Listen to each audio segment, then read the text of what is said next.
chapter I.THERE is no one left. When Mary Lennox was sent to Misselthwaite Manor to live with her uncle, everybody said she was the most disagreeable-looking child ever seen. It was true, too. She had a little thin face and a little thin body, thin light hair, and a sour expression. Her hair was yellow, and her face was yellow because she had been born in India and had always been ill in one way or another. Her father had held a position under the English government and had always been busy and ill himself, and her mother had been a great beauty who cared only to go to parties and amuse herself with gay people. She had not wanted a little girl at all, and when Mary was born, she handed her over to the care of an ayah, who was made to understand that if she wished to please the Mem Sahib, she must keep the child out of sight as much as possible. So when she was a sickly, fretful, ugly little baby, she was kept out of the way. And when she became a sickly, fretful, toddling thing, she was kept out of the way also. She never remembered seeing familiarly anything but the dark faces of her ayah and the other native servants. And as they always obeyed her and gave her her own way in everything, because the Mem Sahib would be angry if she was disturbed by her crying. By the time she was 6 years old, she was as tyrannical and selfish a little pig as ever lived. The young English governess who came to teach her to read and write disliked her so much that she gave up her place in 3 months. And when other governesses came to try to fill it, they always went away in a shorter time than the first one. So, if Mary had not chosen to really want to know how to read books, she would never have learned her letters at all. One frightfully hot morning, when she was about 9 years old, she awakened feeling very cross, and she became crosser still when she saw that the servant who stood by her bedside was not her ayah. "Why did you come?" she said to the strange woman. "I will not let you stay. Send my ayah to me." The woman looked frightened, but she only stammered that the ayah could not come.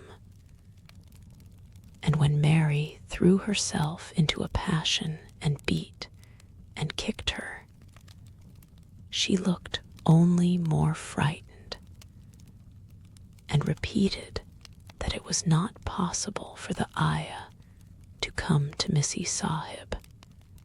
There was something mysterious in the air that morning. Nothing was done in its regular order, and several of the native servants seemed missing, while those whom Mary saw slunk or hurried about with ashy and scared faces. But no one would tell her anything, and her ayah did not come. She was actually left alone as the morning went on, and at last she wandered out into the garden and began to play by herself under a tree near the veranda. she pretended that she was making a flower bed, and she stuck big scarlet hibiscus blossoms into little heaps of earth, all the time growing more and more angry and muttering to herself the things she would say and the names she would call Seti when she returned. Pig, pig, daughter of pigs, she said, because to call a native a pig is the worst insult of all. She was grinding her teeth and saying this over and over again when she heard her mother come out on the veranda with someone. She was with a fair young man, and they stood talking together in low, strange voices. Mary knew the fair young man who looked like a boy. She had heard that he was a very young officer who had just come from England. The child stared at him, but she stared most at her mother. She always did this when she had a chance to see her, because the Mem Sahib, Mary used to call her that oftener than anything else, was such a tall, slim, pretty person and wore such lovely clothes. Her hair was like curly silk, and she had a delicate little nose which seemed to be disdaining things, and she had large, laughing eyes.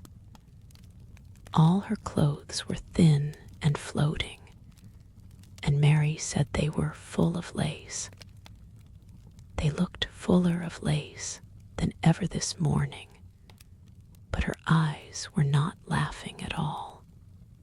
They were large and scared, and lifted imploringly to the fair boy officer's face. Is it so very bad? Oh, is it? Mary heard her say.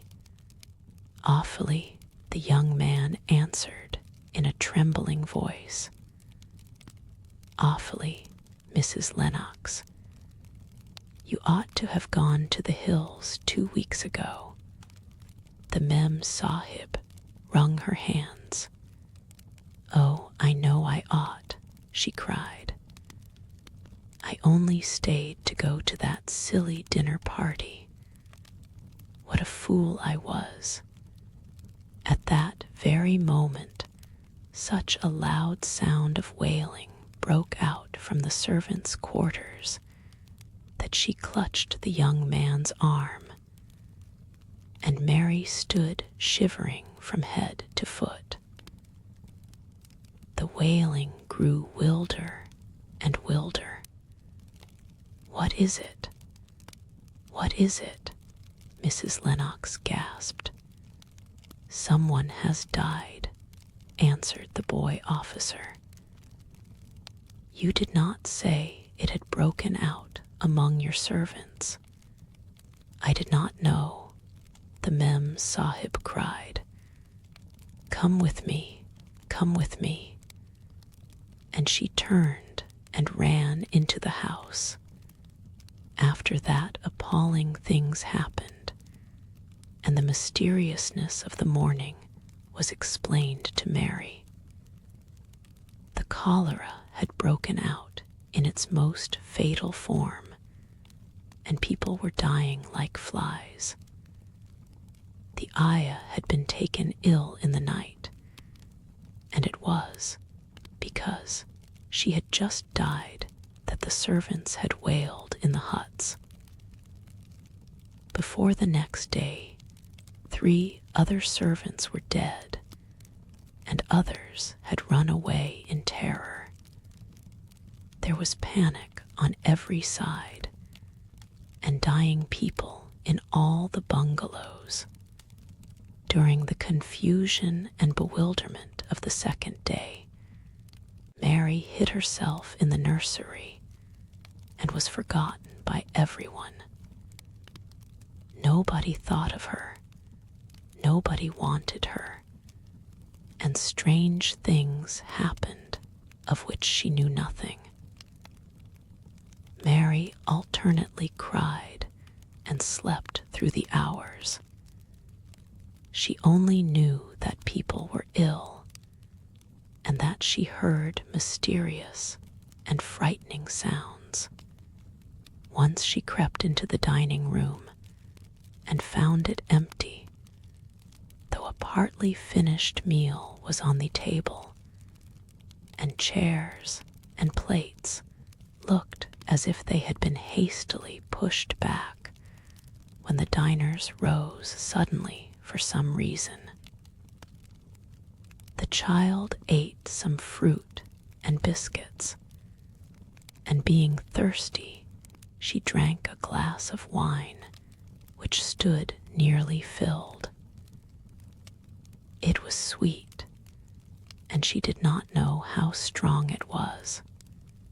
Very soon it made her intensely drowsy, and she went back to her nursery and shut herself in again, frightened by cries she heard in the huts and by the hurrying sound of feet. The wine made her so sleepy that she could scarcely keep her eyes open, and she lay down on her bed and knew nothing more for a long time. Many things happened during the hours in which she slept so heavily, but she was not disturbed by the wails and the sound of things being carried in and out of the bungalow. When she awakened, she lay and stared at the wall. The house was perfectly still. She had never known it to be so silent before. She heard neither voices nor footsteps, and wondered if everybody had got well of the cholera and all the trouble was over. She wondered also who would take care of her now her Ayah was dead. There would be a new Ayah, and perhaps she would know some new stories. Mary had been rather tired of the old ones. She did not cry because her nurse had died. She was not an affectionate child and had never cared much for anyone. The noise and hurrying about and wailing over the cholera had frightened her, and she had been angry because no one seemed to remember that she was alive. Everyone was too panic-stricken to think of a little girl no one was fond of. When people had the cholera, it seemed that they remembered nothing but themselves. But if everyone had got well again, surely someone would remember and come to look for her. But no one came, and as she lay waiting, the house seemed to grow more and more silent. She heard something rustling on the matting, and when she looked down, she saw a little snake gliding along and watching her with eyes like jewels. She was not frightened, because he was a harmless little thing who would not hurt her, and he seemed in a hurry to get out of the room. He slipped under the door as she watched him. "How queer and quiet it is," she said. "It sounds as if there were no one in the bungalow but me and the snake." Almost the next minute, she heard footsteps in the compound, and then on the veranda. They were men's footsteps, and the men entered the bungalow and talked in low voices. No one went to meet or speak to them, and they seemed to open doors and look into rooms. "What desolation," she heard one voice say. "That pretty, pretty woman, I suppose the child too. I heard there was a child, though no one ever saw her." Mary was standing in the middle of the nursery when they opened the door a few minutes later. She looked an ugly, cross little thing, and was frowning because she was beginning to be hungry and feel disgracefully neglected. The first man who came in was a large officer she had once seen talking to her father. He looked tired and troubled, but when he saw her, he was so startled that he almost jumped back. "Barney," he cried out, "there is a child here, a child alone. In a place like this, mercy on us, who is she?" "I am Mary Lennox," the little girl said, drawing herself up stiffly. She thought the man was very rude to call her father's bungalow a place like this. "I fell asleep when everyone had the cholera, and I have only just wakened up. Why does nobody come? It is the child no one ever saw," exclaimed the man, turning to his companions. "She has actually been forgotten." "Why was I forgotten?" Mary said, stamping her foot. "Why does nobody come?" The young man, whose name was Barney, looked at her very sadly.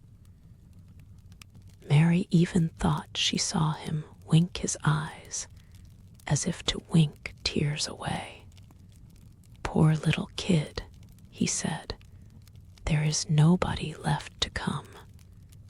It was in that strange and sudden way that Mary found out that she had neither father nor mother left, that they had died and been carried away in the night, and that the few native servants who had not died also had left the house as quickly as they could get out of it, none of them even remembering that there was a Missy Sahib.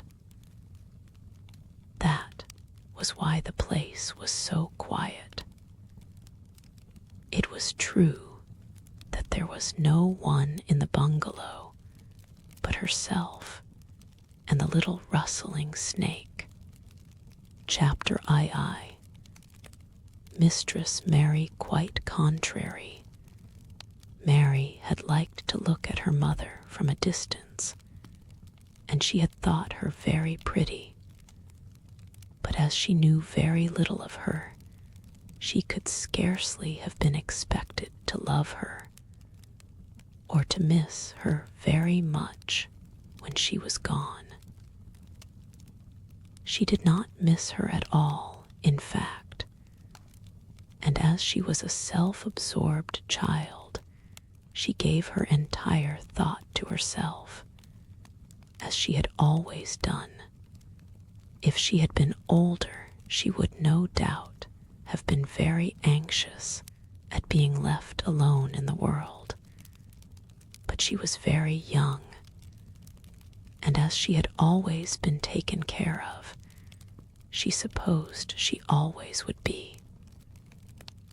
What she thought was that she would like to know if she was going to nice people, who would be polite to her and give her her own way as her ayah and the other native servants had done. She knew that she was not going to stay at the English clergyman's house where she was taken at first. She did not want to stay. English clergyman was poor, and he had 5 children nearly all the same age, and they wore shabby clothes, and were always quarreling and snatching toys from each other. Mary hated their untidy bungalow, and was so disagreeable to them that after the first day or 2, nobody would play with her. By the second day, they had given her a nickname which made her furious. It was Basil who thought of it first. Basil was a little boy with impudent blue eyes and a turned-up nose, and Mary hated him. She was playing by herself under a tree, just as she had been playing the day the cholera broke out. She was making heaps of earth and paths for a garden, and Basil came and stood near to watch her. Presently, he got rather interested and suddenly made a suggestion. "Why don't you put a heap of stones there and pretend it is a rockery?" he said. "There in the middle," and he leaned over her to point. "Go away," cried Mary. "I don't want boys. Go away." For a moment, Basil looked angry, and then he began to tease. He was always teasing his sisters. He danced round and round her and made faces, and sang and laughed. "Mistress Mary, quite contrary, how does your garden grow? With silver bells and cockle shells and marigolds all in a row." He sang it until the other children heard and laughed, too. And the crosser Mary got, the more they sang Mistress Mary, quite contrary. And after that, as long as she stayed with them, they called her Mistress Mary, quite contrary, when they spoke of her to each other, and often when they spoke to her. "You are going to be sent home," Basil said to her, "at the end of the week, and we're glad of it." "I am glad of it too," answered Mary. "Where is home?" "She doesn't know where home is," said Basil, with 7-year-old scorn. "It's England, of course. Our grandmamma lives there, and our sister Mabel was sent to her last year. You are not going to your grandmamma. You have none. You are going to your uncle. His name is Mr. Archibald Craven." "I don't know anything about him," snapped Mary. "I know you don't," Basil answered. "You don't know anything.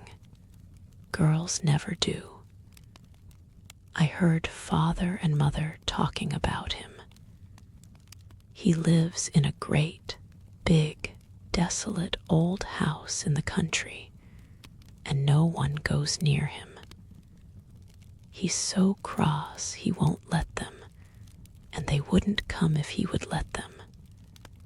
He's a hunchback, and he's horrid."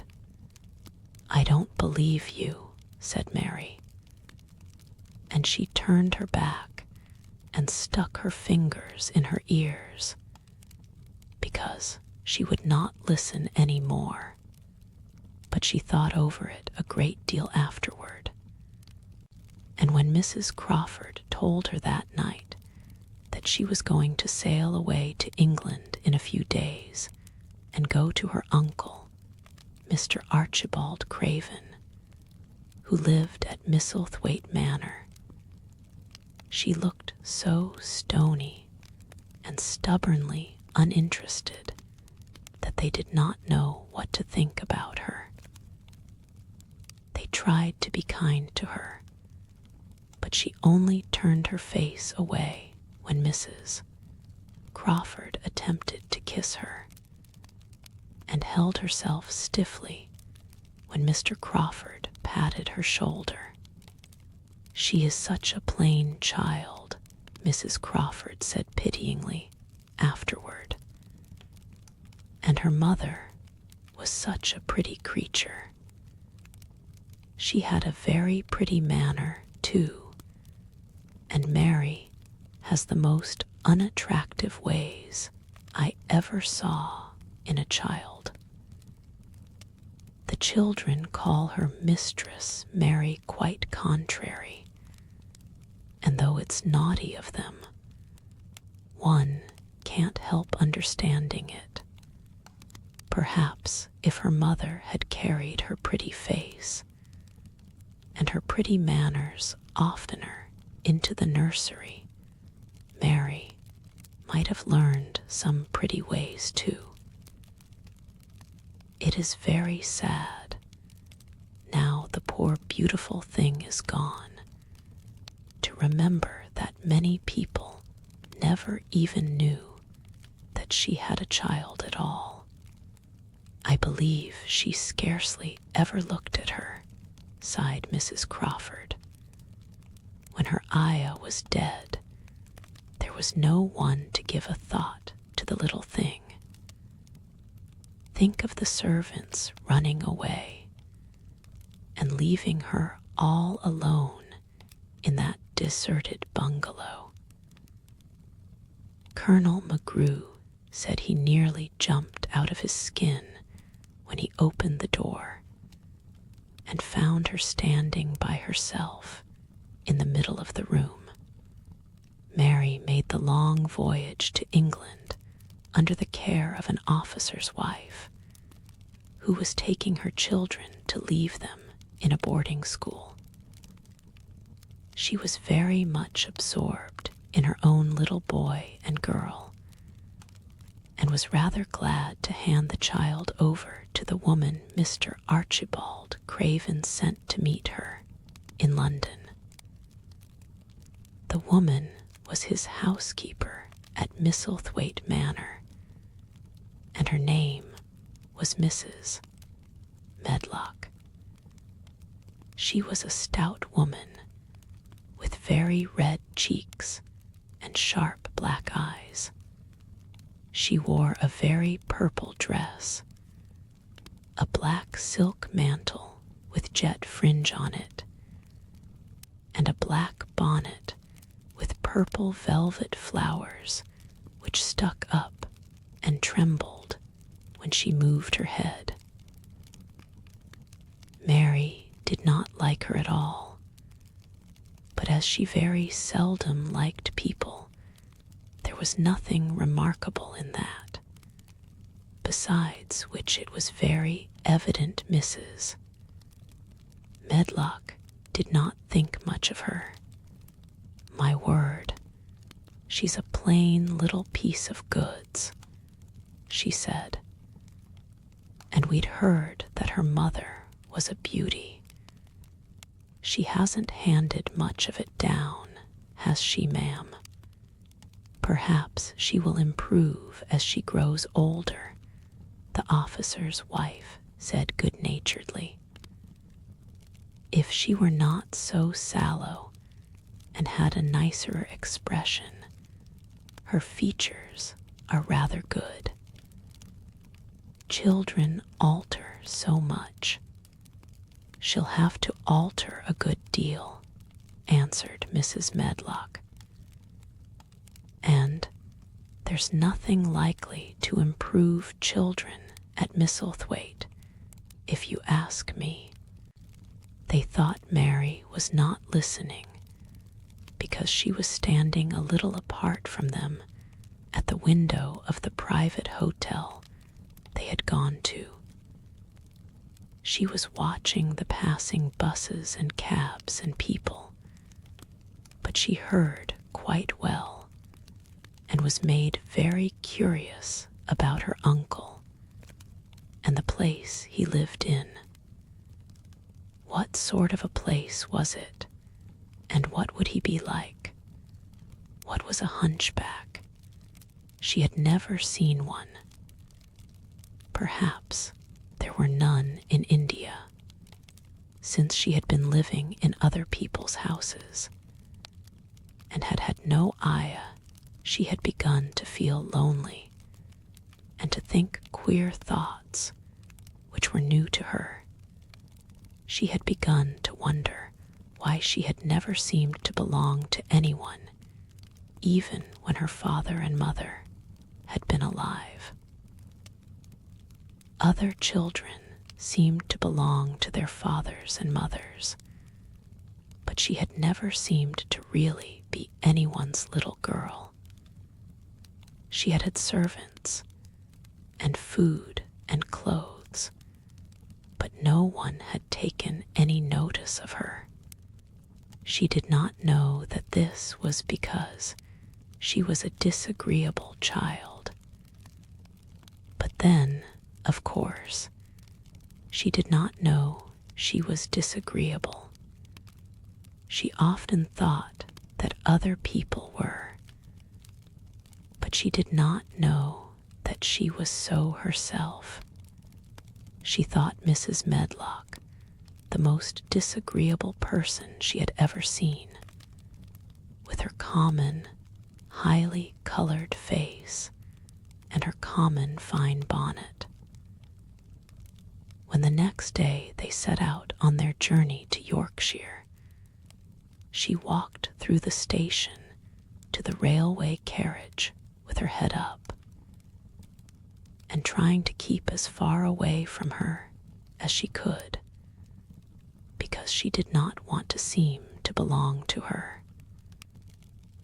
It would have made her angry to think people imagined she was her little girl, but Mrs. Medlock was not in the least disturbed by her and her thoughts. She was the kind of woman who would stand no nonsense from young ones. At least, that is what she would have said if she had been asked. She had not wanted to go to London just when her sister Maria's daughter was going to be married. But she had a comfortable, well-paid place as housekeeper at Misselthwaite Manor, and the only way in which she could keep it was to do at once what Mr. Archibald Craven told her to do. She never dared even to ask a question.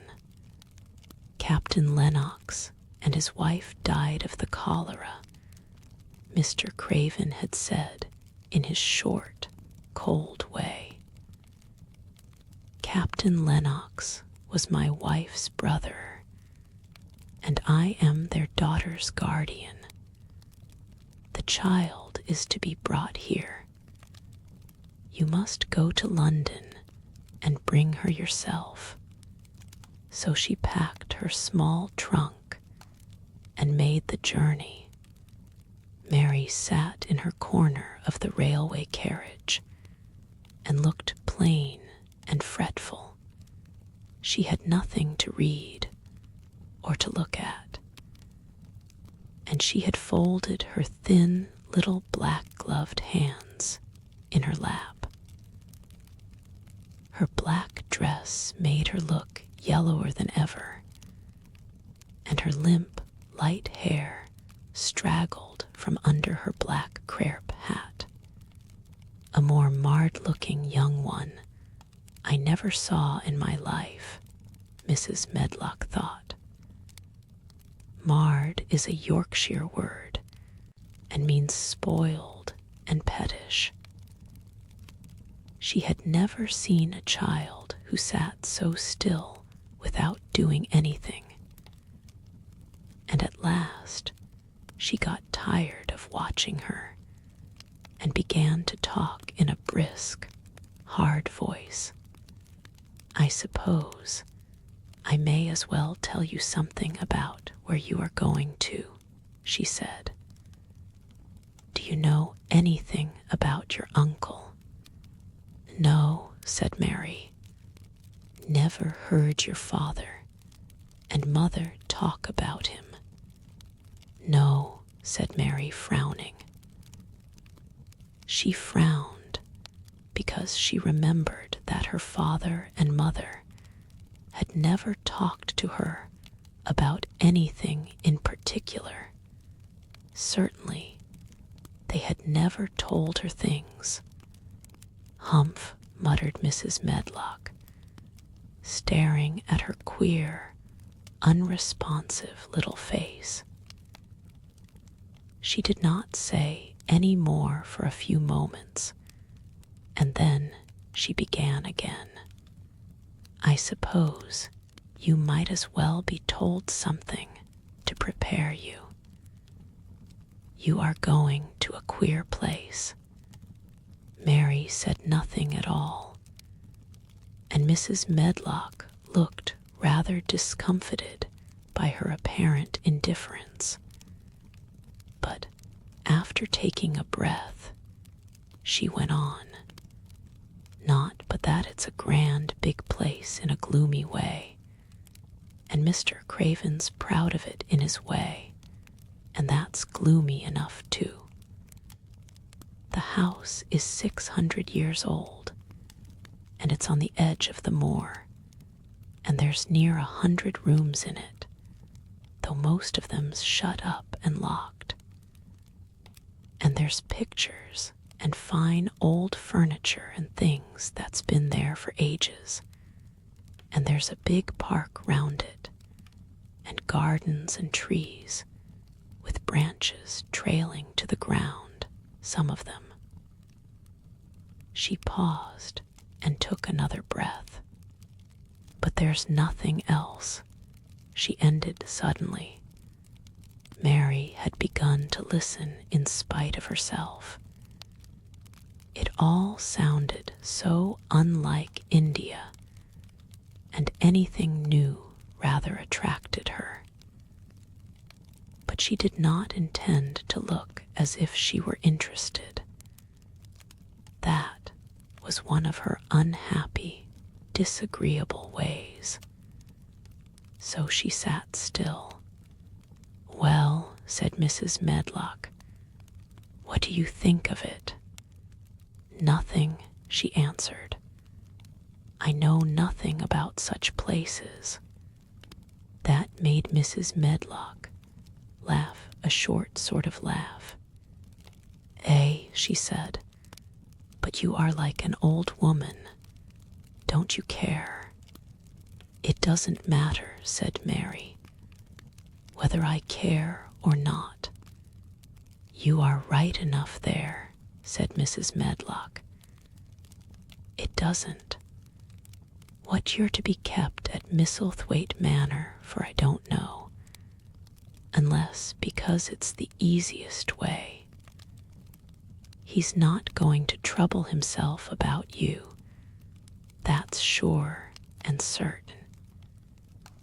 He never troubles himself about no one.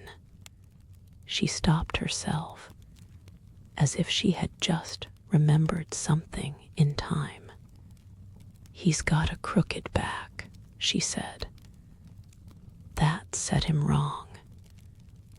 He was a sour young man, and got no good of all his money and big place till he was married. Mary's eyes turned toward her in spite of her intention not to seem to care. She had never thought of the hunchbacks being married, and she was a trifle surprised. Mrs. Medlock saw this, and as she was a talkative woman, she continued with more interest. This was one way of passing some of the time, at any rate. She was a sweet, pretty thing, and he'd have walked the world over to get her a blade o' grass she wanted. Nobody thought she'd marry him, but she did, and people said she married him for his money. But she didn't, positively. When she died, Mary gave a little involuntary jump. "Oh, did she die?" she exclaimed, quite without meaning to. She had just remembered a French fairy story she had once read called Riquet à la Houppe. It had been about a poor hunchback and a beautiful princess, and it had made her suddenly sorry for Mr. Archibald Craven. "Yes, she died," Mrs. Medlock answered, and it made him queerer than ever. He cares about nobody. He won't see people. Most of the time he goes away, and when he is at Misselthwaite, he shuts himself up in the west wing and won't let anyone but Pitcher see him. Pitcher's an old fellow, but he took care of him when he was a child, and he knows his ways. It sounded like something in a book, and it did not make Mary feel cheerful. A house with 100 rooms, nearly all shut up, and with their doors locked, a house on the edge of a moor. Whatsoever a moor was sounded dreary. A man with a crooked back, who shut himself up also. She stared out of the window with her lips pinched together, and it seemed quite natural that the rain should have begun to pour down in gray slanting lines and splash and stream down the window panes. If the pretty wife had been alive, she might have made things cheerful by being something like her own mother, and by running in and out and going to parties as she had done in frocks full of lace. But she was not there any more.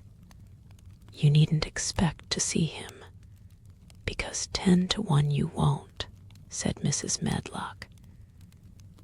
And you mustn't expect that there will be people to talk to you.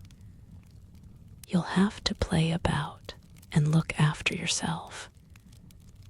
You'll be told what rooms you can go into and what rooms you're to keep out of. There's gardens enough. But when you're in the house, don't go wandering and poking about.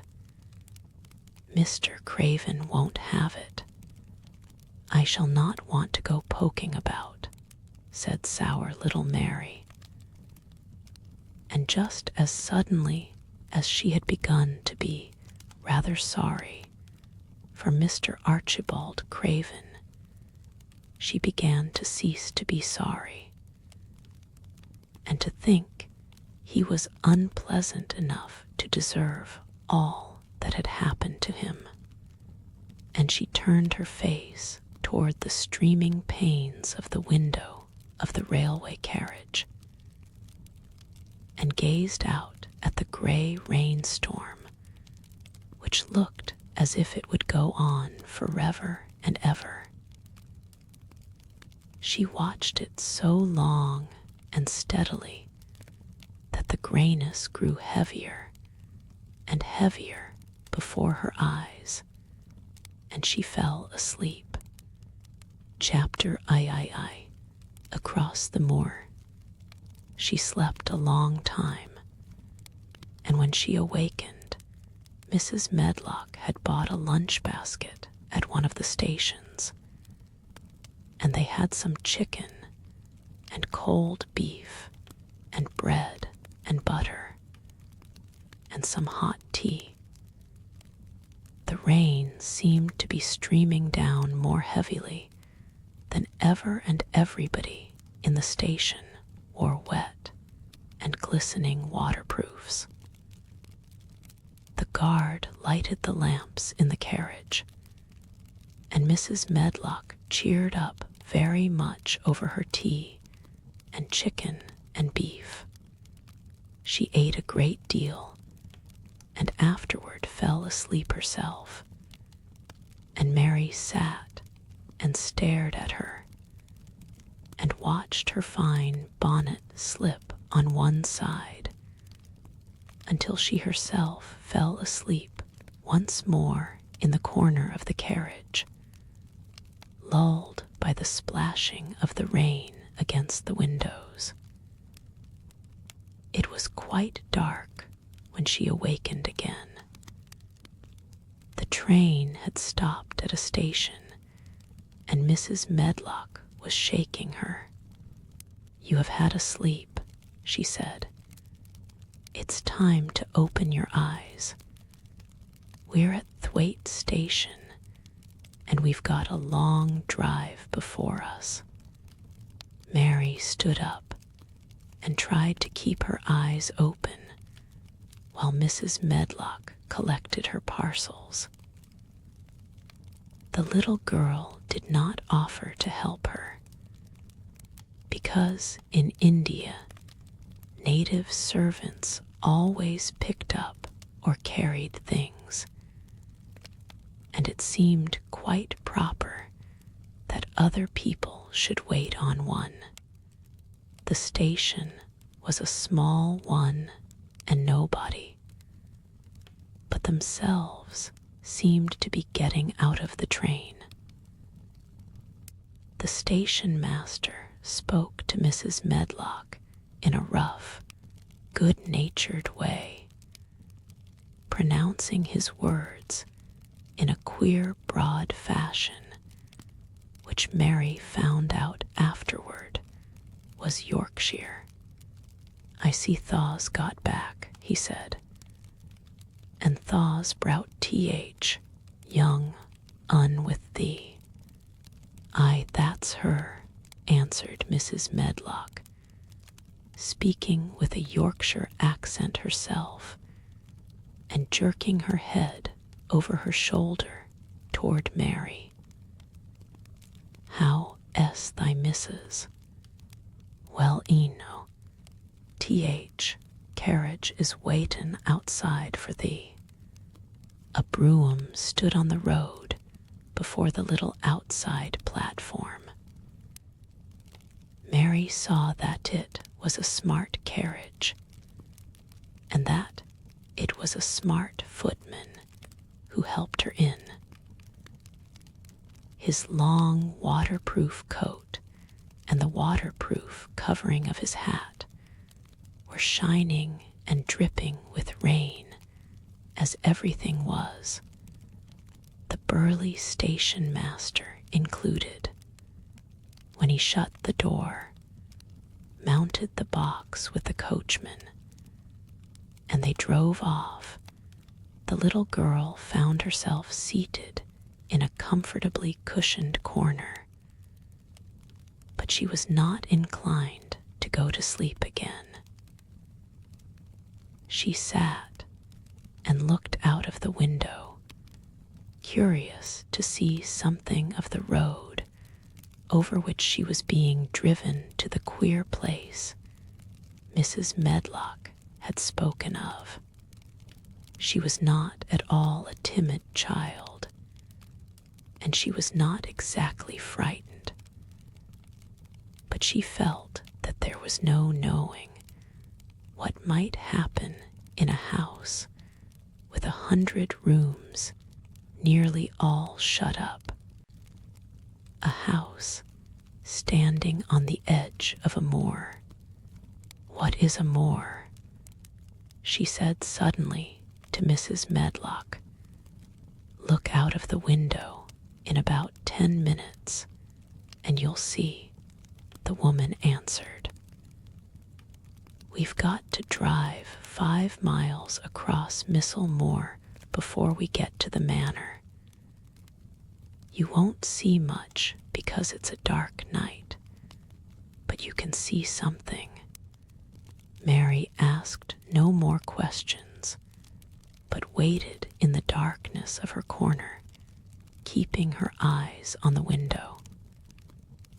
The carriage lamps cast rays of light a little distance ahead of them, and she caught glimpses of the things they passed.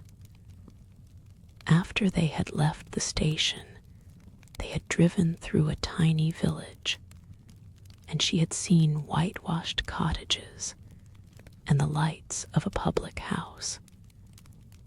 Then they had passed a church and a vicarage and a little shop wind, or so in a cottage with toys and sweets and odd things set out for sale. Then they were on the high road, and she saw hedges and trees. After that, there seemed nothing different for a long time, or at least it seemed a long time to her. At last, the horses began to go more slowly, as if they were climbing uphill, and presently there seemed to be no more hedges and no more trees. She could see nothing, in fact, but a dense darkness on either side. She leaned forward and pressed her face against the window just as the carriage gave a big jolt. We're on the moor now, sure enough," said Mrs. Medlock. The carriage lamps shed a yellow light on a rough-looking road, which seemed to be cut through bushes and low-growing things, which ended in the great expanse of dark, apparently spread out before and around them.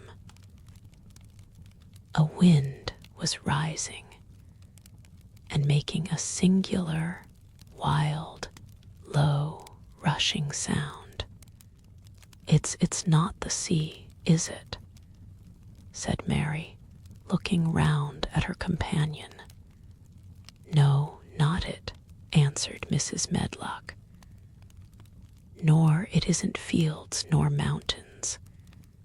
It's just miles and miles and miles of wild land that nothing grows on but heather and gorse and broom, and nothing lives on but wild ponies and sheep.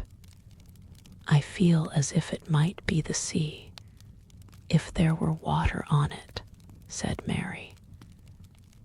"It sounds like the sea just now. That's the wind blowing through the bushes," Mrs. Medlock said. "It's a wild, dreary enough place to my mind, though there's plenty that likes it, particularly when the heather's in bloom."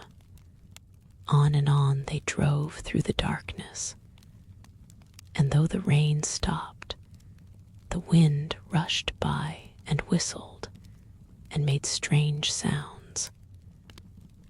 The road went up and down, and several times the carriage passed over a little bridge beneath which water rushed very fast with a great deal of noise. Mary felt as if the drive would never come to an end, and that the wide, bleak moor was a wide expanse of black ocean through which she was passing on a strip of dry land. "I don't like it," she said to herself. "I don't like it," and she pinched her thin lips more tightly together. The horses were climbing up a hilly piece of road when she first caught sight of a light. Mrs. Medlock saw it as soon as she did, and drew a long sigh of relief. I am glad to see that bit o' light twinkling," she exclaimed. "It's the light in the lodge window. We shall get a good cup of tea after a bit, at all events." It was after a bit, as she said, for when the carriage passed through the park gates, there was still 2 miles of avenue to drive through, and the trees, which nearly met overhead, made it seem as if they were driving through a long, dark vault.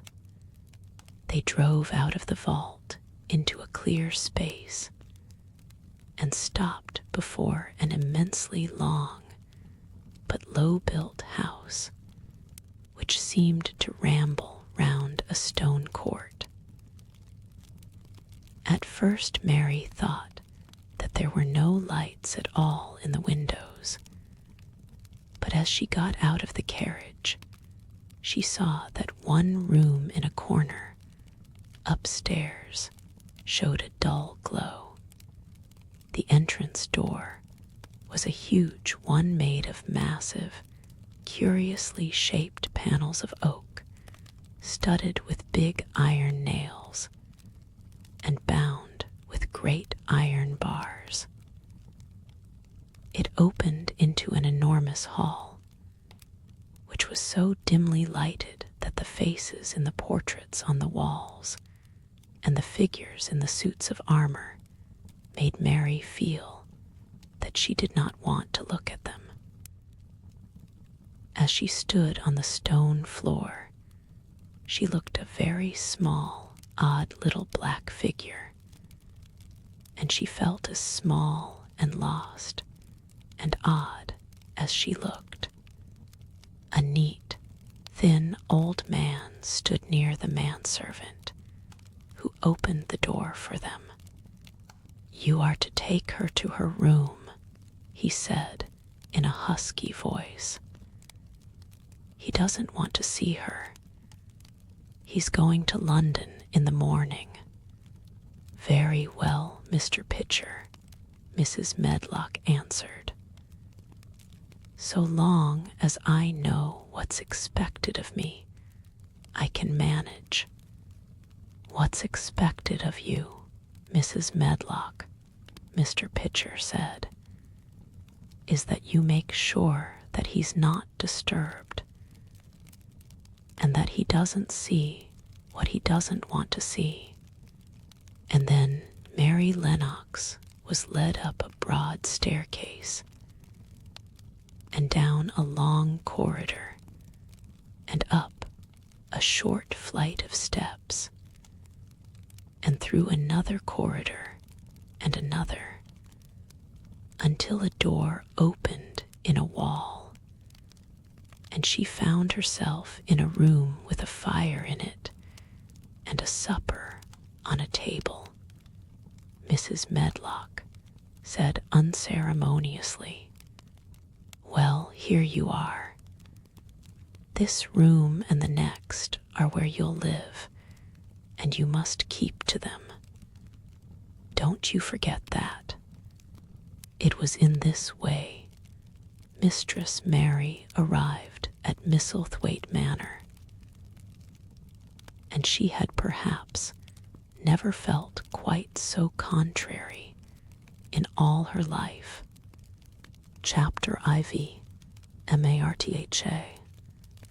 When she opened her eyes in the morning, it was because a young housemaid had come into her room to light the fire, and was kneeling on the hearthrug, raking out the cinders noisily. Mary lay and watched her for a few moments, and then began to look about the room. She had never seen a room at all like it, and thought it curious and gloomy. The walls were covered with tapestry, with a forest scene embroidered on it. There were fantastically dressed people under the trees, and in the distance there was a glimpse of the turrets of a castle. There were hunters and horses and dogs and ladies. Mary felt as if she were in the forest with them. Out of a deep window, she could see a great climbing stretch of land, which seemed to have no trees on it, and to look rather like an endless, dull, purplish sea. "What is that?" she said, pointing out of the window. Martha, the young housemaid, who had just risen to her feet, looked and pointed also. "That there," she said. "Yes, that's T.H. Moore," with a good-natured grin. "Does Thaw like it?" "No," answered Mary. "I hate it." "That's because Tha'd not used to it," Martha said, going back to her hearth. "Thaw thinks it's too big and bare now, but Thaw will like it." "Do you?" inquired Mary. "I that I do," answered Martha, cheerfully polishing away at the grate. "I just love it. It's none bare. It's covered wi' growin' things as smells sweet. It's fair lovely in spring and summer when T.H. gorse and broom and heather's in flower. It smells o' honey, and there's such a lot o' fresh air, and T.H. sky looks so high, and T.H. bees and skylarks make such a nice noise hummin' and singin'. I wouldn't live away from T.H. Moore for anythin'." Mary listened to her with a grave, puzzled expression. The native servants she had been used to in India were not in the least like this. They were obsequious and servile, and did not presume to talk to their masters as if they were their equals. They made salams and called them protector of the poor and names of that sort. Indian servants were commanded to do things, not asked. It was not the custom to say please. And thank you, and Mary had always slapped her ayah in the face when she was angry. She wondered a little what this girl would do if one slapped her in the face. She was a round, rosy, good-natured looking creature, but she had a sturdy way which made Mistress Mary wonder if she might not even slap back, if the person who slapped her was only a little girl. "You are a strange servant," she said from her pillows, rather haughtily. Martha sat up on her heels, with her blacking brush in her hand, and laughed, without seeming the least out of temper.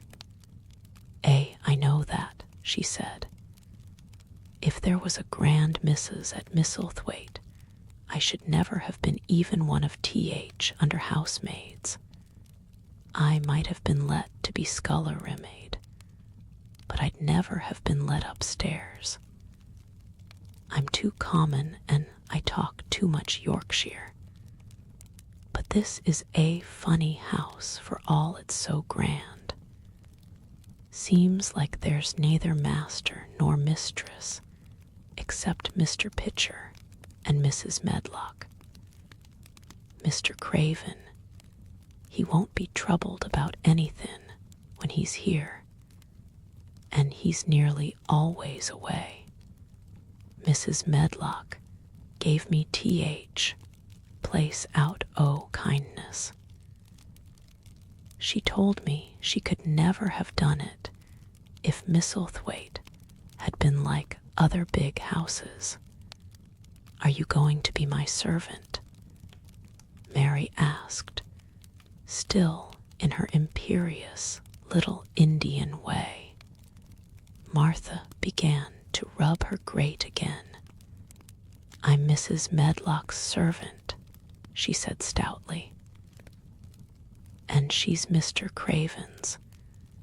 But I'm to do the housemaid's work up here and wait on you a bit.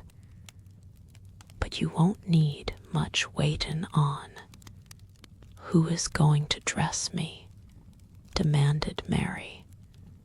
Martha sat up on her heels again and stared. She spoke in broad Yorkshire in her amazement. Can a thaw dress thyson? She said. What do you mean? I don't understand your language, said Mary. I forgot, Martha said. Mrs. Medlock told me I'd have to be careful, or you wouldn't know what I was saying. I mean, can't you put on your own clothes? No, answered Mary, quite indignantly. I never did in my life. My ayah dressed me, of course. Well, said Martha, evidently not in the least aware that she was impudent. It's time Thaw should learn. Thaw cannot begin younger. It'll do thee good to wait on Thyson a bit. My mother always said she couldn't see why grand people's children didn't turn out fair fools, what with nurses, and Bane washed and dressed and took out to walk as if they was puppies. It is different in India, said Mistress Mary disdainfully. She could scarcely stand this, but Martha was not at all crushed. I can see it's different, she answered almost sympathetically. I dare say it's because there's such a lot o' blacks there instead o' respectable white people. When I heard you was common from India, I thought you was a black too. Mary sat up in bed furious. What? She said. What? You thought I was a native, you daughter of a pig. Martha stared and looked hot. Who are you callin' names? She said. You needn't be so vexed. That's not th way for a young lady to talk. I've nothin' against th blacks. When you read about 'em in tracts, they're always very religious.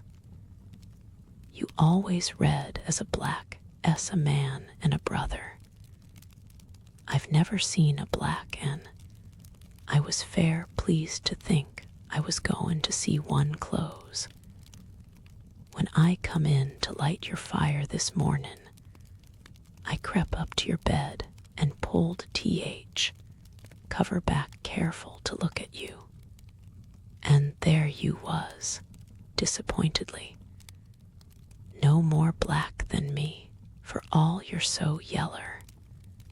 Mary did not even try to control her rage and humiliation. You thought I was a native. You dared. You don't know anything about natives. They are not people, they're servants who must salam to you. You know nothing about India.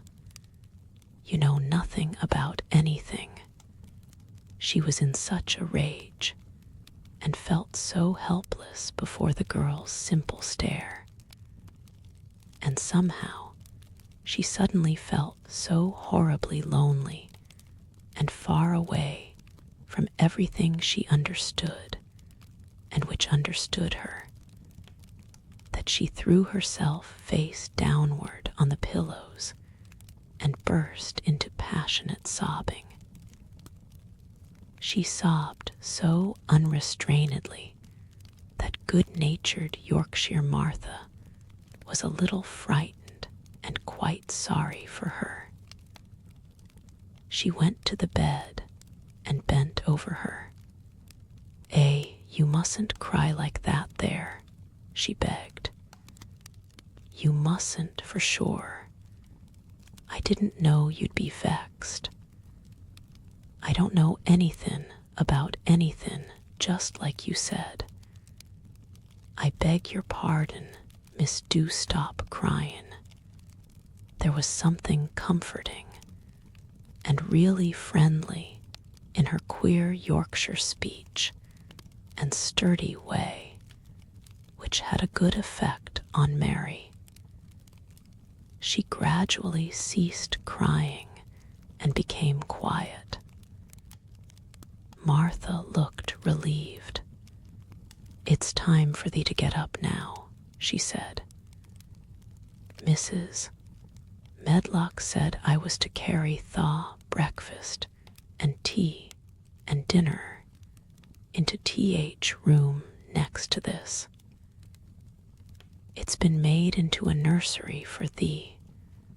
I'll help thee on with thy clothes, if thou'll get out o' bed. If T.H. buttons are at T.H. back thaw, cannot button them up thyself."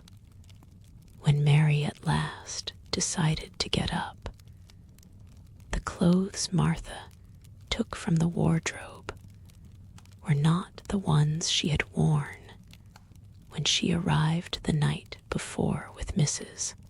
Medlock. "Those are not mine," she said. "Mine are black."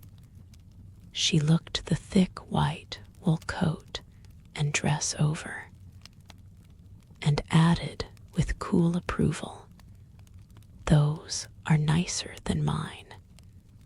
These are T.H. one's thaw must put on," Martha answered.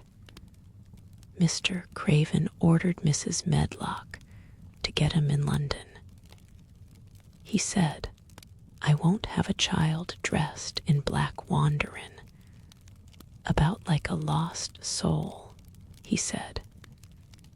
'It'd make the place sadder than it is put color on her.' Mother, she said she knew what he meant. Mother always knows what a body means. She doesn't hold with black hersel." "I hate black things," said Mary. The dressing process was one which taught them both something. Martha had buttoned up her little sisters and brothers, but she had never seen a child who stood still and waited for another person to do things for her, as if she had neither hands nor feet of her own. "Why doesn't thaw put on thaw own shoes?" she said, when Mary quietly held out her foot. "My ayah did it," answered Mary, staring. "It was the custom. She said that very often it was the custom. The native servants were always saying it. If one told them to do a thing their ancestors had not done for 1,000 years, they gazed at one mildly and said, 'It is not the custom,' and one knew that was the end of the matter. It had not been the custom that Mistress Mary should do anything but stand and allow herself to be dressed like a doll.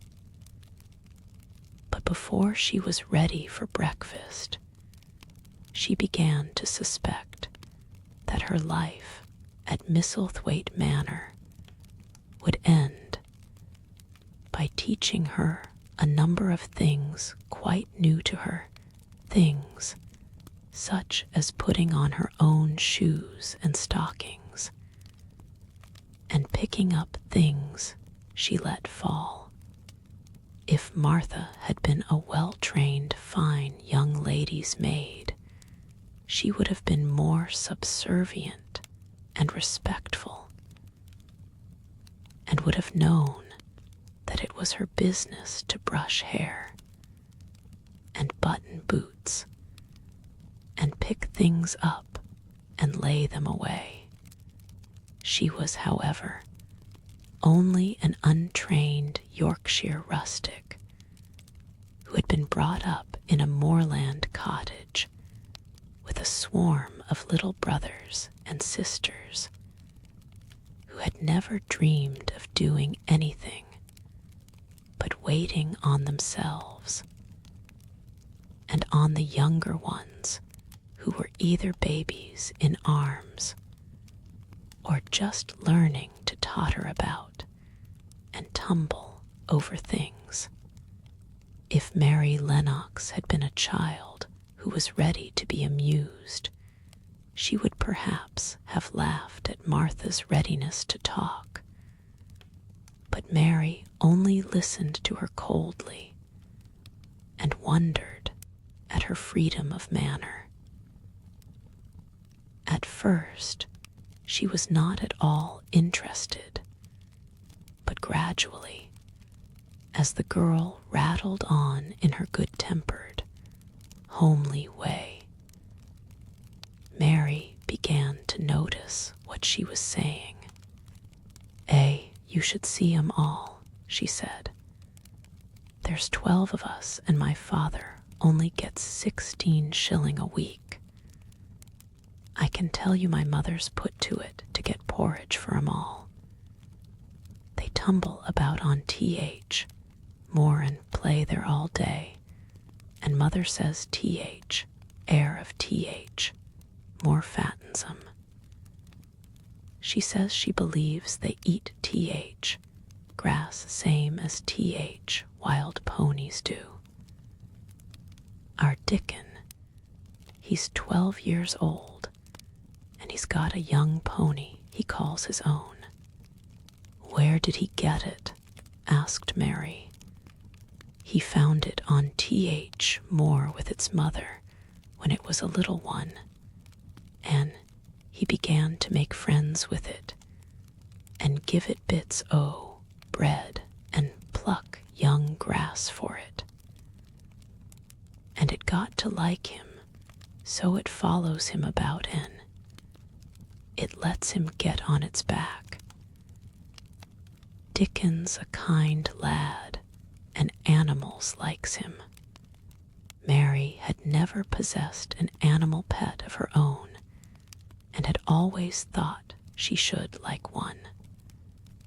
So she began to feel a slight interest in Dickon, and as she had never before been interested in anyone but herself, it was the dawning of a healthy sentiment. When she went into the room, which had been made into a nursery for her, she found that it was rather like the one she had slept in. It was not a child's room, but a grown-up person's room, with gloomy old pictures on the walls and heavy old oak chairs. A table in the center was set with a good, substantial breakfast. But she had always had a very small appetite, and she looked with something more than indifference at the first plate Martha set before her. "I don't want it," she said. "Tha doesn't want thy porridge. Martha exclaimed incredulously. No, Tha doesn't know how good it is. Put a bit o' treacle on it, or a bit o' sugar.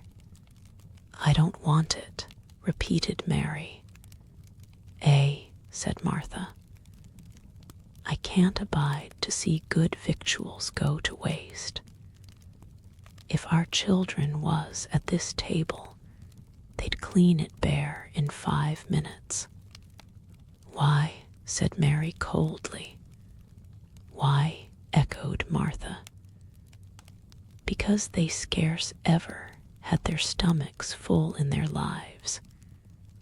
They're as hungry as young hawks and foxes. I don't know what it is to be hungry, said Mary, with the indifference of ignorance. Martha looked indignant. Well, it would do thee good to try it. I can see that plain enough, she said outspokenly. I've no patience with folk as sits and just stares at good bread and meat. My word, don't I wish Dickon and Phil and Jane and T.H. rest of 'em had what's here under their pinafores. Why don't you take it to them? Suggested Mary. It's not mine, answered Martha stoutly. And this isn't my day out. I get my day out once a month, same as T.H. rest. Then I go home and clean up for Mother and give her a day's rest. Mary drank some tea and ate a little toast and some marmalade. You wrap up warm and run out and play you, said Martha. It'll do you good and give you some stomach for your meat. Mary went to the window. There were gardens and paths and big trees, but everything looked dull and wintry. Out? Why should I go out on a day like this? Well, if Tha doesn't go out, thou'lt have to stay in. And what has Tha got to do? Mary glanced about her. There was nothing to do. When Mrs. Medlock had prepared the nursery, she had not thought of amusement.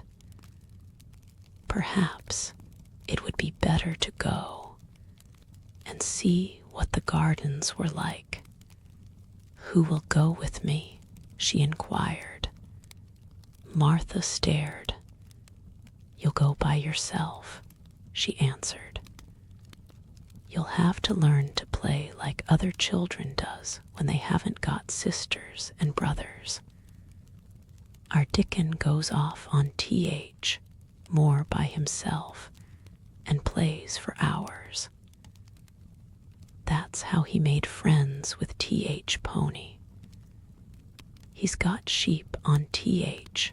MOOR that knows him, and birds as comes and eats out of his hand.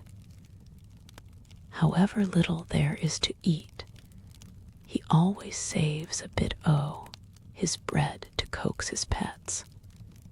It was really this mention of Dickon which made Mary decide to go out, though she was not aware of it. There would be birds outside, though there would not be ponies or sheep. They would be different from the birds in India, and it might amuse her to look at them. Martha found her coat and hat for her, and a pair of stout little boots, and she showed her way downstairs. If Tha goes round, that way thou'll come to T.H. Gardens, she said, pointing to a gate in a wall of shrubbery. There's lots o' flowers in summertime, but there's nothin' bloomin' now." She seemed to hesitate a second before she added, "One of T.H. gardens is locked up. No one has been in it for 10 years. "Why?" asked Mary, in spite of herself.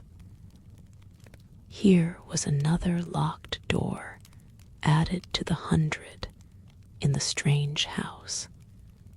Mr. Craven had it shut when his wife died so sudden. He won't let no one go inside.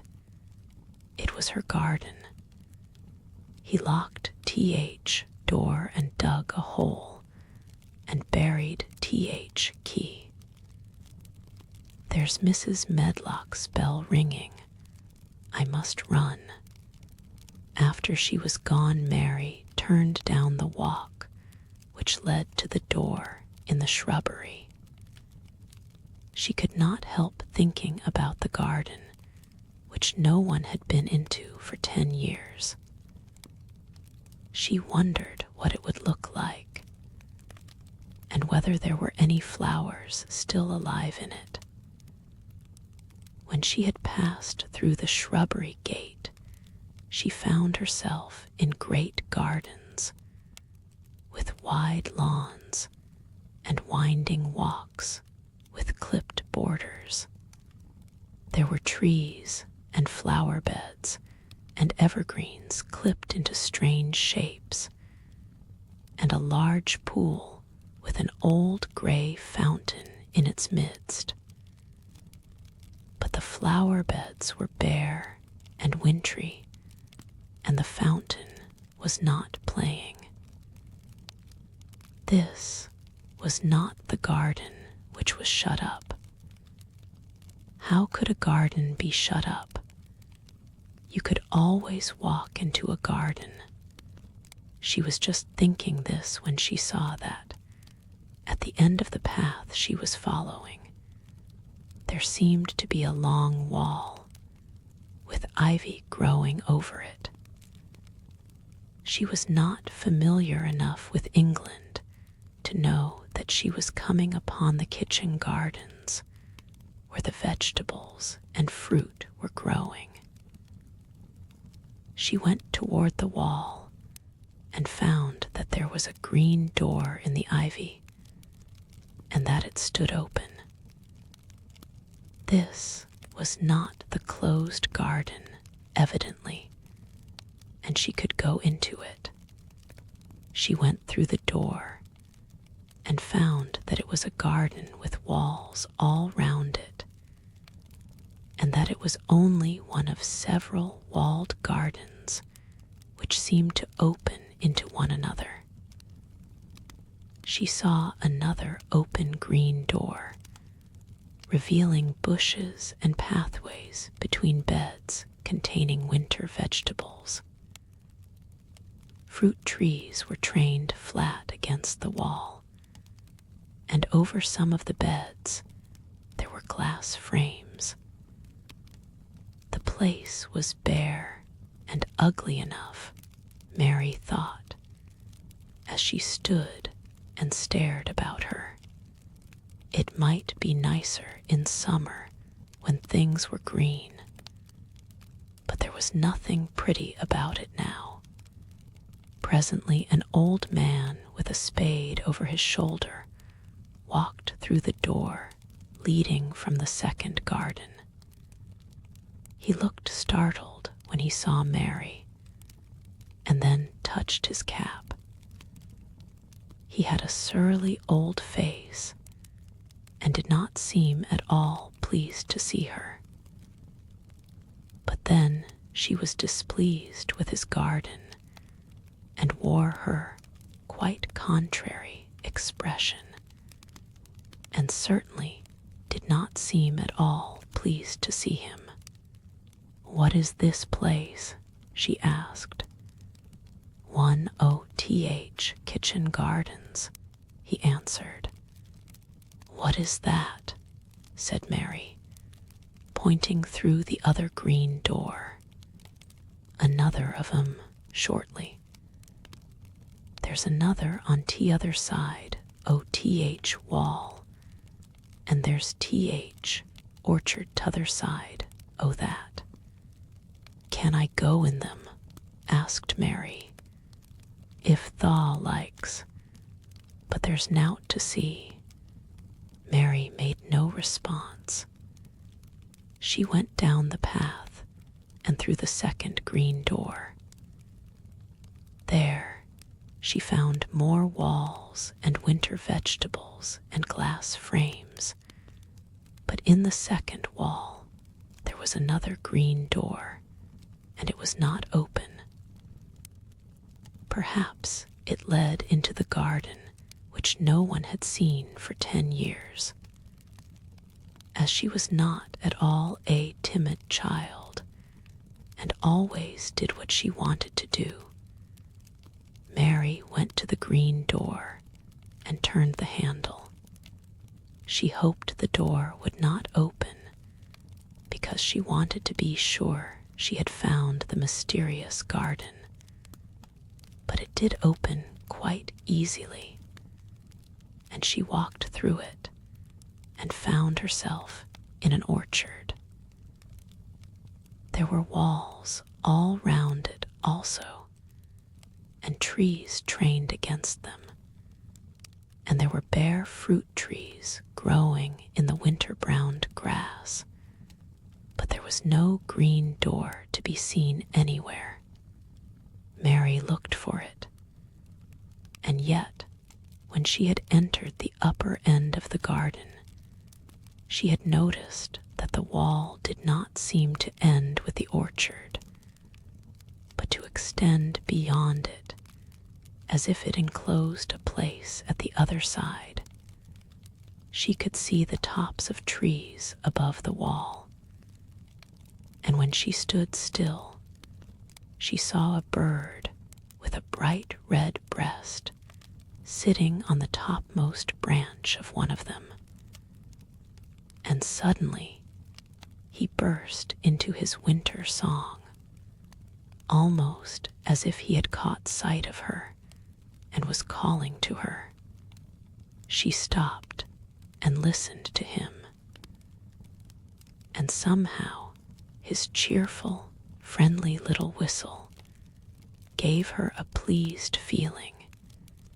Even a disagreeable little girl may be lonely, and the big closed house, and big bare moor, and big bare gardens had made this one feel as if there was no one left in the world but herself. If she had been an affectionate child who had been used to being loved, she would have broken her heart.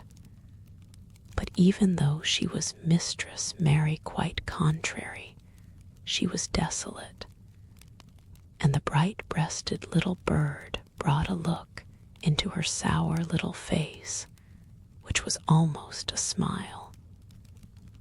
She listened to him until he flew away. He was not like an Indian bird, and she liked him, and wondered if she should ever see him again. Perhaps he lived in the mysterious garden and knew all about it. Perhaps it was because she had nothing whatever to do that she thought so much of the deserted garden. She was curious about it and wanted to see what it was like. Why had Mr. Archibald Craven buried the key? If he had liked his wife so much, why did he hate her garden? She wondered if she should ever see him, but she knew that if she did, she should not like him, and he would not like her, and that she should only stand and stare at him and say nothing, though she should be wanting dreadfully to ask him why he had done such a queer thing. People never like me, and I never like people, she thought. And I never can talk as the Crawford children could. They were always talking and laughing and making noises. She thought of the robin and of the way he seemed to sing his song at her. And as she remembered the treetop he perched on, she stopped rather suddenly on the path. I believe that tree was in the secret garden. I feel sure it was, she said. There was a wall round the place, and there was no door. She walked back into the first kitchen garden she had entered and found the old man digging there. She went and stood beside him and watched him a few moments in her cold little way. He took no notice of her, and so at last she spoke to him. I have been into the other gardens, she said. There was nothing to prevent thee, he answered crustily. I went into the orchard. There was no dog at Th door to bite thee, he answered. There was no door there into the other garden, said Mary. What garden? He said in a rough voice, stopping his digging for a moment. The one on the other side of the wall, answered Mistress Mary. There are trees there. I saw the tops of them. A bird with a red breast was sitting on one of them, and he sang. To her surprise, the surly old weather-beaten face actually changed its expression. A slow smile spread over it, and the gardener looked quite different. It made her think that it was curious how much nicer a person looked when he smiled. She had not thought of it before. He turned about to the orchard side of his garden and began to whistle, a low, soft whistle. She could not understand how such a surly man could make such a coaxing sound. Almost the next moment, a wonderful thing happened.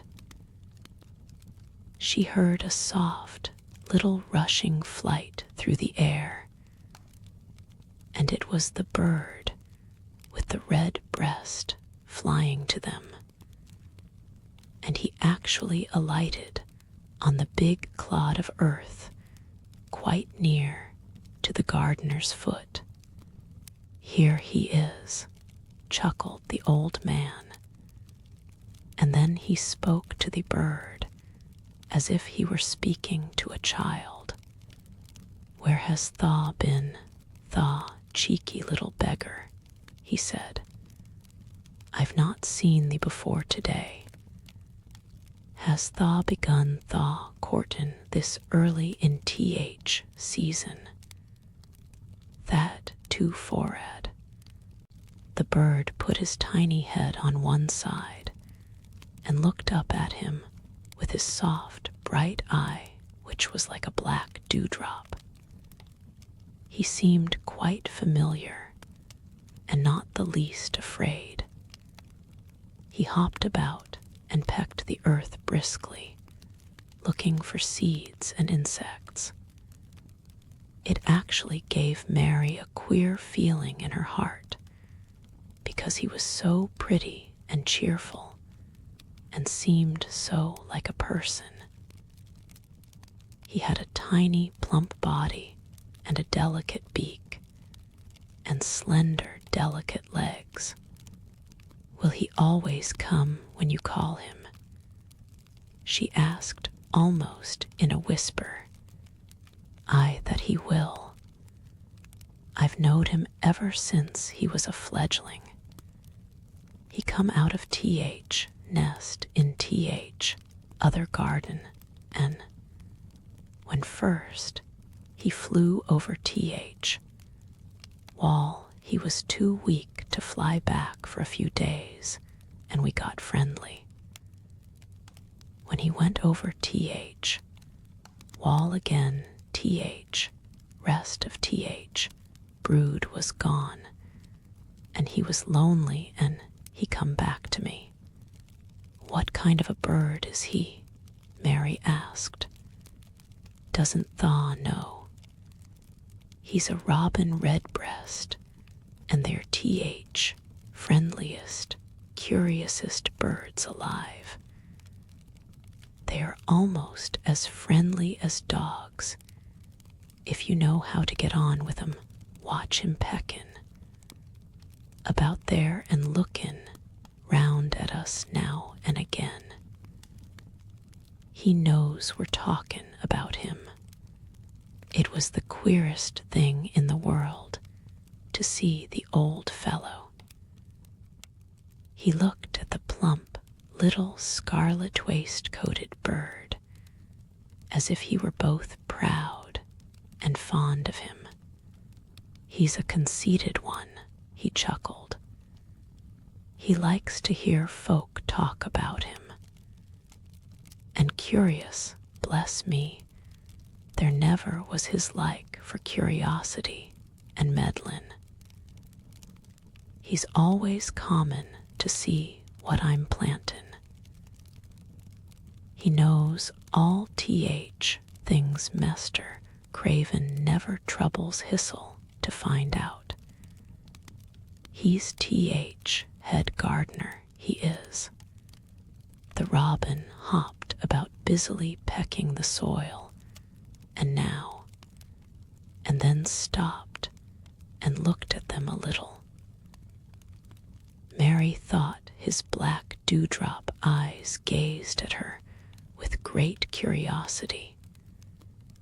It really seemed as if he were finding out all about her. The queer feeling in her heart increased. Where did the rest of the brood fly to? She asked. There's no knowin'. The old ones turn 'em out o' their nest and make 'em fly, and they're scattered before you know it. This one was a knowin'. One, and he knew he was lonely. Mistress Mary went a step nearer to the robin and looked at him very hard. I'm lonely, she said. She had not known before that this was one of the things which made her feel sour and cross. She seemed to find it out when the robin looked at her, and she looked at the robin. The old gardener pushed his cap back on his bald head and stared at her a minute. Art thou T.H. little wench from India? He asked. Mary nodded. Then no wonder that lonely. Thou'lt be lonelier before thou est done, he said. He began to dig again, driving his spade deep into the rich black garden soil, while the robin hopped about very busily employed. What is your name? Mary inquired. He stood up to answer her. Ben Weatherstaff, he answered, and then he added with a surly chuckle, I'm lonely MISSEL, except when he's with me. And he jerked his thumb toward the robin. He's T.H. only friend I've got." "I have no friends at all," said Mary. "I never had. My ayah didn't like me, and I never played with anyone. It is a Yorkshire habit to say what you think with blunt frankness. And old Ben Weatherstaff was a Yorkshire moor man. "Tha and me are a good bit alike," he said. "We was wove out of th, same cloth. We're neither of us good lookin', and we're both of us as sour as we look. We've got the same nasty tempers, both of us, I'll warrant." This was plain speaking, and Mary Lennox had never heard the truth about herself in her life. Native servants always salaamed and submitted to you, whatever you did. She had never thought much about her looks, but she wondered if she was as unattractive as Ben Weatherstaff, and she also wondered if she looked as sour as he had looked before the robin came. She actually began to wonder also if she was nasty-tempered. She felt uncomfortable. Suddenly, a clear, rippling little sound broke out near her, and she turned round. She was standing a few feet from a young apple tree, and the robin had flown on to one of its branches and had burst out into a scrap of a song. Ben Weatherstaff laughed outright. "What did he do that for?" asked Mary. "He's made up his mind to make friends with thee," replied Ben. "Dang me, if he hasn't took a fancy to thee." "To me," said Mary, and she moved toward the little tree softly and looked up. "Would you make friends with me?" she said to the robin, just as if she was speaking to a person. "Would you?" And she did not say it either in her hard little voice or in her imperious Indian voice, but in a tone so soft and eager and coaxing that Ben Weatherstaff was as surprised as she had been when she heard him whistle. "Why," he cried out, "Tha said that as nice and human as if Tha was a real child instead of a sharp old woman. Tha said it almost like Dickon talks to his wild things on Th. Moor." "Do you know Dickon?" Mary asked, turning round rather in a hurry. "Everybody knows him. Dickon's wanderin' about everywhere Th. Very blackberries and heatherbells knows him. I warrant Th. Foxes shows him where their cubs lies, and Th. Skylarks doesn't hide their nests from him." Mary would have liked to ask some more questions. She was almost as curious about Dickon as she was about the deserted garden. But just that moment, the robin, who had ended his song, gave a little shake of his wings, spread them, and flew away. He had made his visit and had other things to do. He has flown over the wall. Mary cried out, watching him. He has flown into the orchard. He has flown across the other wall into the garden where there is no door. He lives there, said old Ben. He came out egg there. If he's courtin', he's mackin' up to some young madam of a robin that lives among old rose trees there. Rose trees, said Mary. Are there rose trees? Ben Weatherstaff took up his spade again and began to dig. There was 10 year ago, he mumbled. I should like to see them, said Mary. Where is the green door? There must be a door somewhere. Ben drove his spade deep and looked as uncompanionable as he had looked when she first saw him. There was 10 year ago, but there isn't now, he said. No door, cried Mary.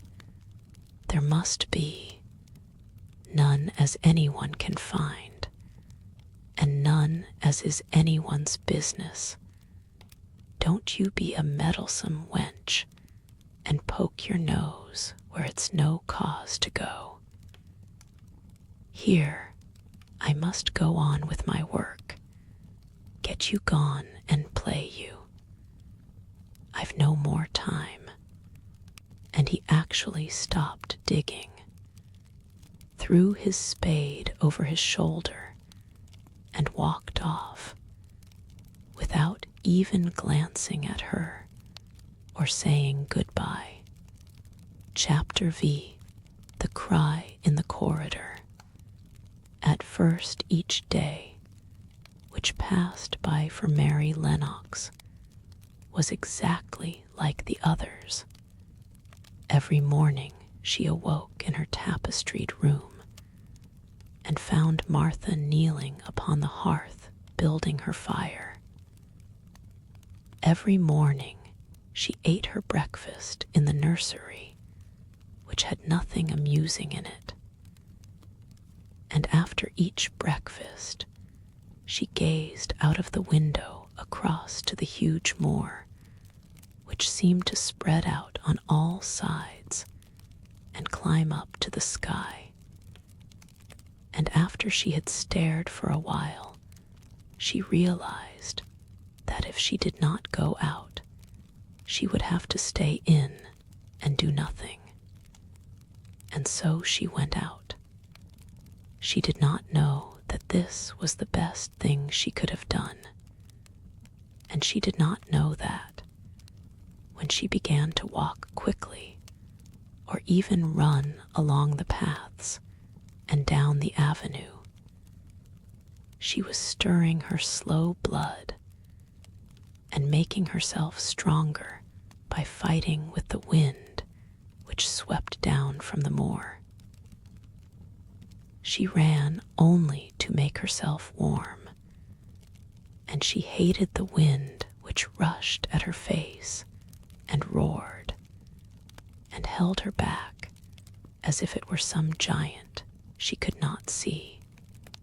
But the big breaths of rough, fresh air blown over the heather filled her lungs with something which was good for her whole thin body, and whipped some red color into her cheeks, and brightened her dull eyes when she did not know anything about it, but after a few days spent almost entirely out of doors, she wakened one morning knowing what it was to be hungry.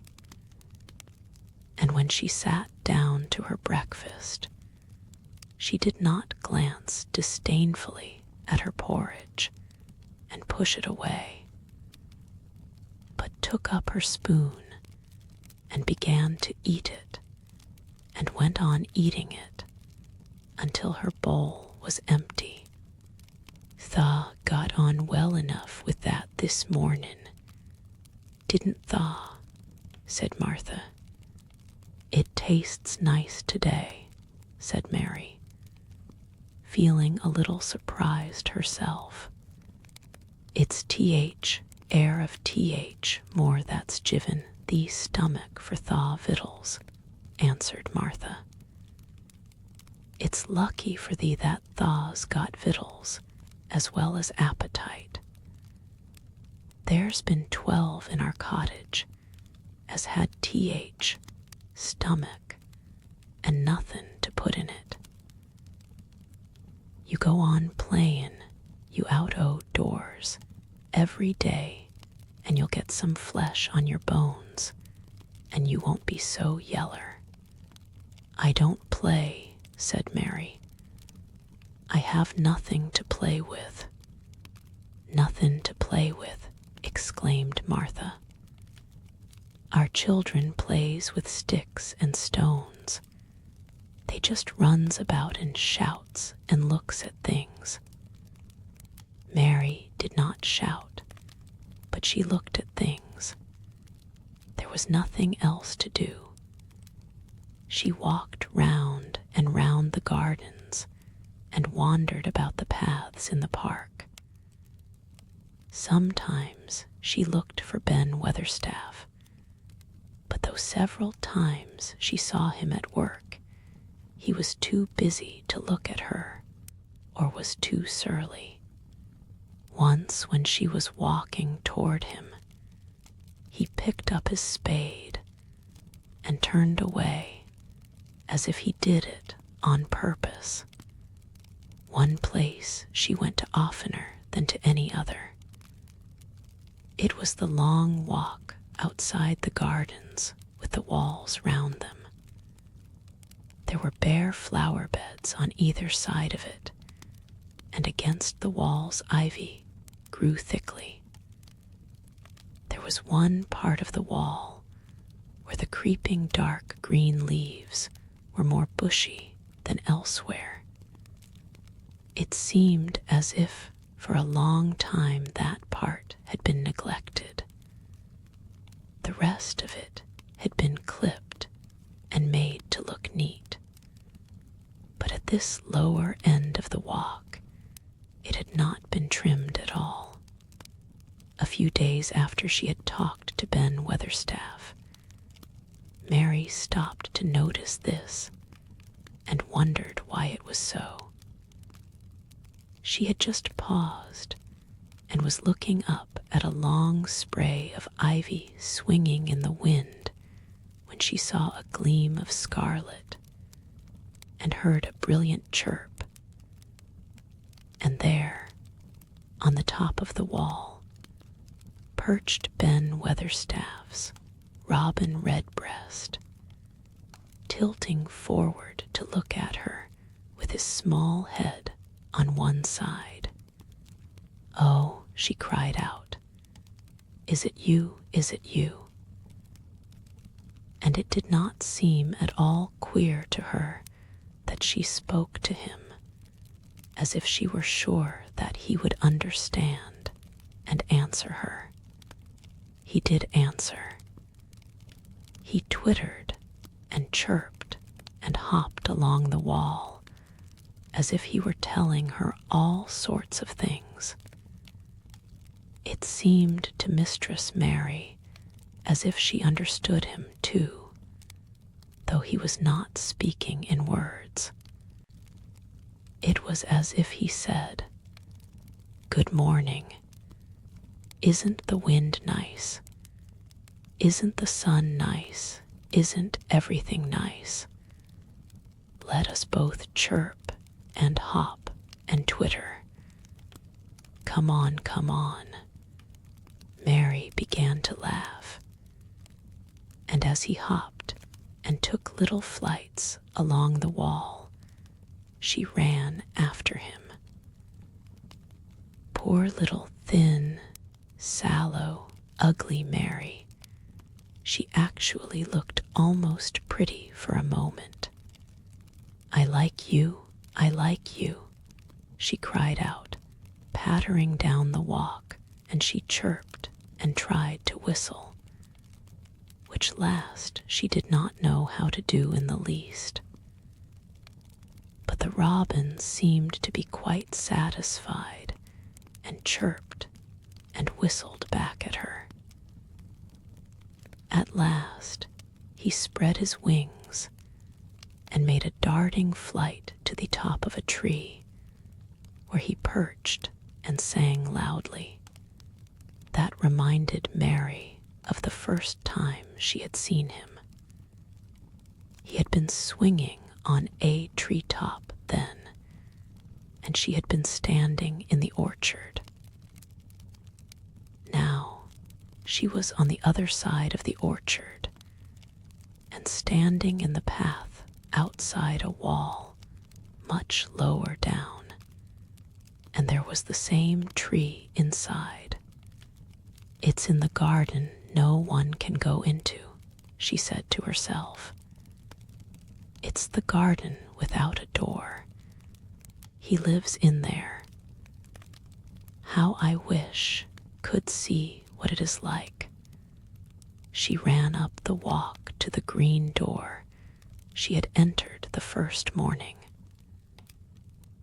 Then she ran down the path through the other door, and then into the orchard. And when she stood and looked up, there was the tree on the other side of the wall. And there was the robin just finishing his song and beginning to preen his feathers with his beak. "It is the garden," she said. "I am sure it is." She walked round and looked closely at that side of the orchard wall, but she only found what she had found before, that there was no door in it. Then she ran through the kitchen gardens again and out into the walk outside the long ivy-covered wall, and she walked to the end of it and looked at it, but there was no door. And then she walked to the other end, looking again, but there was no door. "It's very queer," she said. "Ben Weatherstaff said there was no door, and there is no door. But there must have been one 10 years ago, because Mr. Craven buried the key." This gave her so much to think of that she began to be quite interested, and feel that she was not sorry that she had come to Misselthwaite Manor.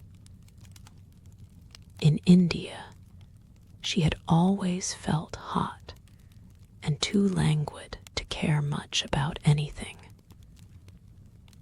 The fact was that the fresh wind from the moor had begun to blow the cobwebs out of her young brain, and to waken her up a little.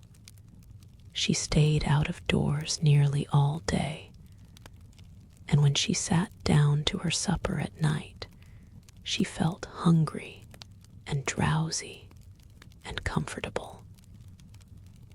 She did not feel cross when Martha chattered away.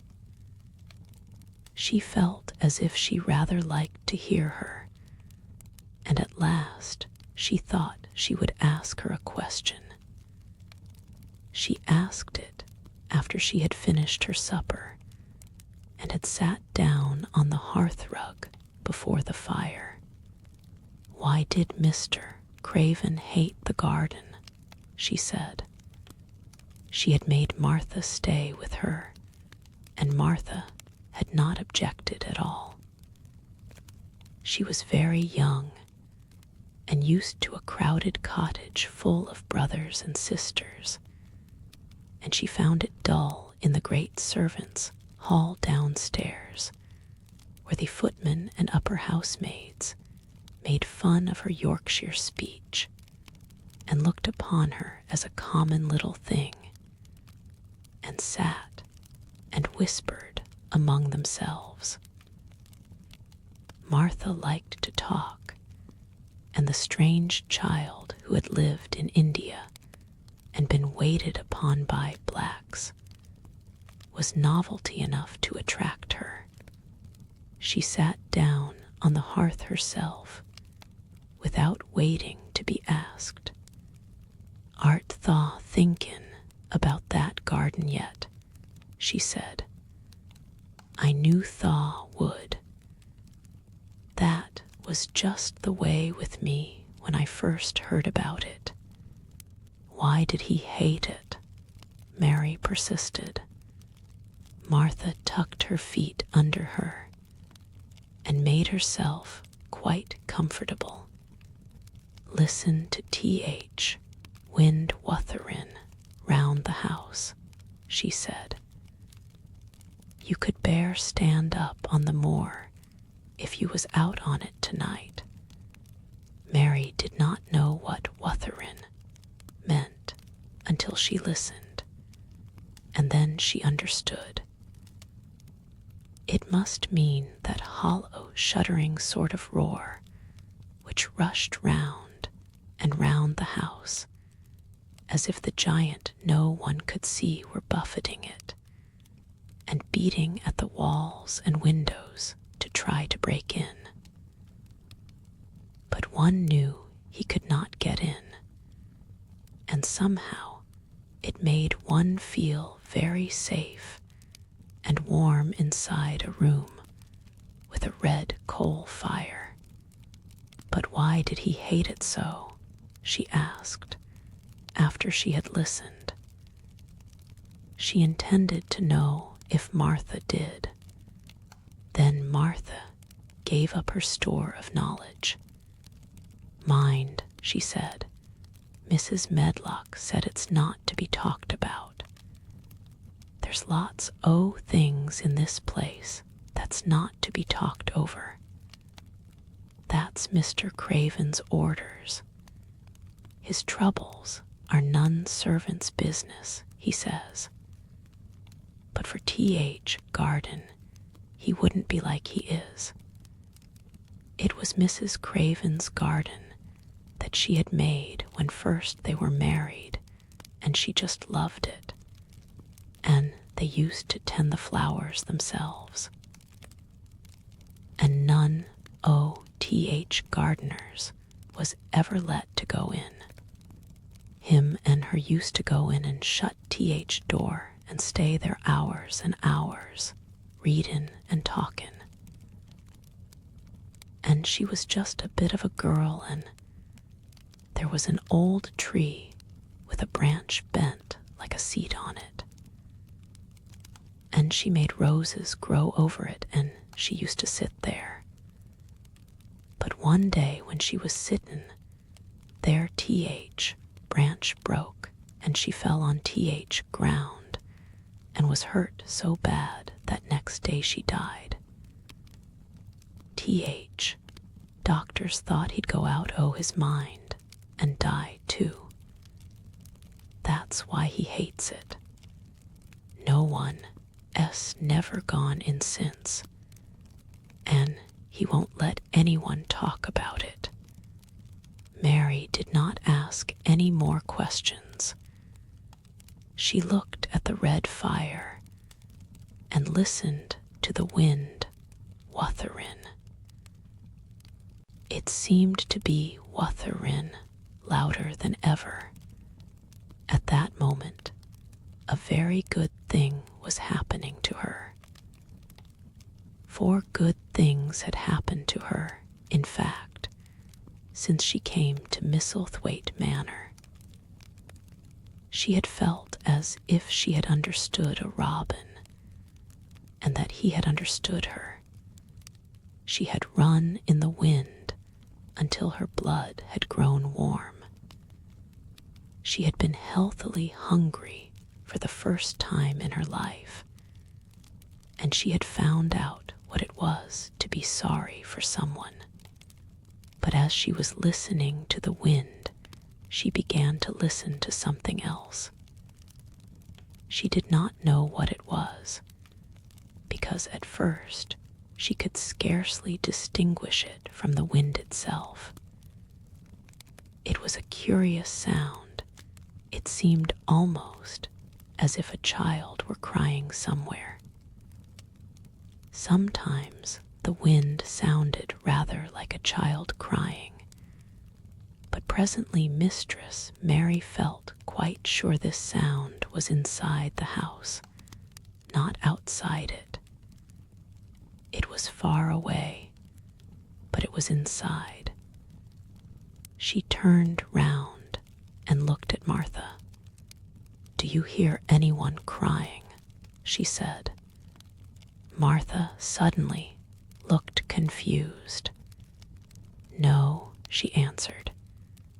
"It's TH wind. Sometimes it sounds like as if someone was lost on TH, MOOR, and wailin'. It's got all sorts o' sounds. But listen," said Mary. "It's in the house down one of those long corridors." And at that very moment, a door must have been opened somewhere downstairs. For a great rushing draught blew along the passage, and the door of the room they sat in was blown open with a crash. And as they both jumped to their feet, the light was blown out, and the crying sound was swept down the far corridor, so that it was to be heard more plainly than ever. "There," said Mary, "I told you so. It is someone crying, and it isn't a grown-up person." Martha ran and shut the door and turned the key. But before she did it, they both heard the sound of a door in some far passage shutting with a bang. And then everything was quiet, for even the wind ceased wuthering for a few moments. "It was TH wind," said Martha stubbornly. "And if it wasn't, it was little Betty Butterworth, TH, scullery maid.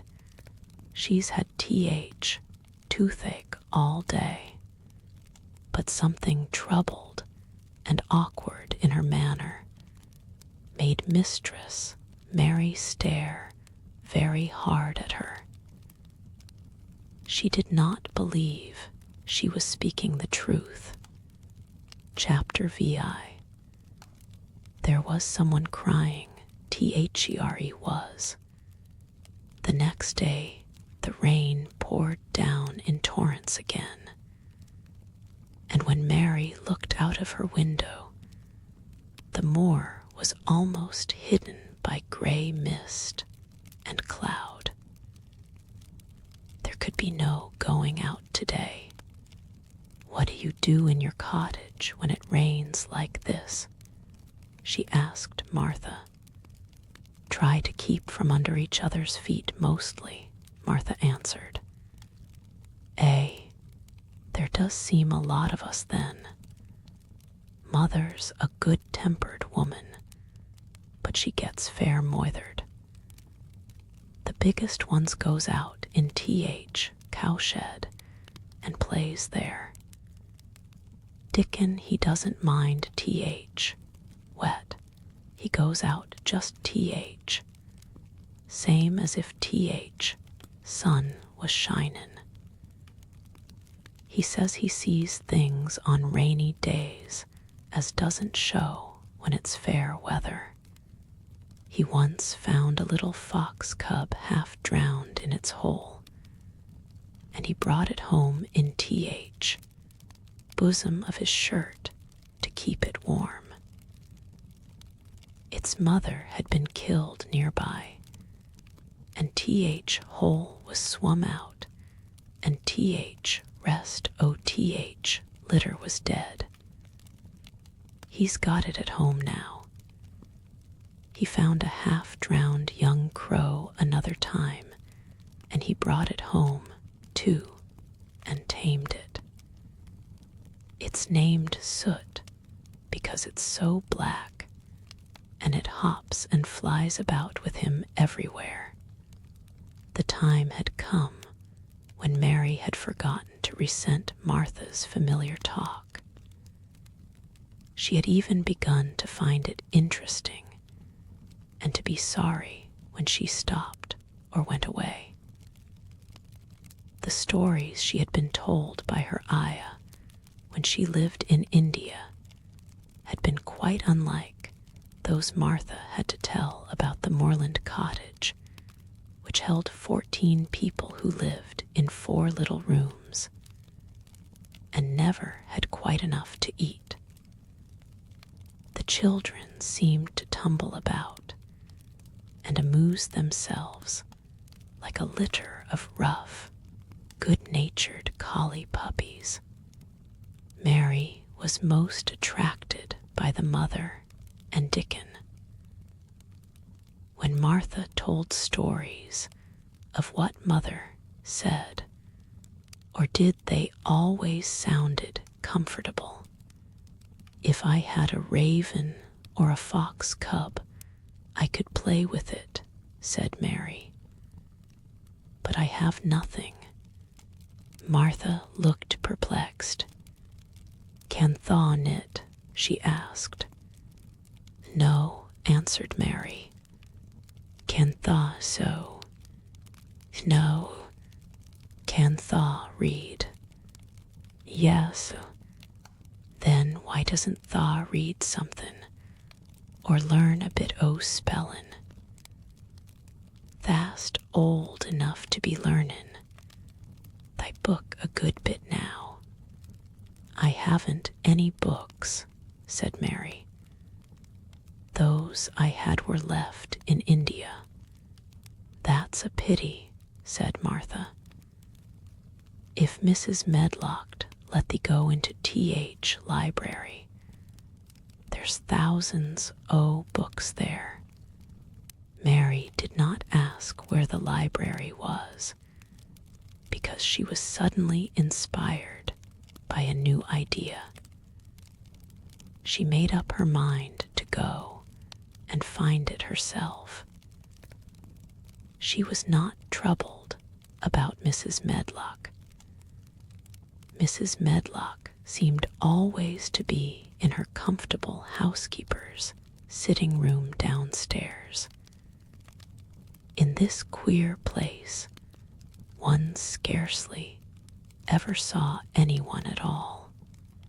In fact, there was no one to see but the servants, and when their master was away, they lived a luxurious life below stairs, where there was a huge kitchen hung about with shining brass and pewter, and a large servants' hall where there were 4 or 5 abundant meals eaten every day, and where a great deal of lively romping went on when Mrs. Medlock was out of the way. Mary's meals were served regularly, and Martha waited on her, but no one troubled themselves about her in the least. Mrs. Medlock came and looked at her every day or 2, but no one inquired what she did or told her what to do. She supposed that perhaps this was the English way of treating children. In India, she had always been attended by her ayah, who had followed her about and waited on her, hand and foot. She had often been tired of her company. Now she was followed by nobody, and was learning to dress herself because Martha looked as though she thought she was silly and stupid when she wanted to have things handed to her and put on "Hasn't Thaw got good sense?" she said once, when Mary had stood waiting for her to put on her gloves for her. "Our Susan Ann is twice as sharp as the N. She's only 4-year-old. Sometimes Thaw looks fair soft in TH head." Mary had worn her contrary scowl for an hour after that, but it made her think several entirely new things. She stood at the window for about 10 minutes this morning, after Martha had swept up the hearth for the last time and gone downstairs.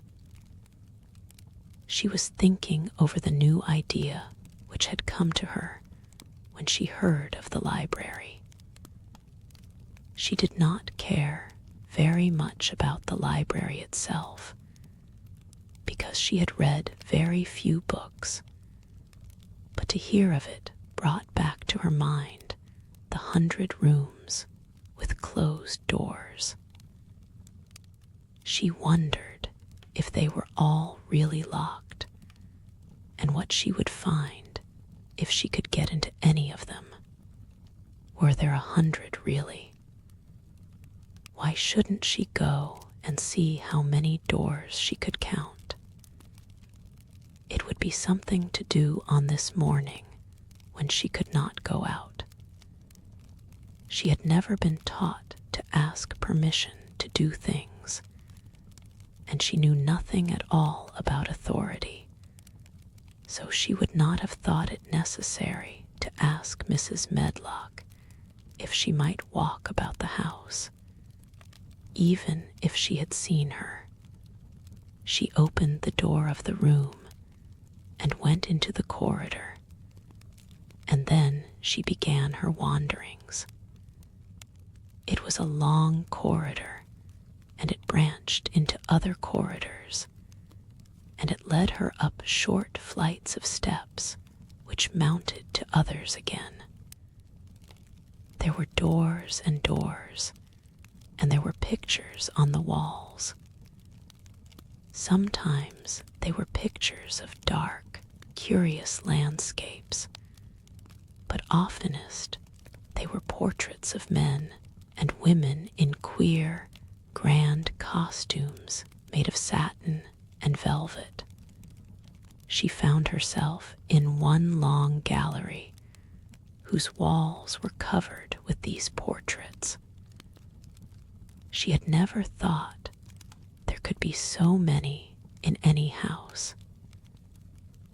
She walked slowly down this place and stared at the faces which also seemed to stare at her. She felt as if they were wondering what a little girl from India was doing in their house. Some were pictures of children, little girls in thick satin frocks, which reached to their feet and stood out about them, and boys with puffed sleeves and lace collars and long hair, or with big ruffs around their necks. She always stopped to look at the children and wonder what their names were and where they had gone and why they wore such odd clothes. There was a stiff, plain little girl rather like herself. She wore a green brocade dress and held a green parrot on her finger. Her eyes had a sharp, curious look. "Where do you live now?" said Mary aloud to her. "I wish you were here. Surely no other little girl ever spent such a queer morning." It seemed as if there was no one in all the huge rambling house but her own small self, wandering about upstairs and down, through narrow passages and wide ones, where it seemed to her that no one but herself had ever walked. Since so many rooms had been built, people must have lived in them. But it all seemed so empty that she could not quite believe it true. It was not until she climbed to the second floor that she thought of turning the handle of a door. All the doors were shut, as Mrs. Medlock had said they were. But at last she put her hand on the handle of one of them and turned it. She was almost frightened for a moment when she felt that it turned without difficulty, and that when she pushed upon the door itself, it slowly and heavily opened. It was a massive door and opened into a big bedroom. There were embroidered hangings on the wall and inlaid furniture such as she had seen in India stood about the room. A broad window with leaded panes looked out upon the moor, and over the mantel was another portrait of the stiff, plain little girl, who seemed to stare at her more curiously than ever. "Perhaps she slept here once," said Mary. "She stares at me so that she makes me feel queer." After that, she opened more doors and more. She saw so many rooms that she became quite tired and began to think that there must be 100, though she had not counted them. In all of them, there were old pictures or old tapestries with strange scenes worked on them. There were curious pieces of furniture and curious ornaments in nearly all of them. In one room, which looked like a lady's sitting room, the hangings were all embroidered velvet, and in a cabinet were about 100 little elephants made of ivory. They were of different sizes, and some had their mahouts or palanquins on their backs. Some were much bigger than the others, and some were so tiny that they seemed only babies. Mary had seen carved ivory in India, and she knew all about elephants. She opened the door of the cabinet and stood on a footstool and played with these for quite a long time.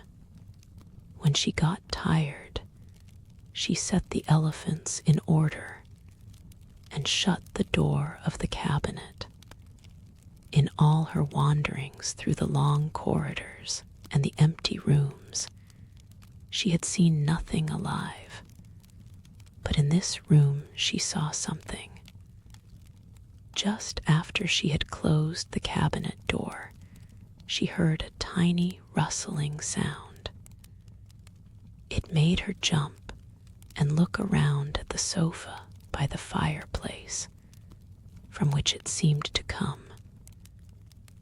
In the corner of the sofa there was a cushion, and in the velvet which covered it there was a hole, and out of the hole peeped a tiny head with a pair of frightened eyes in it. Mary crept softly across the room to look. The bright eyes belonged to a little gray mouse, and the mouse had eaten a hole into the cushion and made a comfortable nest there. 6 baby mice were cuddled up asleep near her. If there was no one else alive in the 100 rooms, there were 7 mice who did not look lonely at all. If they wouldn't be so frightened, I would take them back with me, said Mary. She had wandered about long enough to feel too tired to wander any farther, and she turned back. 2 or 3 times she lost her way by turning down the wrong corridor, and was obliged to ramble up and down until she found the right one. But at last she reached her own floor again, though she was some distance from her own room and did not know exactly where she was.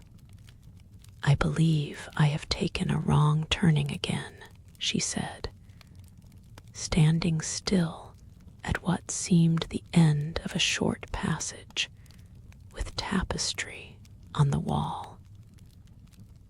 "I don't know which way to go. How still everything is." It was while she was standing here, and just after she had said this, that the stillness was broken by a sound. It was another cry, but not quite like the one she had heard last night. It was only a short one, a fretful, childish whine muffled by passing through walls. "It's nearer than it was," said Mary, her heart beating rather faster. "And it is crying." She put her hand accidentally upon the tapestry near her, and then sprang back, feeling quite startled. The tapestry was the covering of a door which fell open, and showed her that there was another part of the corridor behind it, and Mrs. Medlock was coming up it with her bunch of keys in her hand, and a very cross look on her face. "What are you doing here?" she said, and she took Mary by the arm and pulled her away. "What did I tell you? I turned round the wrong corner," explained Mary.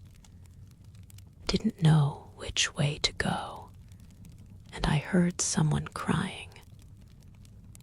She quite hated Mrs. Medlock at the moment, but she hated her more the next. "You didn't hear anything of the sort," said the housekeeper. "You come along back to your own nursery, or I'll box your ears." And she took her by the arm and half pushed, half pulled her up one passage and down another, until she pushed her in at the door of her own room. "Now," she said, "you stay where you're told to stay, or you'll find yourself locked up. The master had better get you a governess, same as he said he would. You're one that needs someone to look sharp after you. I've got enough to do." She went out of the room and slammed the door after her, and Mary went and sat on the hearthrug, pale with rage. She did not cry, but ground her teeth. There was someone crying. There was. She said to herself. She had heard it twice now, and sometime she would find out. She had found out a great deal this morning. She felt as if she had been on a long journey, and at any rate she had had something to amuse her all the time, and she had played with the ivory elephants, and had seen the gray mouse and its babies in their nest in the velvet cushion. Chapter VII. The Key to the Garden. 2 days after this, when Mary opened her eyes, she sat upright in bed immediately and called to Martha. "Look at the moor! Look at the moor!" The rainstorm had ended, and the gray mist and clouds had been swept away in the night by the wind. The wind itself had ceased, and a brilliant, deep blue sky arched high over the moorland. Never had Mary dreamed of a sky so blue. In India, skies were hot and blazing. This was of a deep, cool blue, which almost seemed to sparkle like the waters of some lovely bottomless lake. And here and there, high in the arched blueness, floated small clouds of snow-white fleece. The far-reaching world of the moor itself looked softly blue instead of gloomy purple-black or awful dreary gray. "Aye," said Martha with a cheerful grin. "TH, storm S over for a bit. It does like this at this time, O.TH year. It goes off in a night like it was pretendin'. It had never been here and never meant to come again. That's because TH, springtime, S on its way. It's a long way off yet, but it's common. I thought perhaps it always rained or looked dark in England," Mary said. No," said Martha, sitting up on her heels among her black lead brushes. "Nout O.TH sort." "What does that mean?" asked Mary seriously. In India, the natives spoke different dialects, which only a few people understood. So she was not surprised when Martha used words she did not know. Martha laughed, as she had done the first morning. "There now," she said. "I've talked broad Yorkshire again like Mrs. Medlock said I mustn't. Nout O.TH sort means nothing of the sort, slowly and carefully. But it takes so long to say it.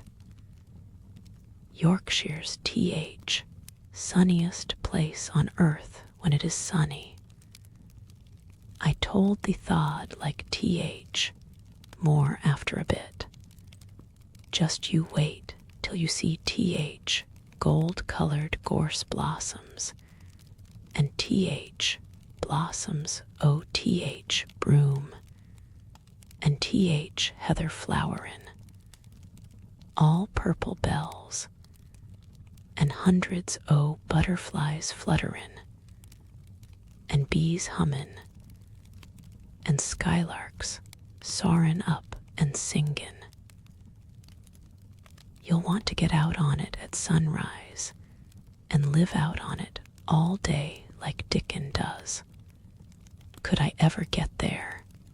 asked Mary wistfully, looking through her window at the far-off blue. It was so new and big and wonderful, and such a heavenly color. "I don't know," answered Martha. "THE never used THE legs since THE was born, it seems to me. THE couldn't walk 5 mile. It's 5 mile to our cottage. I should like to see your cottage." Martha stared at her a moment curiously before she took up her polishing brush and began to rub the grate again. She was thinking that the small, plain face did not look quite as sour at this moment as it had done the first morning she saw it. It looked just a trifle like little Susan Ann's when she wanted something very much. "I'll ask my mother about it," she said. "She's one o' them that nearly always sees a way to do things. It's my day out today, and I'm goin' home. I am glad. Mrs. Medlock thinks a lot o' mother. Perhaps she could talk to her." "I like your mother," said Mary. "I should think THE did," agreed Martha, polishing away. "I've never seen her," said Mary. "No, THE hasn't," replied Martha.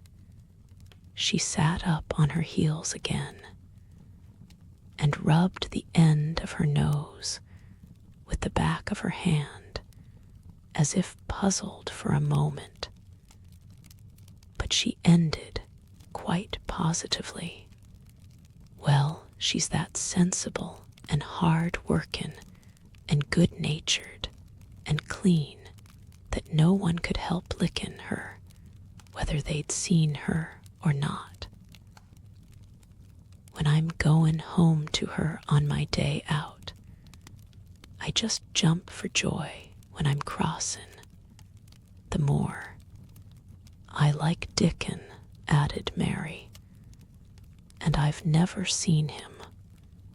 "Well," said Martha stoutly, "I've told thee that very birds likes him, and rabbits and wild sheep and ponies, and foxes themselves. I wonder," staring at her reflectively, "what Dickon would think of thee." "He wouldn't like me," said Mary in her stiff, cold little way. "No one does."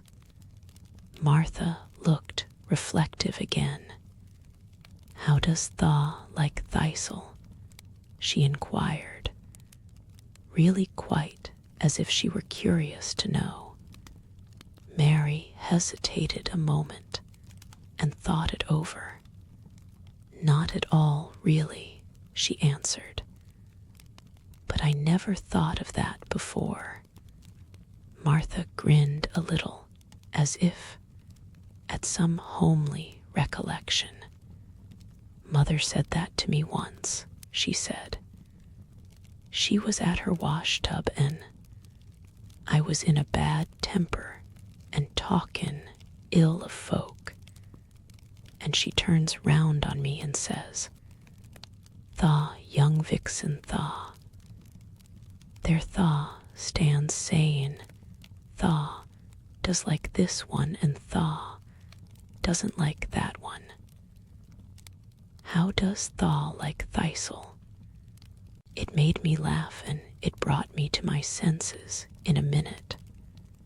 She went away in high spirits as soon as she had given Mary her breakfast. She was going to walk 5 miles across the moor to the cottage, and she was going to help her mother with the washing and do the week's baking and enjoy herself thoroughly. Mary felt lonelier than ever when she knew she was no longer in the house.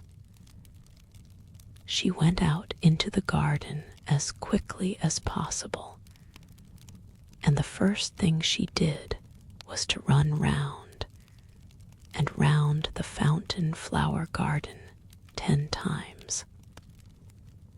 She counted the times carefully, and when she had finished, she felt in better spirits. The sunshine made the whole place look different. The high, deep, blue sky arched over MISSEL as well as over the moor, and she kept lifting her face and looking up into it, trying to imagine what it would be like to lie down on one of the little snow-white clouds and float about. She went into the first kitchen garden and found Ben Weatherstaff working there with 2 other gardeners. The change in the weather seemed to have done him good. He spoke to her of his own accord. "Springtime's common," he said. "Cannot thaw smell it?" Mary sniffed and thought she could. "I smell something nice and fresh and damp," she said. "That's TH, good rich earth," he answered, digging away. "It's in a good humor mackin', ready to grow things. It's glad when plantin' time comes. It's dull in TH, winter, when it's got nowt to do. In TH, flower gardens out their things will be stirrin' down below in TH dark. TH, sun's warmin' 'em. You'll see bits o' green spikes stickin' out o' TH, black earth, after a bit." "What will they be?" asked Mary. "Crocuses and snowdrops and daffodowndilies." "Has Thaw never seen them?" "No, everything is hot and wet and green after the rains in India," said Mary. "And I think things grow up in a night." "These won't grow up in a night," said Weatherstaff. "Thaw'll have to wait for 'em. They'll poke up a bit higher here and push out a spike more there and uncurl a leaf this day and another that. You watch 'em." "I am going to," answered Mary. Very soon she heard the soft, rustling flight of wings again, and she knew at once that the robin had come again. He was very pert and lively, and hopped about so close to her feet, and put his head on one side, and looked at her so slyly that she asked Ben Weatherstaff a question. "Do you think he remembers me?" she said. "Remembers thee," said Weatherstaff, indignantly. "He knows every cabbage stump in TH gardens, let alone TH people. He's never seen a little wench here before, and he's bent on findin' out all about thee. Thaw's no need to try to hide anything from him. Are things stirring down below in the dark, in that garden where he lives?" Mary inquired. "What garden?" grunted Weatherstaff, becoming surly again. "The one where the old rose trees are." She could not help asking, because she wanted so much to know. "Are all the flowers dead, or do some of them come again in the summer? Are there ever any roses?" "Ask him," said Ben Weatherstaff, hunching his shoulders toward the robin. "He's the only one as knows. No one else has seen inside it for 10 year. 10 years was a long time, Mary thought. She had been born 10 years ago.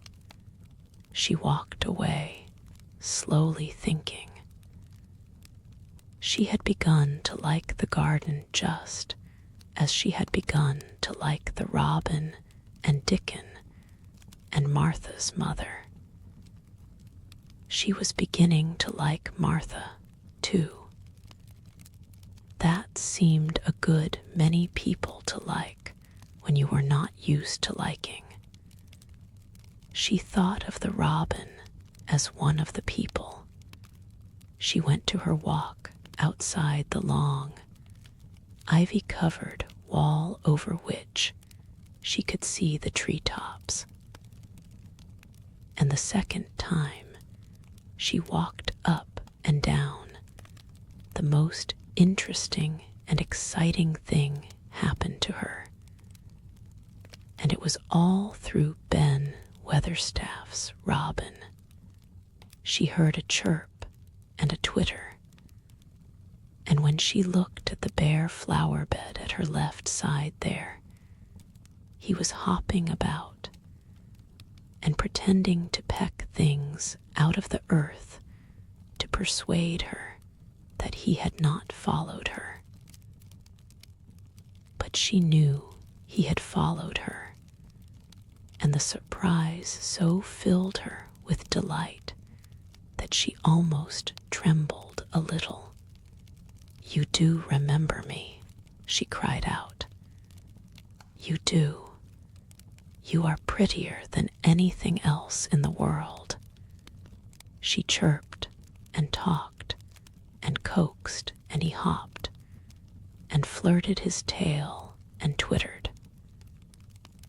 It was as if he were talking.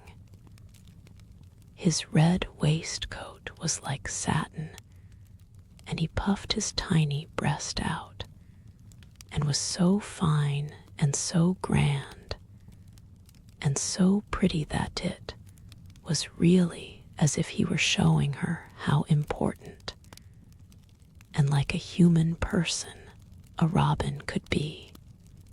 Mistress Mary forgot that she had ever been contrary in her life when he allowed her to draw closer and closer to him and bend down and talk and try to make something like robin sounds.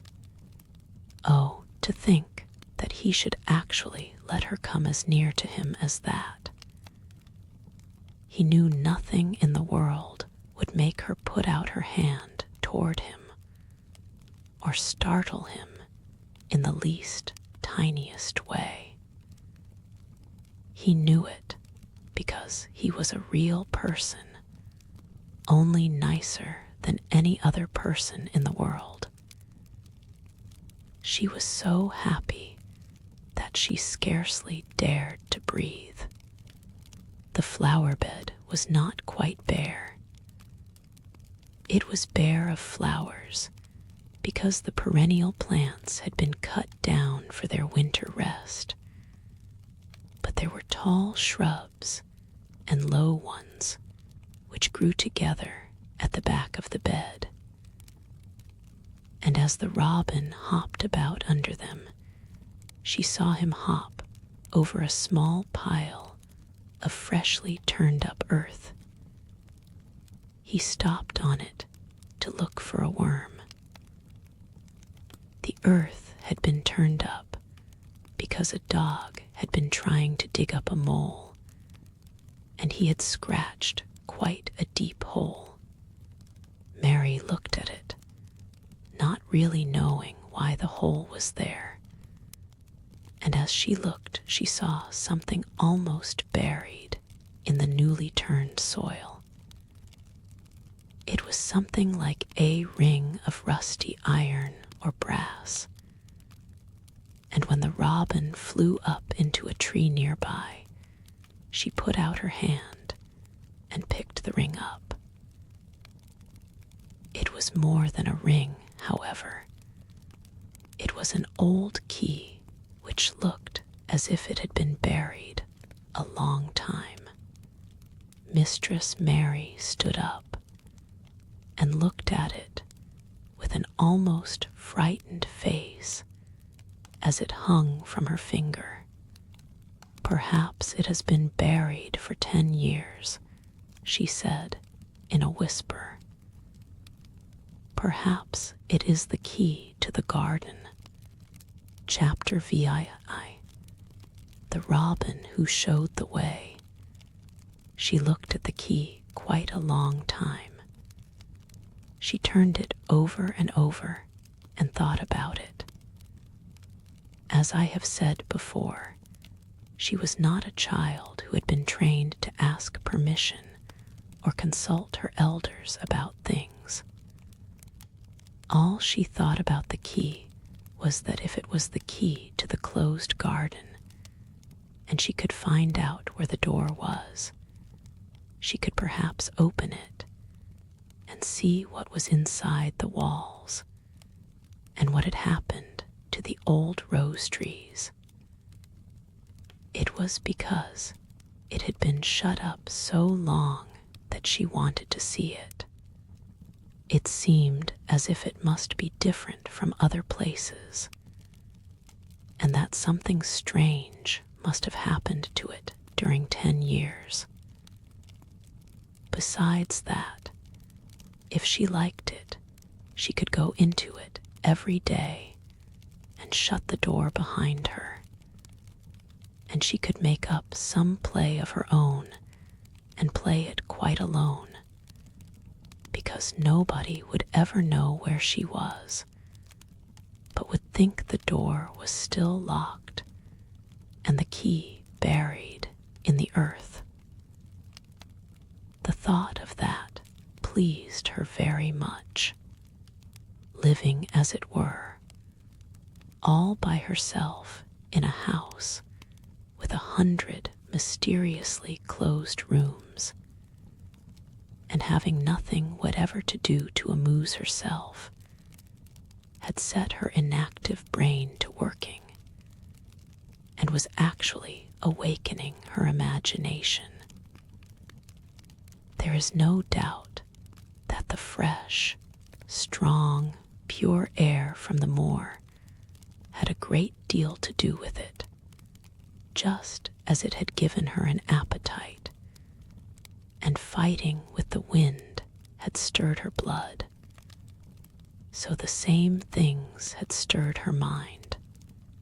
In India, she had always been too hot and languid and weak to care much about anything.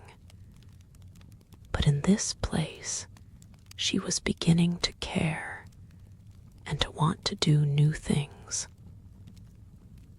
Already she felt less contrary, though she did not know why. She put the key in her pocket and walked up and down her walk. No one but herself ever seemed to come there, so she could walk slowly and look at the wall, or rather at the ivy growing on it. The ivy was the baffling thing. Howsoever carefully she looked, she could see nothing but thickly growing, glossy, dark green leaves. She was very much disappointed. Something of her contrariness came back to her as she paced the walk and looked over it at the treetops inside. It seemed so silly, she said to herself, to be near it and not be able to get in.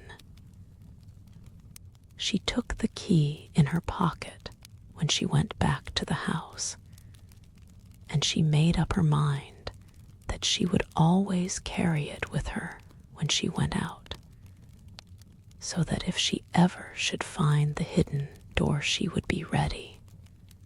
Mrs. Medlock had allowed Martha to sleep all night at the cottage, but she was back at her work in the morning with cheeks redder than ever and in the best of spirits. "I got up at 4 o'clock, she said.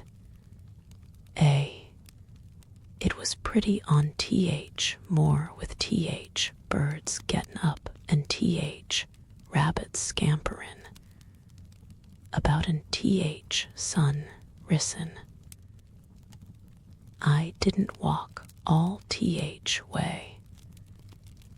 A man gave me a ride in his cart, and I did enjoy myself.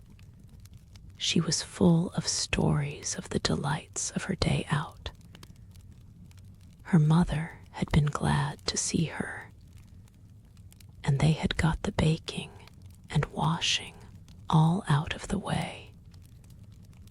She had even made each of the children a dough cake with a bit of brown sugar in it. I had 'em all pippin' hot when they came in from playin' on th MOOR. And th cottage all smelt nice, clean hot backin', and there was a good fire, and they just shouted for joy. Our Dickon, he said our cottage was good enough for a king to live in. In the evening, they had all sat round the fire, and Martha and her mother had sewed patches on torn clothes and mended stockings. And Martha had told them about the little girl who had come from India and who had been waited on all her life by what Martha called blacks, until she didn't know how to put on her own stockings. They did like to hear about you, said Martha. They wanted to know all about th blacks and about th ship you came in. I couldn't tell 'em enough. Mary reflected a little. I'll tell you a great deal more before your next day out, she said, so that you will have more to talk about. I dare say they would like to hear about riding on elephants and camels, and about the officers going to hunt tigers. My word, cried delighted Martha. It would set 'em clean off their heads. Would thaw really do that, miss? It would be same as a wild beast show like we heard they had in York once. India is quite different from Yorkshire, Mary said slowly, as she thought the matter over. I never thought of that. Did Dickon and your mother like to hear you talk about me? Why, our Dickon's eyes nearly started out o' his head. They got that round, answered Martha. But mother, she was put out about your seamen, to be all by yourself like. She said, hasn't Mr. Craven got no governess for her, nor no nurse? And I said, no, he hasn't, though Mrs. Medlock says he will when he thinks of it. But she says he mayn't think of it for 2 or 3 years. I don't want a governess, said Mary sharply, but mother says you ought to be learnin' your book by this time, and you ought to have a woman to look after you. And she says, now, Martha, you just think how you'd feel yourself in a big place like that, wanderin' about all alone and no mother. You do your best to cheer her up, she says, and I said I would. Mary gave her a long, steady look. You do cheer me up, she said. I like to hear you talk. Presently Martha went out of the room and came back with something held in her hands under her apron. "What does Thaw think?" she said, with a cheerful grin. "I've brought thee a present." "A present!" exclaimed Mistress Mary. How could a cottage full of 14 hungry people give anyone a present? "A man was driven across the moor Pedlin," Martha explained, "and he stopped his cart at our door. He had pots and pans and odds and ends, but Mother had no money to buy anything. Just as he was going away, our Elizabeth Ellen called out, 'Mother, he's got skipping ropes with red and blue handles.' And Mother, she calls out quite sudden, 'Here, stop, mister. How much are they?' And he says 2pence. And Mother, she began fumbling in her pocket, and she says to me, 'Martha, Thaw.'s brought me thy wages like a good lass, and I've got 4 places to put every penny, but I'm just going to take 2pence out of it to buy that child a skipping rope.' And she bought one, and here it is." She brought it out from under her apron and exhibited it quite proudly. It was a strong, slender rope with a striped red and blue handle at each end. But Mary Lennox had never seen a skipping rope before. She gazed at it with a mystified expression. "What is it for?" she asked curiously. "For," cried out Martha, "does Thaw mean that they've not got skipping ropes in India? For all they've got elephants and tigers and camels. No wonder most of 'em's black. This is what it's for. Just watch me." And she ran into the middle of the room, and taking a handle in each hand began to skip and skip and skip, while Mary turned in her chair to stare at her. And the queer faces in the old portraits seemed to stare at her too, and wonder what on earth this common little cottager had the impudence to be doing under their very noses. But Martha did not even see them. The interest and curiosity in Mistress Mary's face delighted her, and she went on skipping and counted as she skipped until she had reached 100. "I could skip longer than that," she said when she stopped.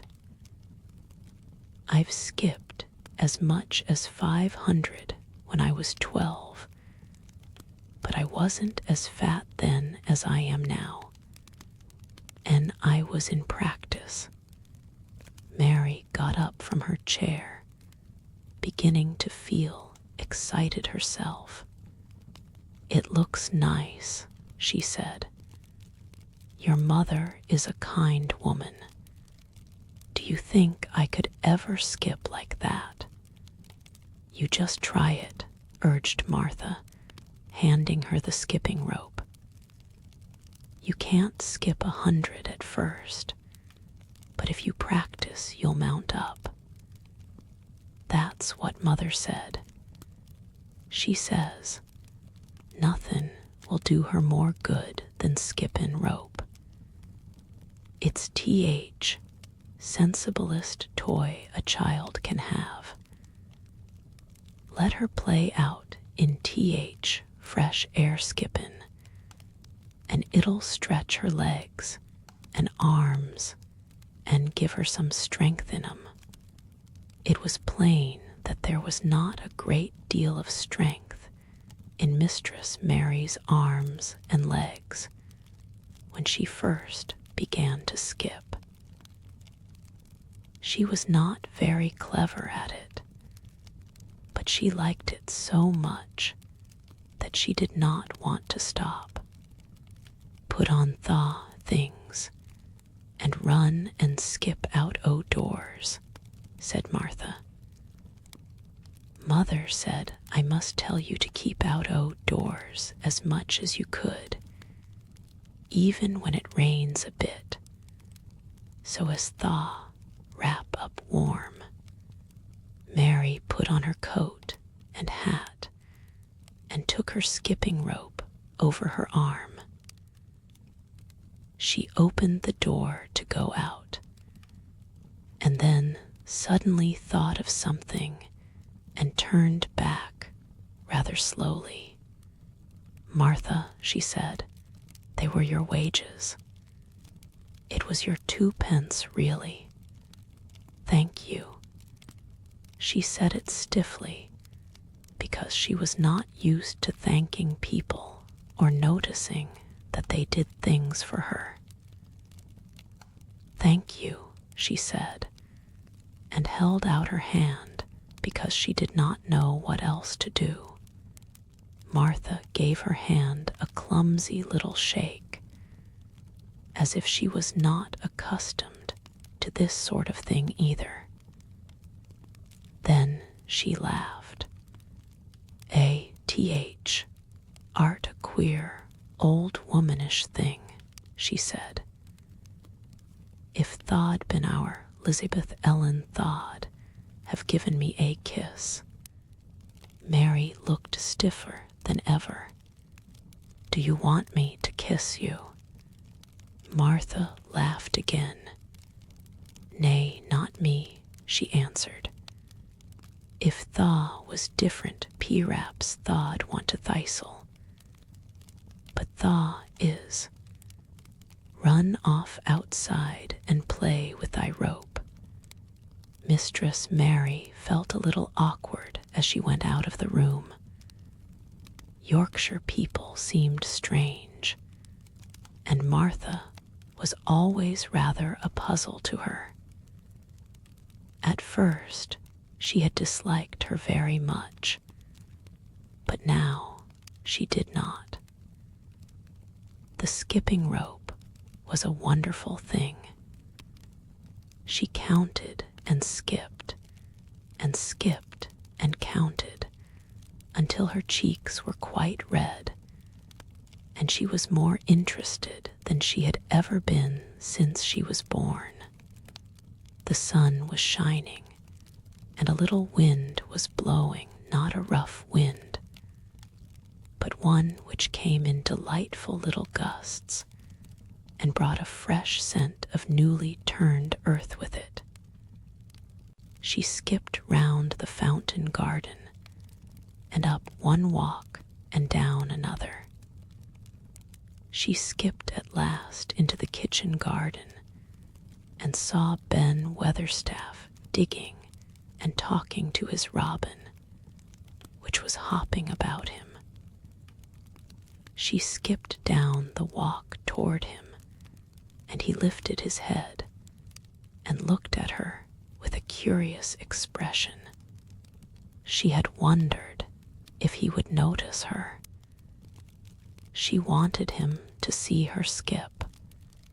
Well, he exclaimed, upon my word, p'raps thou art a young un after all, and p'raps thou's got child's blood in thy veins instead of sour buttermilk. Thou's skipped red into thy cheeks as sure as my name's Ben Weatherstaff. Wouldn't have believed thaw could do it. I never skipped before, Mary said. I'm just beginning. I can only go up to 20. Thaw keep on, said Ben. Thaw, shapes well enough at it for a young un that's lived with heathen. Just see how he's watchin' thee, jerking his head toward the robin. He followed after the yesterday. He'll be at it again today. He'll be bound to find out what th skippin' rope is. He's never seen one. A, shaking his head at the bird. The curiosity will be th, death of thee sometime if the doesn't look sharp.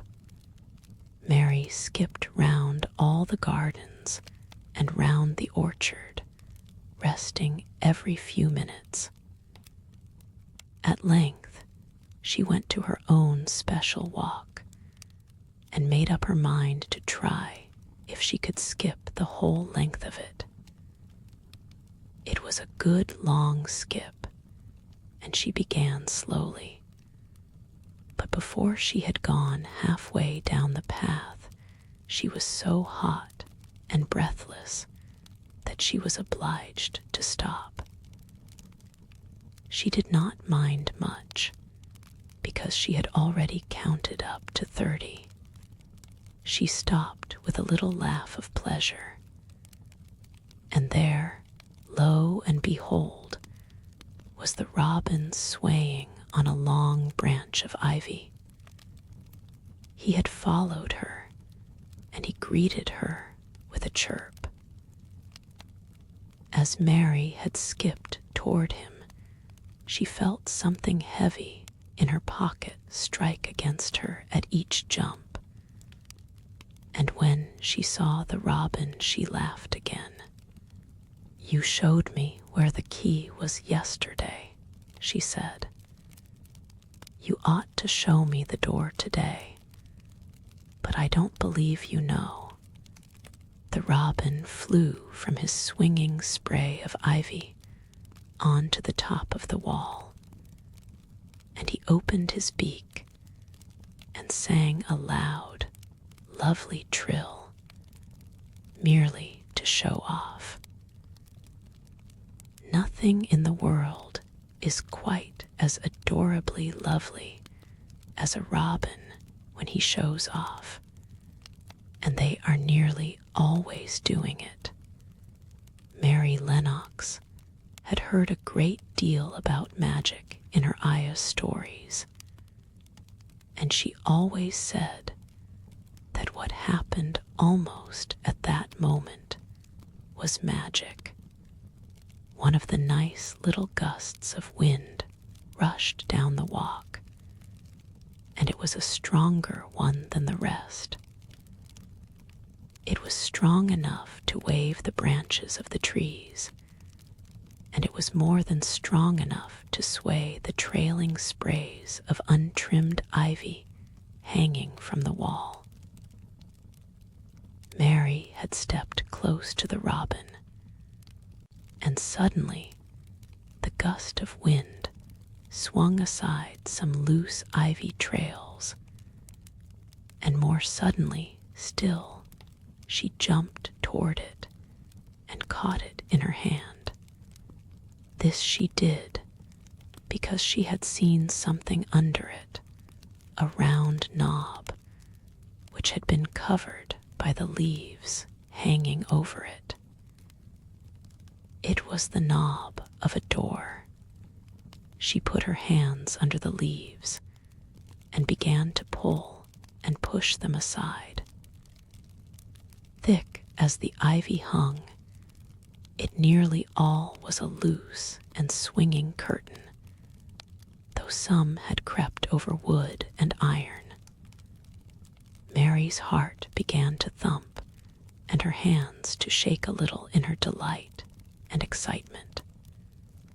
The robin kept singing and twittering away, and tilting his head on one side, as if he were as excited as she was. What was this under her hands, which was square and made of iron, and which her fingers found a hole in? It was the lock of the door which had been closed 10 years, and she put her hand in her pocket, drew out the key, and found it fitted the keyhole. She put the key in and turned it. It took 2 hands to do it, but it did turn. And then she took a long breath and looked behind her up the long walk to see if anyone was coming. No one was coming.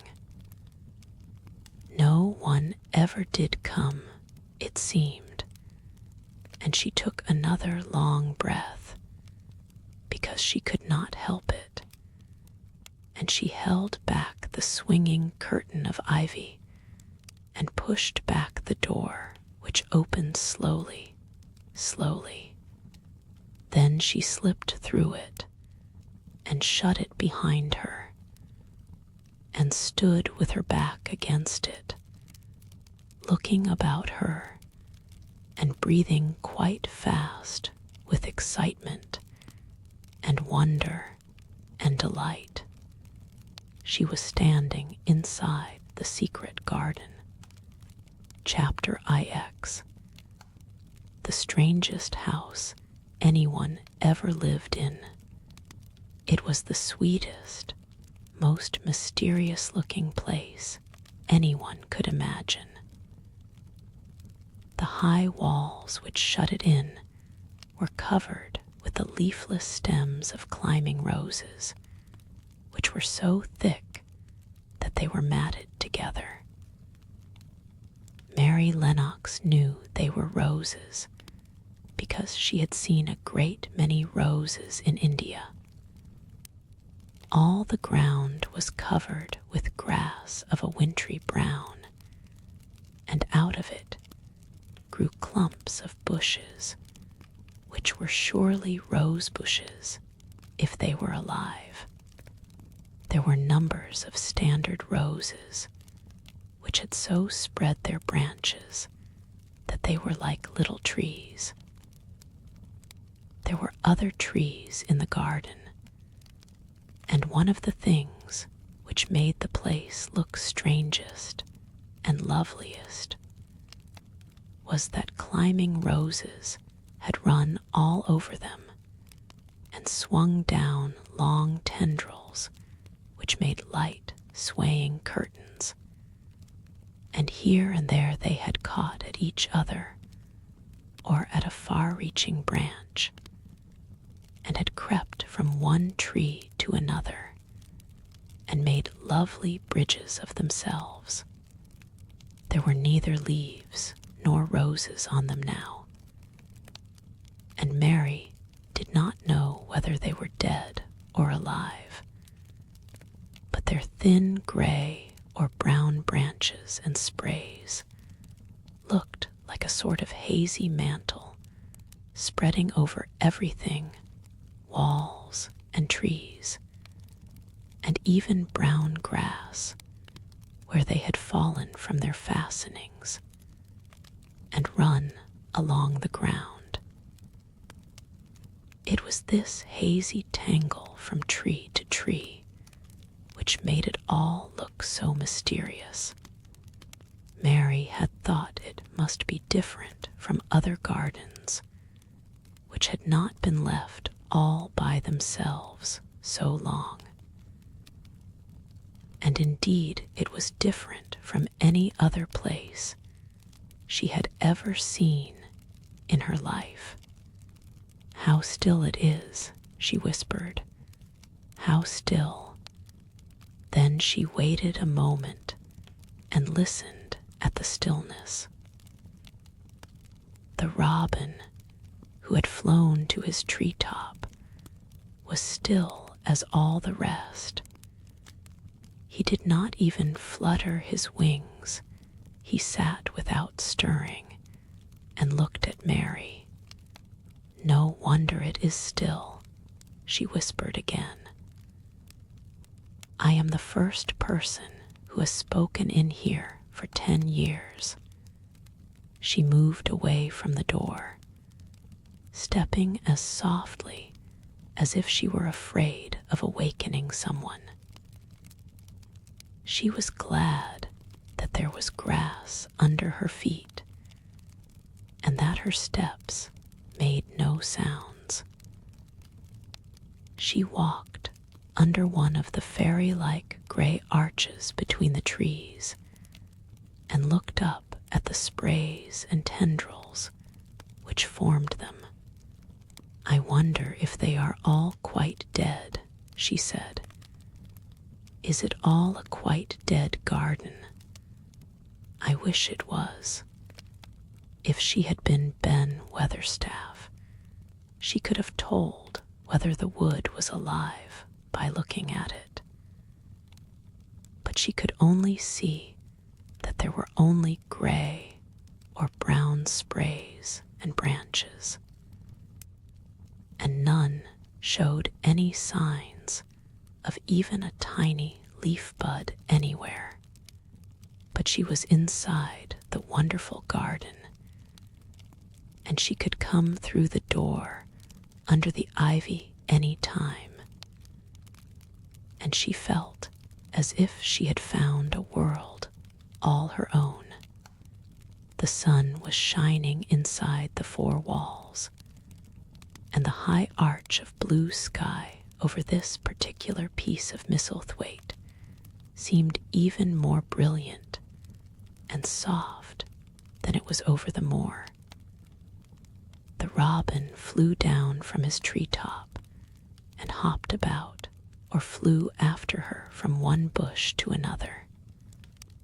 He chirped a good deal and had a very busy air, as if he were showing her things.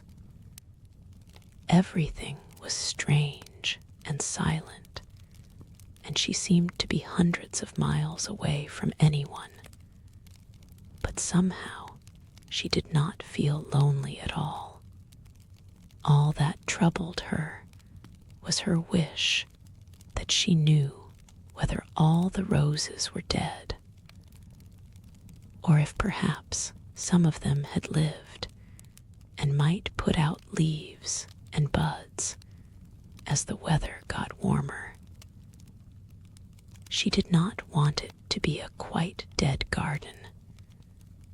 If it were a quite alive garden, how wonderful it would be, and what thousands of roses would grow on every side. Her skipping rope had hung over her arm when she came in, and after she had walked about for a while, she thought she would skip round the whole garden, stopping when she wanted to look at things. There seemed to have been grass paths here and there, and in one or two corners there were alcoves of evergreen with stone seats or tall moss-covered flower urns in them. As she came near the second of these alcoves, she stopped skipping. There had once been a flower bed in it, and she thought she saw something sticking out of the black earth, some sharp, little pale green points. She remembered what Ben Weatherstaff had said, and she knelt down to look at them. Yes, they are tiny growing things, and they might be crocuses, or snowdrops, or daffodils, she whispered. She bent very close to them and sniffed the fresh scent of the damp earth. She liked it very much. Perhaps there are some other ones coming up in other places, she said. I will go all over the garden and look. She did not skip, but walked. She went slowly and kept her eyes on the ground. She looked in the old border beds and among the grass, and after she had gone round, trying to miss nothing, she had found ever so many more sharp, pale green points, and she had become quite excited again. "It isn't a quite dead garden," she cried out softly to herself. "Even if the roses are dead, there are other things alive." She did not know anything about gardening, but the grass seemed so thick in some of the places where the green points were pushing their way through that she thought they did not seem to have room enough to grow. She searched about until she found a rather sharp piece of wood and knelt down and dug and weeded out the weeds and grass until she made nice little clear places around them. "Now they look as if they could breathe," she said, after she had finished with the first ones. "I am going to do ever so many more. I'll do all I can see. If I haven't time today, I can come tomorrow." She went from place to place and dug and weeded and enjoyed herself so immensely that she was led on from bed to bed and into the grass under the trees. The exercise made her so warm that she first threw her coat off and then her hat, and without knowing it, she was smiling down onto the grass and the pale green points all the time. The robin was tremendously busy. He was very much pleased to see gardening begun on his own estate. He had often wondered at Ben Weatherstaff, where gardening is done, all sorts of delightful things to eat are turned up with the soil.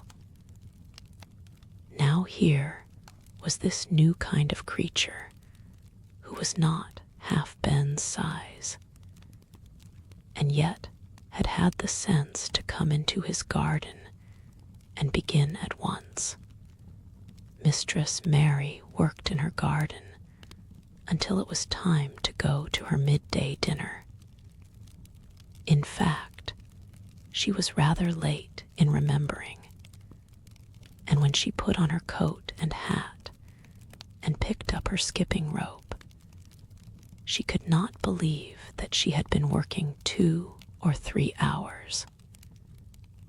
She had been actually happy all the time, and dozens of the tiny, pale green points were to be seen in cleared places, looking twice as cheerful as they had looked before, when the grass and weeds had been smothering them. "I shall come back this afternoon," she said, looking all round at her new kingdom and speaking to the trees and the rose bushes as if they heard her. Then she ran lightly across the grass, pushed open the slow old door, and slipped through it under the ivy. She had such red cheeks and such bright eyes, and ate such a dinner that Martha was delighted. 2 pieces o' meat and 2 helps o' rice pudding, she said. Mother will be pleased when I tell her what T.H. skippin' rope's done for thee." In the course of her digging with her pointed stick mistress, Mary had found herself digging up a sort of white root, rather like an onion. She had put it back in its place and patted the earth carefully down on it, and just now she wondered if Martha could tell her what it was. "Martha," she said, "what are those white roots that look like onions?" "They're bulbs," answered Martha. "Lots o' spring flowers grow from 'em. Th, very little ones are snowdrops and crocuses, and th, big ones are narcissuses and jonquils and daffodils. Th, biggest of all is lilies and purple flags. A, they are nice. Dickon's got a whole lot of 'em planted in our bit o' garden." "Does Dickon know all about them?" asked Mary, a new idea taking possession of her. "Our Dickon can make a flower grow out of a brick walk. Mother says he just whispers things out o' th ground. Do bulbs live a long time? Would they live years and years if no one helped them?" inquired Mary anxiously. "They're things as helps themselves," said Martha. "That's why poor folk can afford to have 'em. If you don't trouble 'em, most of 'em'll work away underground for a lifetime and spread out and have little uns. There's a place in Th, Park Woods here, where there's snowdrops by thousands. They're the prettiest sight in Yorkshire when Th, spring comes. No one knows when they was first planted. I wish the spring was here now," said Mary. "I want to see all the things that grow in England." She had finished her dinner and gone to her favorite seat on the hearthrug. I wish I had a little spade," she said. "Whatever does Thaw want a spade for?" asked Martha, laughing. "Art Thaw goin' to take to diggin'? I must tell Mother that too." Mary looked at the fire and pondered a little. She must be careful if she meant to keep her secret kingdom. She wasn't doing any harm, but if Mr. Craven found out about the open door, he would be fearfully angry and get a new key and lock it up forevermore. She really could not bear that. "This is such a big, lonely place," she said slowly, as if she were turning matters over in her mind. "The house is lonely, and the park is lonely, and the gardens are lonely. So many places seem shut up.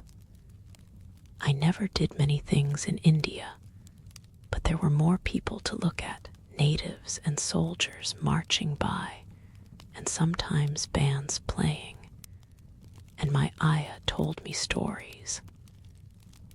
There is no one to talk to here except you and Ben Weatherstaff. And you have to do your work, and Ben Weatherstaff won't speak to me often. I thought if I had a little spade, I could dig somewhere as he does. And I might make a little garden if he would give me some seeds." Martha's face quite lighted up. "There now," she exclaimed. "If that wasn't one of Th things Mother said. She says, there's such a lot o' room in that big place. Why don't they give her a bit for herself? Even if she doesn't plant nothin' but parsley and radishes.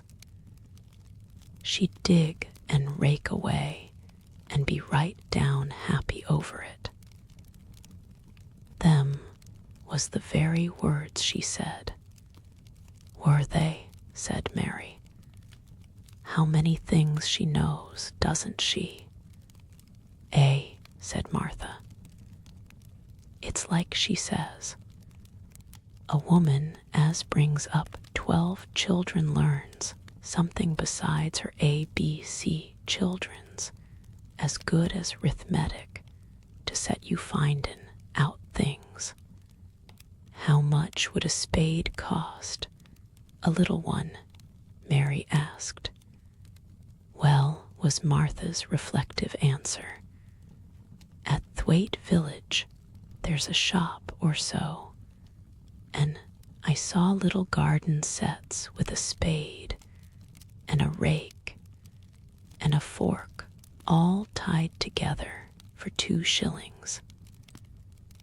And they was stout enough to work with too. I've got more than that in my purse," said Mary. "Mrs.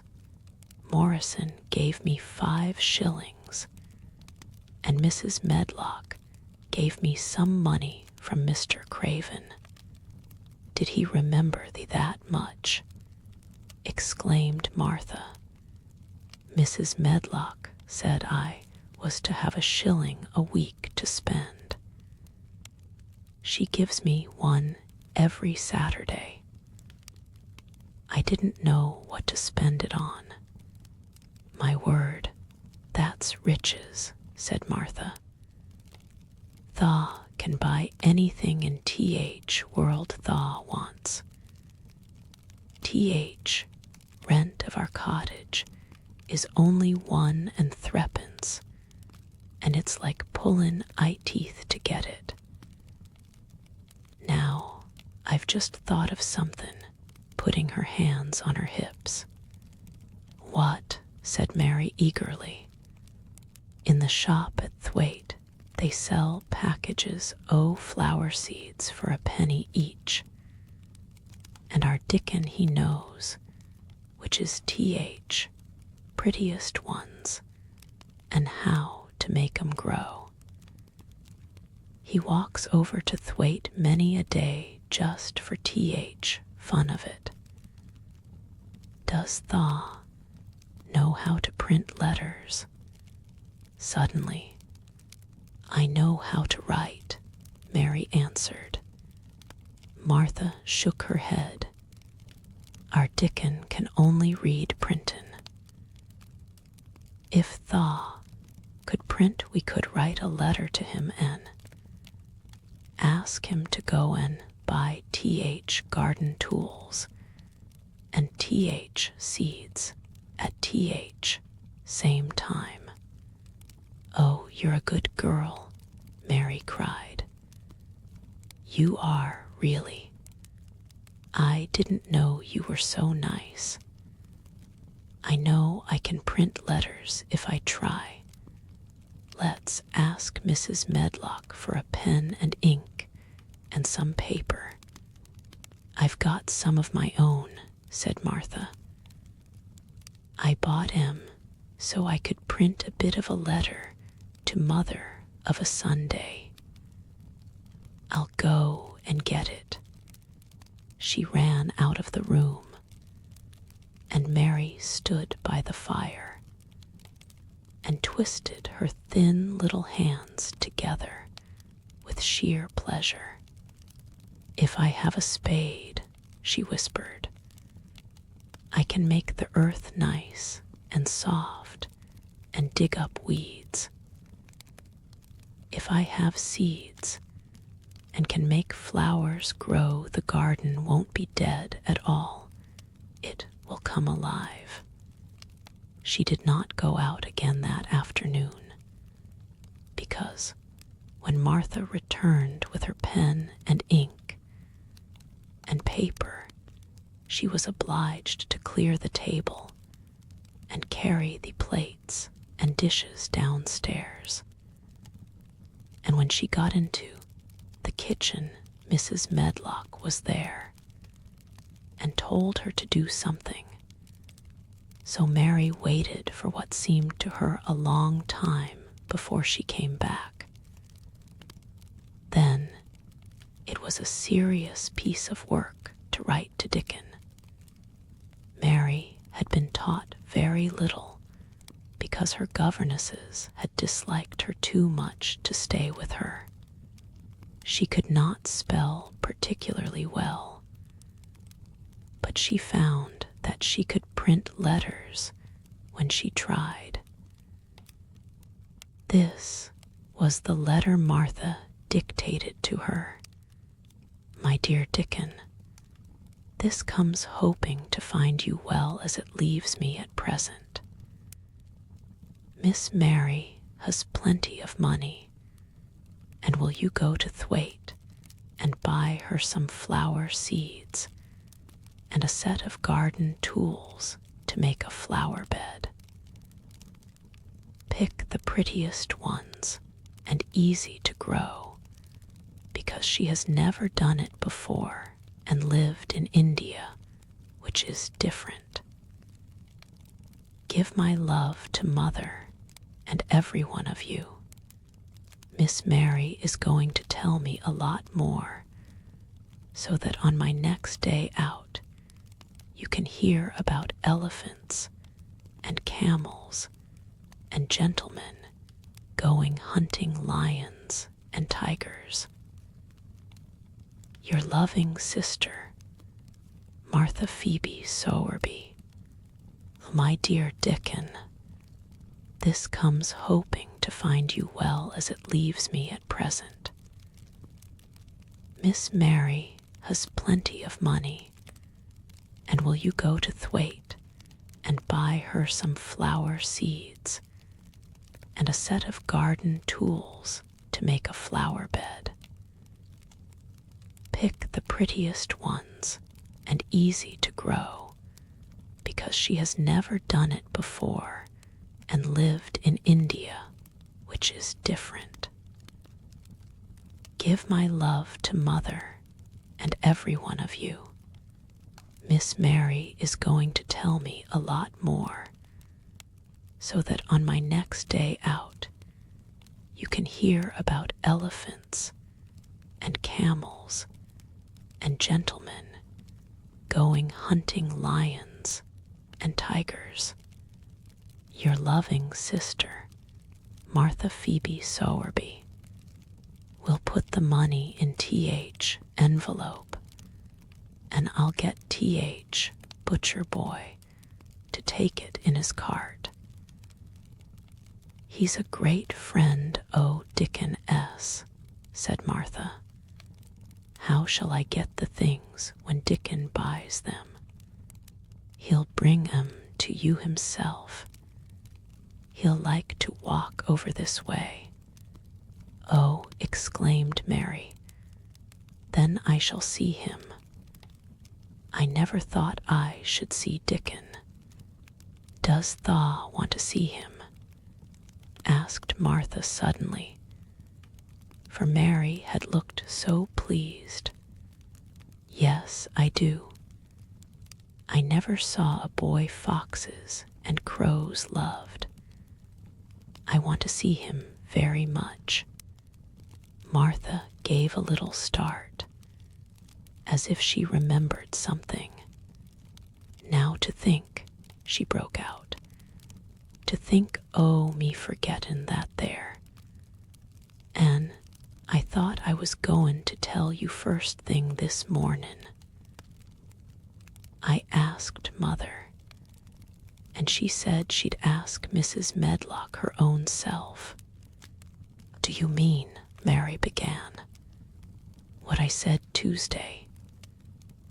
Ask her if you might be driven over to our cottage some day and have a bit o' Mother's hot oat cake and butter and a glass o' milk.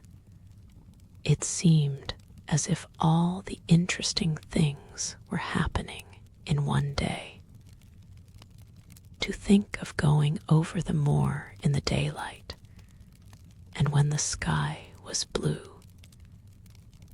to think of going into the cottage, which held 12 children. Does she think Mrs. Medlock would let me go? She asked, quite anxiously. Aye, she thinks she would. She knows what a tidy woman mother is, and how clean she keeps the cottage.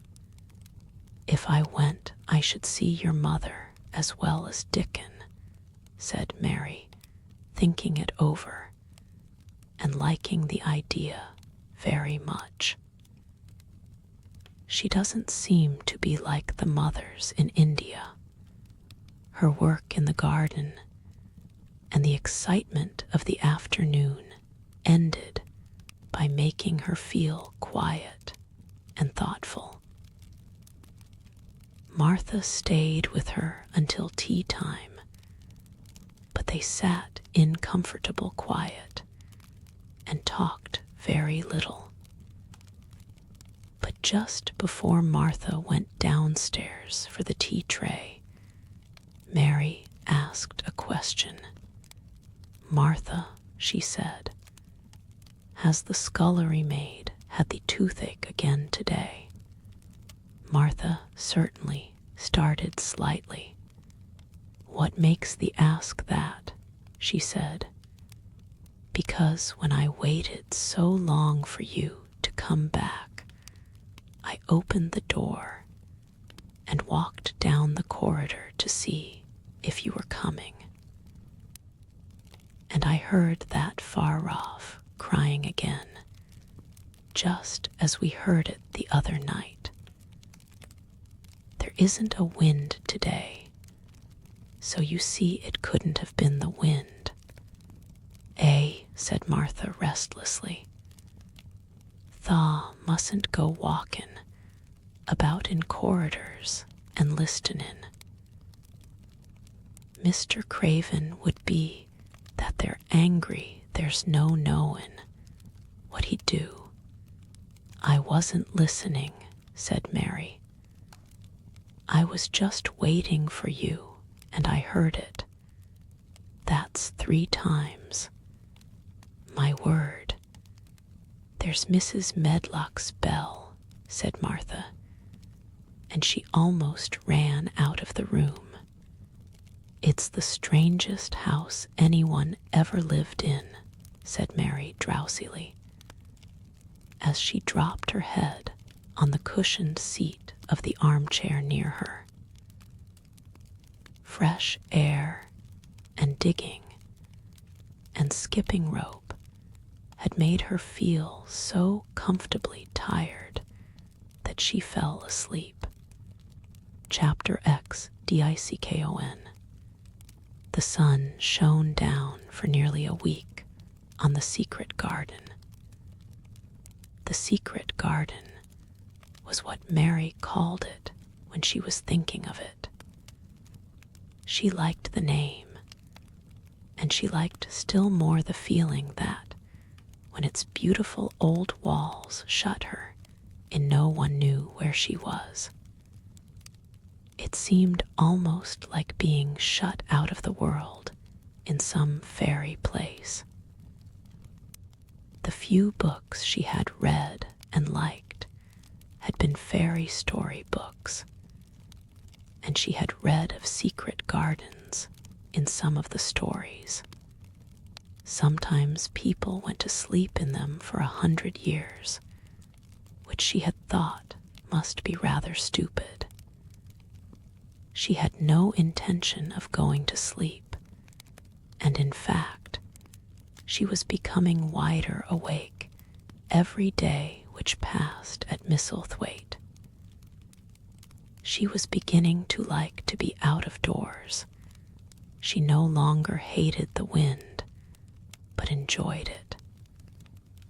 She could run faster and longer, and she could skip up to 100.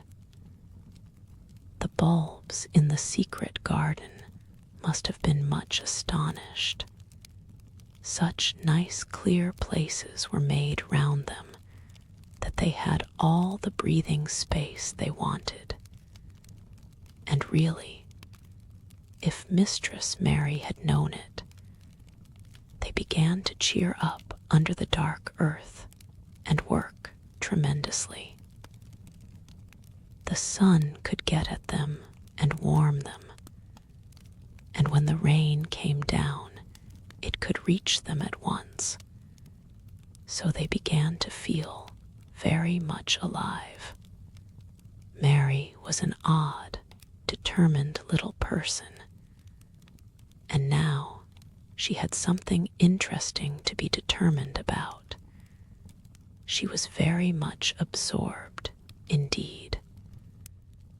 She worked and dug and pulled up weeds steadily, only becoming more pleased with her work every hour instead of tiring of it. It seemed to her like a fascinating sort of play. She found many more of the sprouting pale green points than she had ever hoped to find. They seemed to be starting up everywhere, and each day she was sure she found tiny new ones, some so tiny that they barely peeped above the earth. There were so many that she remembered what Martha had said about the snowdrops by the thousands, and about bulbs spreading and making new ones. These had been left to themselves for 10 years, and perhaps they had spread, like the snowdrops, into thousands. She wondered how long it would be before they showed that they were flowers. Sometimes she stopped digging to look at the garden and tried to imagine what it would be like when it was covered with thousands of lovely things in bloom. During that week of sunshine, she became more intimate with Ben Weatherstaff. She surprised him several times by seeming to start up beside him, as if she sprang out of the earth.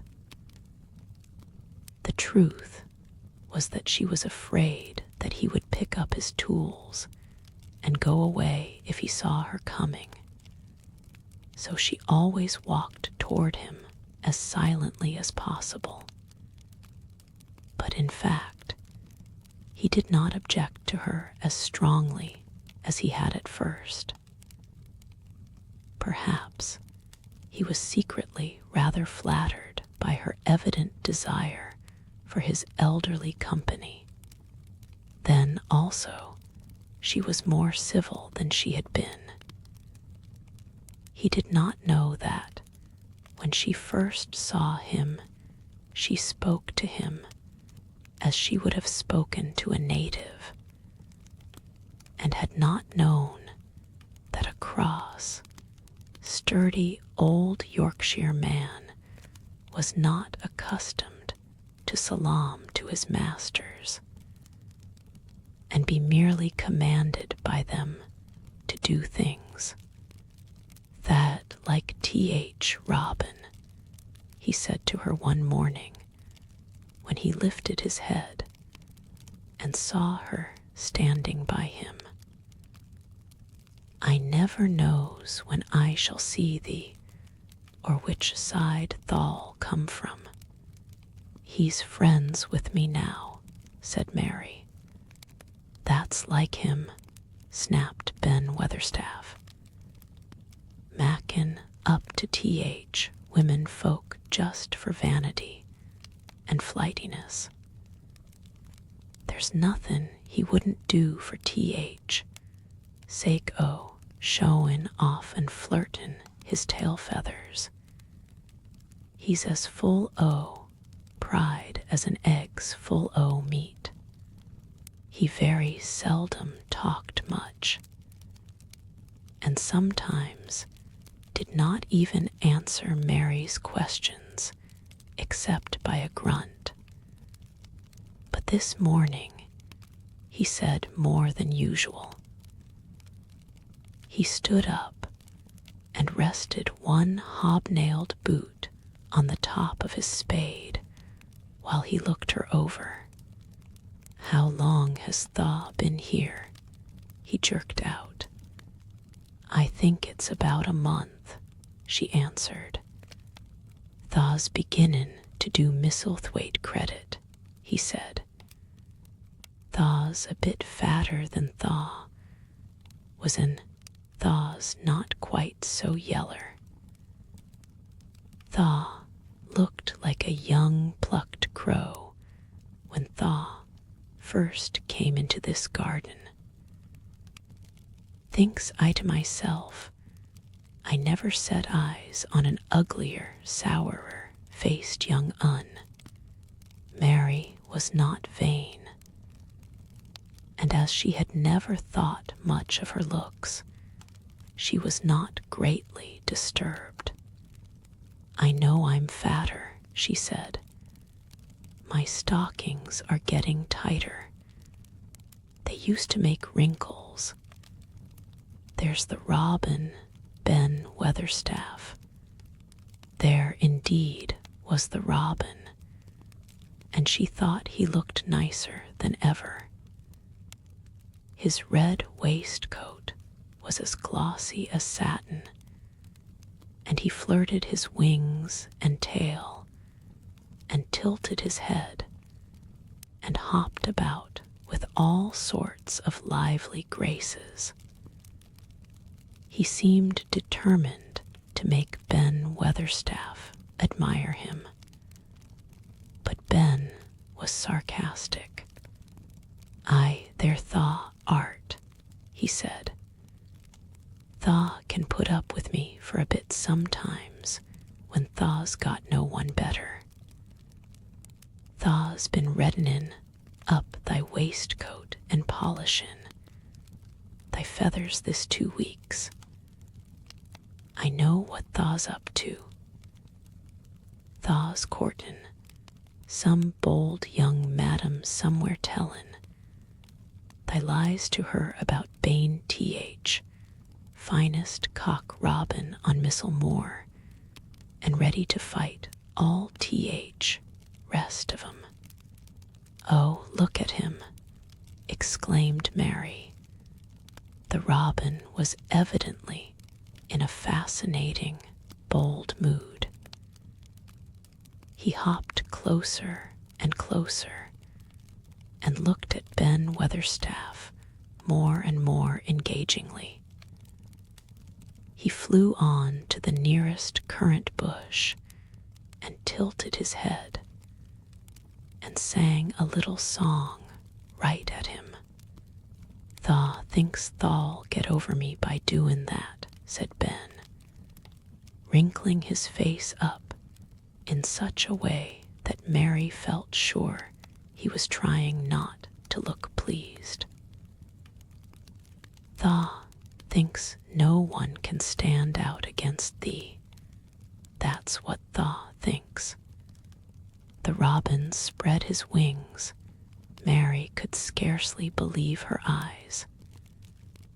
He flew right up to the handle of Ben Weatherstaff's spade and alighted on the top of it. Then the old man's face wrinkled itself slowly into a new expression. He stood still, as if he were afraid to breathe, as if he would not have stirred for the world, lest his robin should start away. He spoke quite in a whisper. "Well, I'm danged," he said as softly as if he were saying something quite different. "THE does know how to get at a chap, THE does. THE's fair unearthly, THE so knowin'."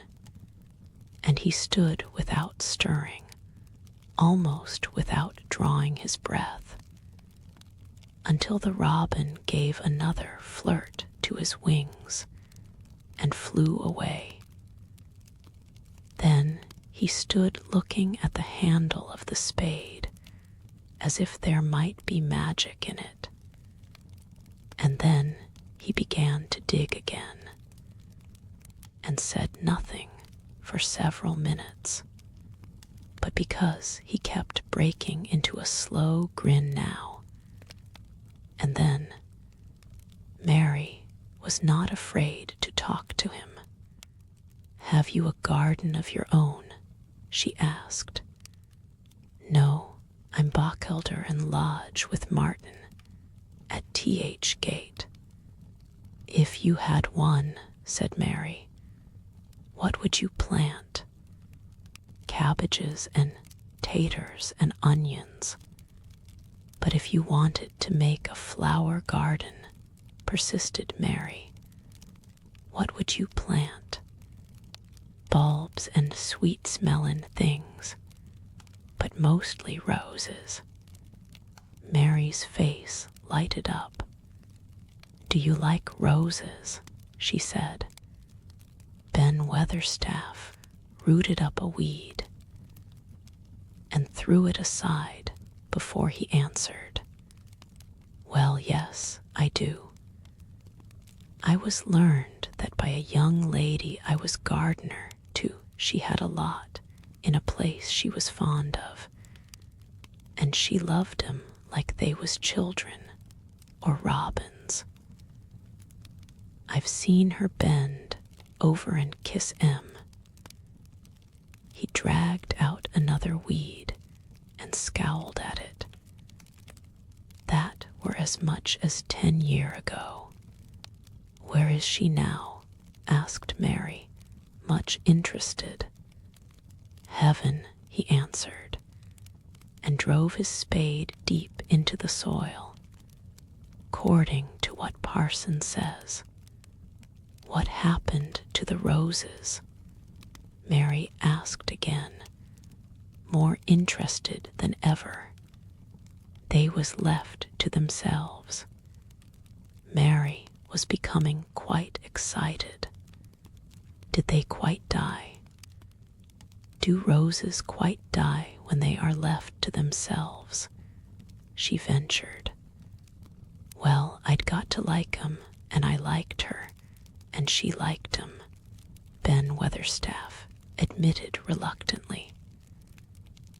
"Once or twice a year I'd go and work at 'em a bit, prune 'em and dig about roots. They run wild, but they was in rich soil, so some of 'em lived.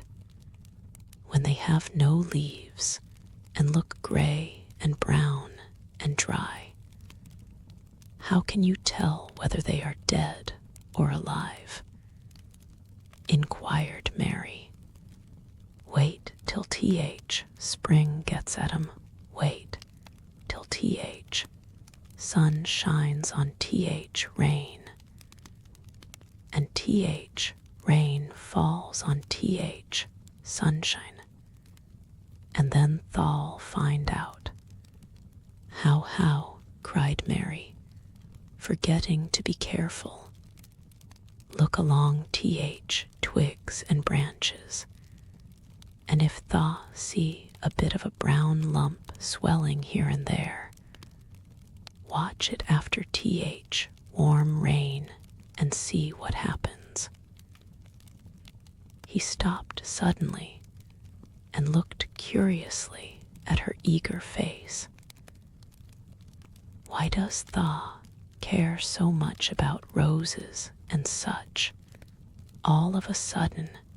he demanded. Mistress Mary felt her face grow red.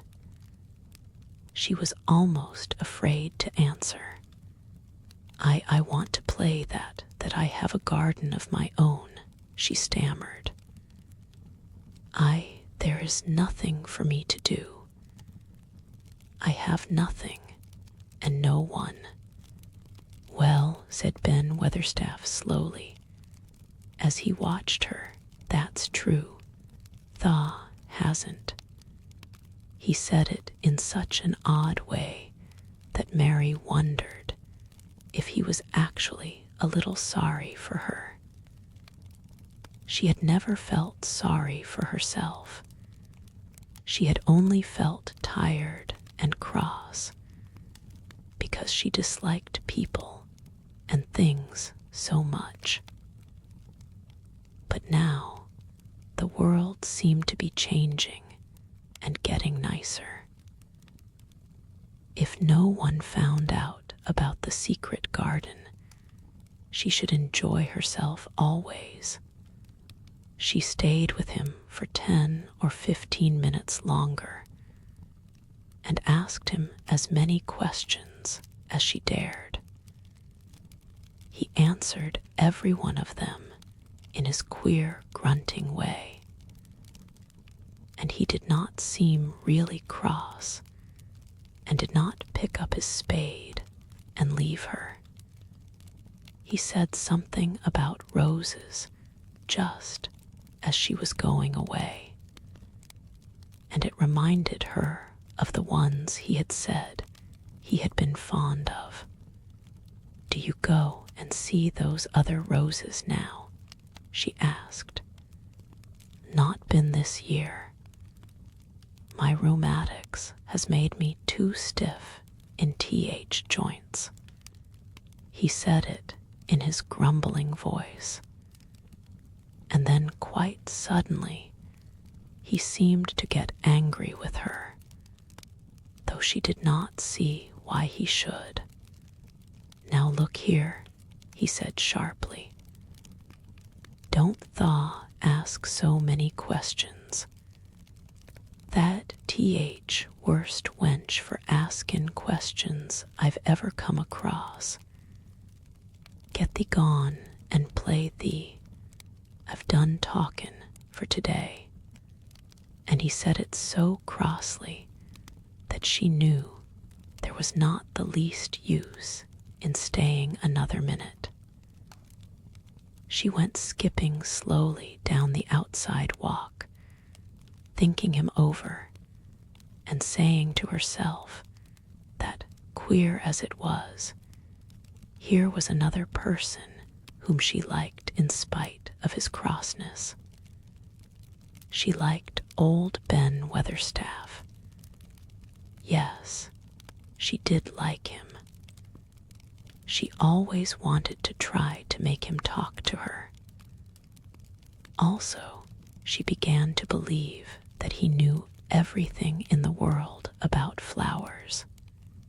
There was a laurel-hedged walk which curved round the secret garden and ended at a gate which opened into a wood in the park. She thought she would slip round this walk and look into the wood and see if there were any rabbits hopping about.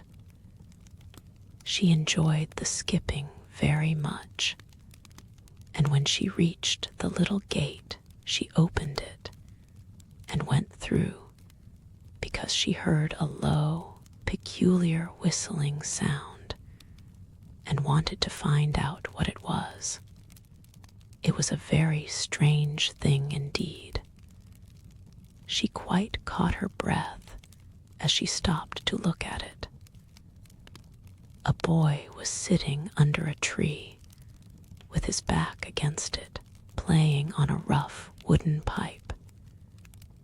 He was a funny-looking boy about 12.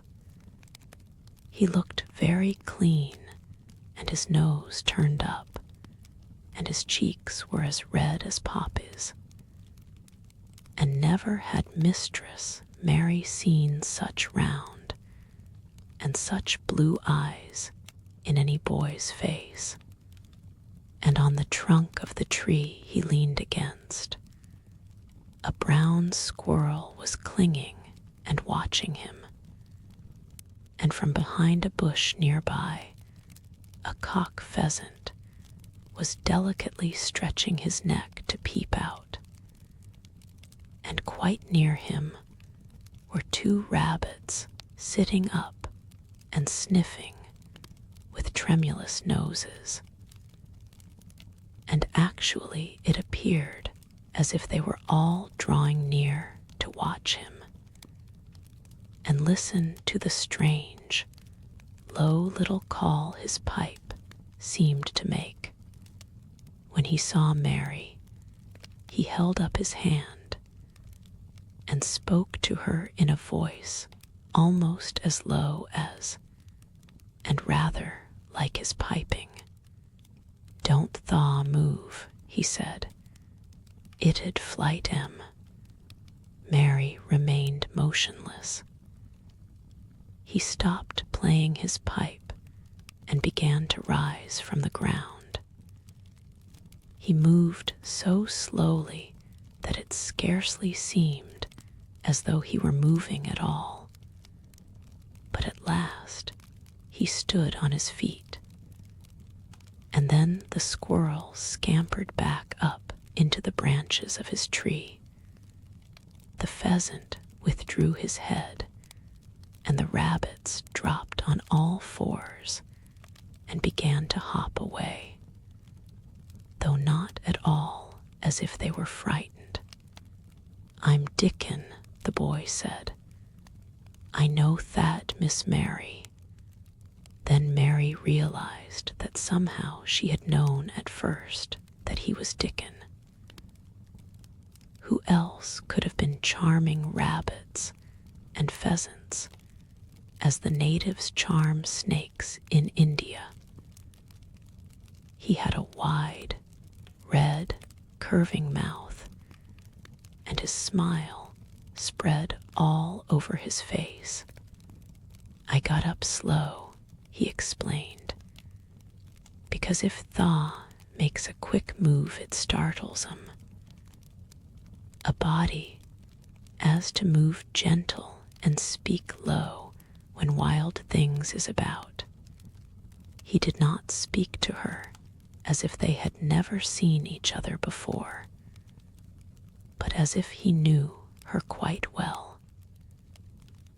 Mary knew nothing about boys, and she spoke to him a little stiffly because she felt rather shy. "Did you get Martha's letter?" she asked. He nodded his curly, rust-colored head. "That's why I come." He stooped to pick up something which had been lying on the ground beside him when he piped.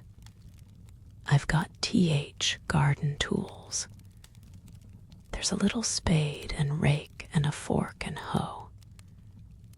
A, they are good uns. There's a trowel too. And TH, woman in TH, shop through in a packet o' white poppy, and 1 o' blue larkspur when I bought TH, other seeds." "Will you show the seeds to me?"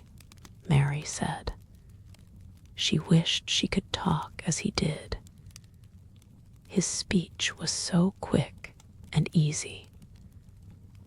It sounded as if he liked her and was not the least afraid she would not like him, though he was only a common Moor boy in patched clothes and with a funny face and a rough, rusty red head. As she came closer to him, she noticed that there was a clean, fresh scent of heather and grass and leaves about him, almost as if he were made of them. She liked it very much. And when she looked into his funny face with the red cheeks and round blue eyes, she forgot that she had felt shy. "Let us sit down on this log and look at them," she said. They sat down, and he took a clumsy little brown paper package out of his coat pocket. He untied the string, and inside there were ever so many neater and smaller packages, with a picture of a flower on each one. "There's a lot o' mignonette and poppies," he said. "Mignonette's sweetest smellin' thing as grows, and it'll grow wherever you cast it, same as poppies will, them as'll come up and bloom if you just whistle to 'em, them's nicest of all." He stopped and turned his head quickly, his poppy-cheeked face lighting up. "Where est that robin as is callin' us?" he said. The chirp came from a thick holly bush, bright with scarlet berries, and Mary thought she knew whose it was. "Is it really calling us?" she asked. "Aye," said Dickon, as if it was the most natural thing in the world. "He's callin' someone he's friends with, that same as sayin', 'Here I am. Look at me. I wants a bit of a chat.' There he is in the bush. Whose is he? He's Ben Weatherstaff's. But I think he knows me a little," answered Mary. "Aye, he knows thee," said Dickon in his low voice again, "and he likes thee. He's took thee on. He'll tell me all about thee in a minute." He moved quite close to the bush, with the slow movement Mary had noticed before. And then he made a sound almost like the robin's own twitter. The robin listened a few seconds, intently, and then answered quite as if he were replying to a question. "Aye, he's a friend o' yours," chuckled Dickon. "Do you think he is?" cried Mary eagerly. She did so want to know. "Do you think he really likes me?" "He wouldn't come near thee if he didn't," answered Dickon. "Birds is rare choosers, and a robin can flout a body worse than a man. See, he's making up to thee now. Cannot tha see a chap, he's sayin', and it really seemed as if it must be true. He so sidled and twittered and tilted as he hopped on his bush. Do you understand everything birds say?" said Mary. Dickon's grin spread until he seemed all wide, red, curving mouth, and he rubbed his rough head. "I think I do, and they think I do," he said. "I've lived on Moor with 'em so long. I've watched 'em break shell and come out and fledge and learn to fly and begin to sing, till I think I'm one of 'em. Sometimes I think p'raps I'm a bird, or a fox, or a rabbit, or a squirrel, or even a beetle, and I don't know it." He laughed and came back to the log and began to talk about the flower seeds again.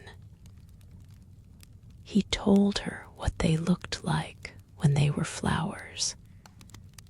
He told her how to plant them and watch them and feed and water them. "See here," he said suddenly, turning round to look at her. "I'll plant them for thee myself. Where is thy garden?" Mary's thin hands clutched each other as they lay on her lap. She did not know what to say, so for a whole minute she said nothing. She had never thought of this. She felt miserable, and she felt as if she went red and then pale. "Thah's got a bit o' garden, hasn't thah?" Dickon said. It was true that she had turned red and then pale. Dickon saw her do it, and as she still said nothing, he began to be puzzled. "Wouldn't they give thee a bit?" he asked. "Hasn't thou got any yet?" She held her hands tighter and turned her eyes toward him. "I don't know anything about boys," she said slowly. "Could you keep a secret if I told you one? It's a great secret. Don't know what I should do if anyone found it out. I believe I should die." She said the last sentence quite fiercely. Dickon looked more puzzled than ever, and even rubbed his hand over his rough head again. But he answered quite good-humoredly, "I'm keepin' secrets all time," he said.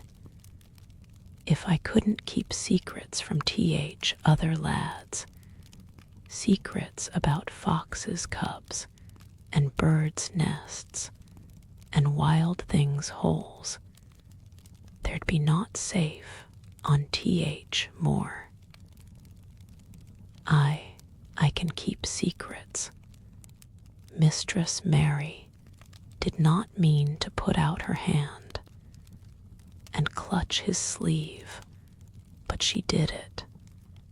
"I've stolen a garden," she said very fast. "It isn't mine. It is anybody's.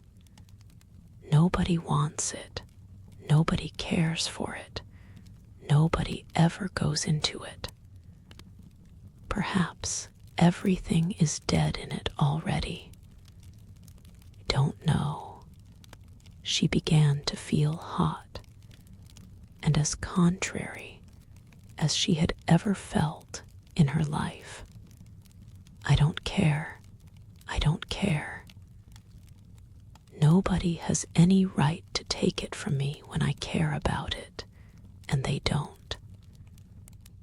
They're letting it die, all shut in by itself," she ended passionately, and she threw her arms over her face and burst out crying. Poor little Mistress Mary.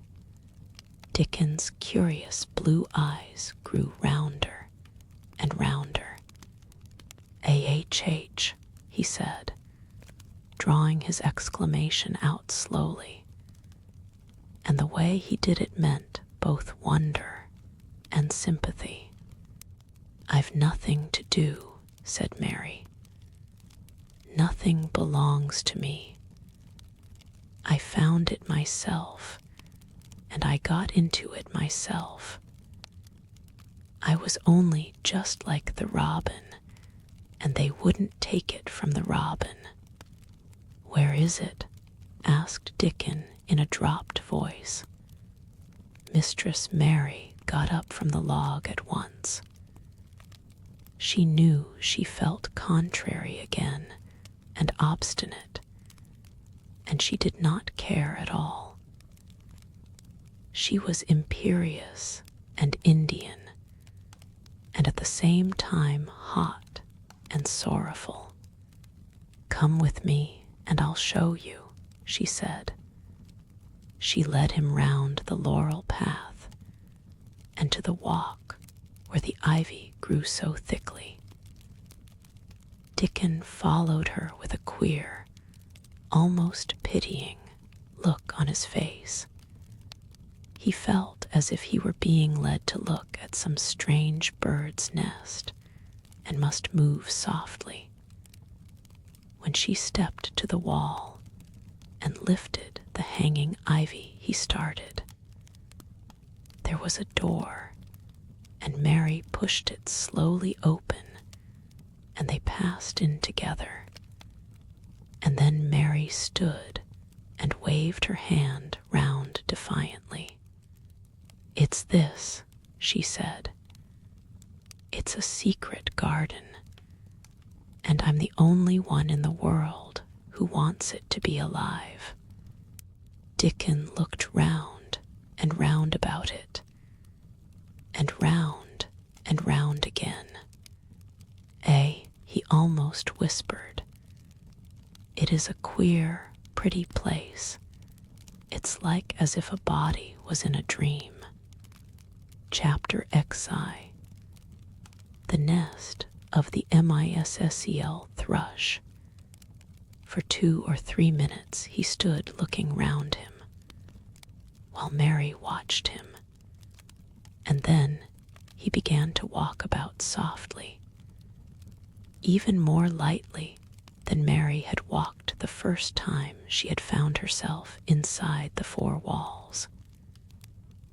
His eyes seemed to be taking in everything: the gray trees with the gray creepers climbing over them and hanging from their branches, the tangle on the walls and among the grass, the evergreen alcoves with the stone seats and tall flower urns standing in them. "I never thought I'd see this place," he said at last, in a whisper. "Did you know about it?" asked Mary. She had spoken aloud, and he made a sign to her. "We must talk low," he said, "or someone'll hear us and wonder what's to do in here." "Oh, I forgot," said Mary, feeling frightened and putting her hand quickly against her mouth. "Did you know about the garden?" she asked again, when she had recovered herself.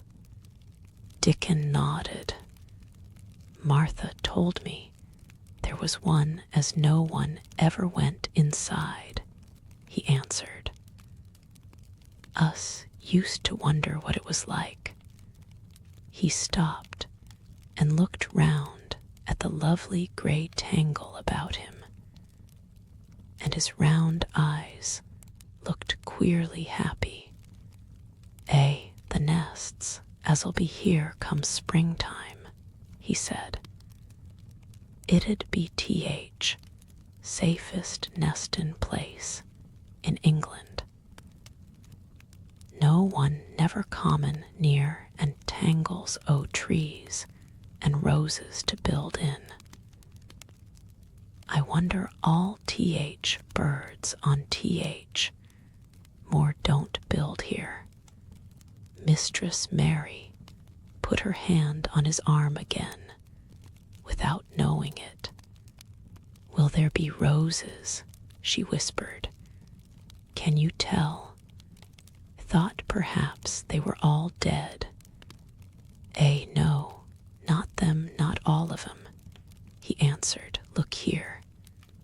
He stepped over to the nearest tree, an old one with gray lichen all over its bark, but upholding a curtain of tangled sprays and branches.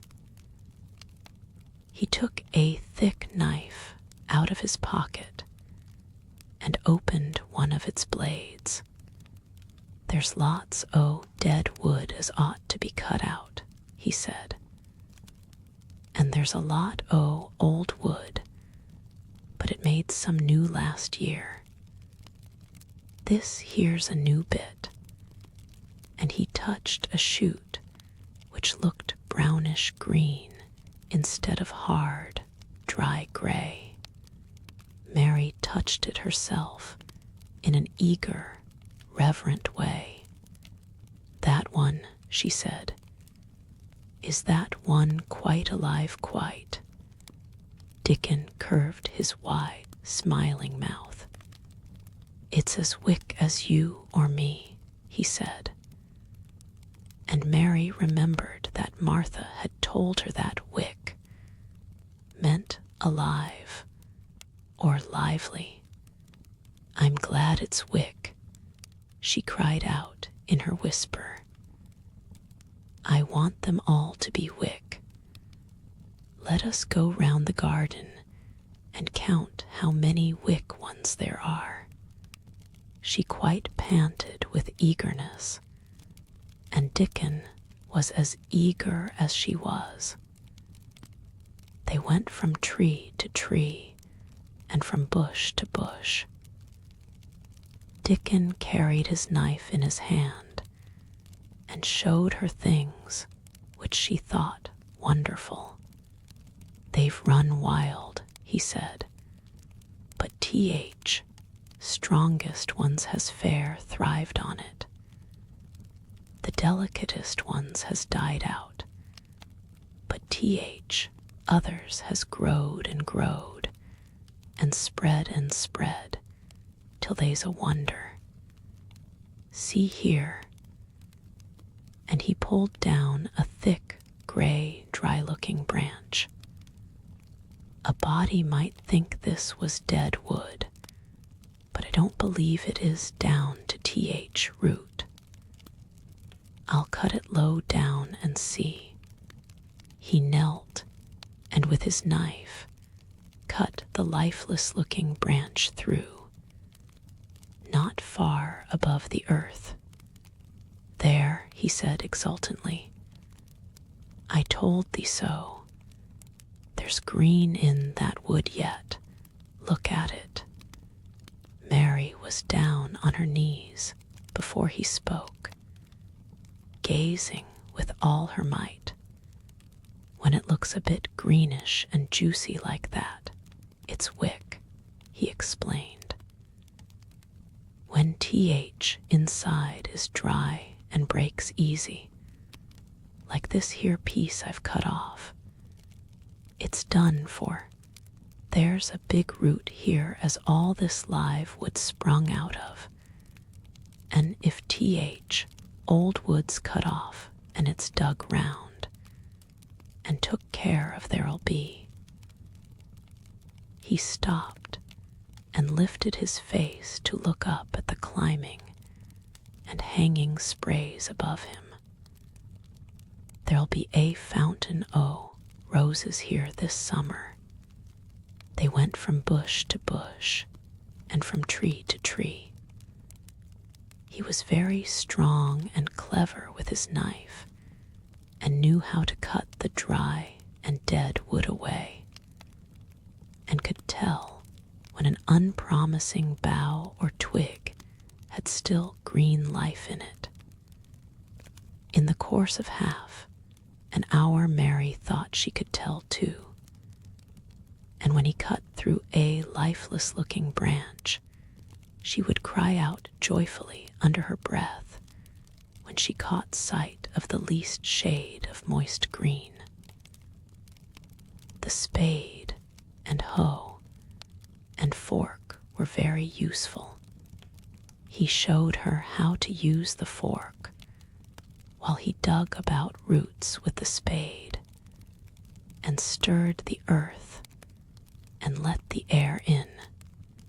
They were working industriously round one of the biggest standard roses, when he caught sight of something which made him utter an exclamation of surprise. Why, he cried, pointing to the grass a few feet away. Who did that there? It was one of Mary's own little clearings round the pale green points. I did it, said Mary. Why, I thought "THE" didn't know nothin' about gardenin', he exclaimed. I don't, she answered, but they were so little, and the grass was so thick and strong, and they looked as if they had no room to breathe. So I made a place for them. I don't even know what they are. Dickon went and knelt down by them, smiling his wide smile. "THE was right," he said. "A gardener couldn't have told thee better. They'll grow now like Jack's beanstalk. They're crocuses and snowdrops, and these here is narcissuses," turning to another patch. "And here's daffodowndilies. They will be a sight." He ran from one clearing to another. "Tha has done a lot o' work for such a little wench," he said, looking her over. "I'm growing fatter," said Mary, "and I'm growing stronger. I used always to be tired. When I dig, I'm not tired at all. Like to smell the earth when it's turned up. It's rare good for thee," he said, nodding his head wisely. "There's naught as nice as th, smell o' good clean earth, except th, smell o' fresh growin' things, when th rain falls on 'em. I get out on th, more many a day when it's rainin', and I lie under a bush and listen to th, soft swish o' drops on th heather, and I just sniff and sniff. My nose end fair quivers like a rabbit's, Mother says. Do you never catch cold?" inquired Mary, gazing at him wonderingly. She had never seen such a funny boy, or such a nice one. "Not me," he said, grinning. "I never catched cold since I was born.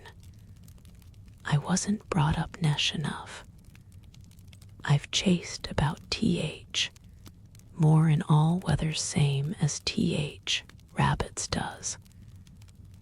Mother says I've sniffed up too much fresh air for 12 year to ever get to sniffin' with cold.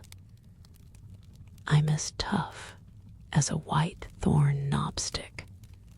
He was working all the time he was talking, and Mary was following him and helping him with her fork or the trowel. "There's a lot of work to do here," he said once, looking about quite exultantly. "Will you come again and help me to do it?" Mary begged. "I'm sure I can help too. I can dig and pull up weeds and do whatever you tell me." "Oh, do come, Dickon. I'll come every day if Thaw wants me, rain or shine," he answered stoutly. "It's the best fun I ever had in my life, shut in here and wakenin' up a garden." "If you will come," said Mary, "if you will help me to make it a live isle, I don't know what I'll do," she ended helplessly. "What could you do for a boy like that?" "I'll tell thee what Tha'll do," said Dickon, with his happy grin. "Tha'll get fat and Tha'll get as hungry as a young fox, and Tha'll learn how to talk to th, Robin same as I do. We'll have a lot o' fun."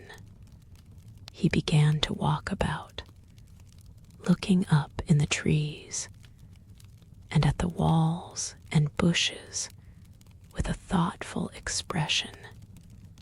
"I wouldn't want to make it look like a gardener's garden, all clipped and spick and span, would you?" he said. It's nicer like this, with things runnin' wild, and swingin' and catchin' hold of each other. Don't let us make it tidy, said Mary anxiously. It wouldn't seem like a secret garden if it was tidy. Dickon stood rubbing his rusty red head with a rather puzzled look. It's a secret garden, sure enough, he said, but seems like someone besides T.H. Robin must have been in it, since it was shut up 10 years ago. But the door was locked, and the key was buried, said Mary. No one could get in. That's true, he answered. It's a queer place, seems to me, as if there'd been a bit o' prunin' done here and there, later than 10 years ago. But how could it have been done? Said Mary. He was examining a branch of a standard rose, and he shook his head. Aye, how could it? He murmured. With T.H. door locked and T.H. key buried. Mistress Mary always felt that however many years she lived, she should never forget that first morning when her garden began to grow. Of course, it did seem to begin to grow for her that morning. When Dickon began to clear places to plant seeds, she remembered what Basil had sung at her when he wanted to tease her. Are there any flowers that look like bells? She inquired. Lilies O.T.H. Valley does, he answered, digging away with the trowel. And there's Canterbury bells and campanulas.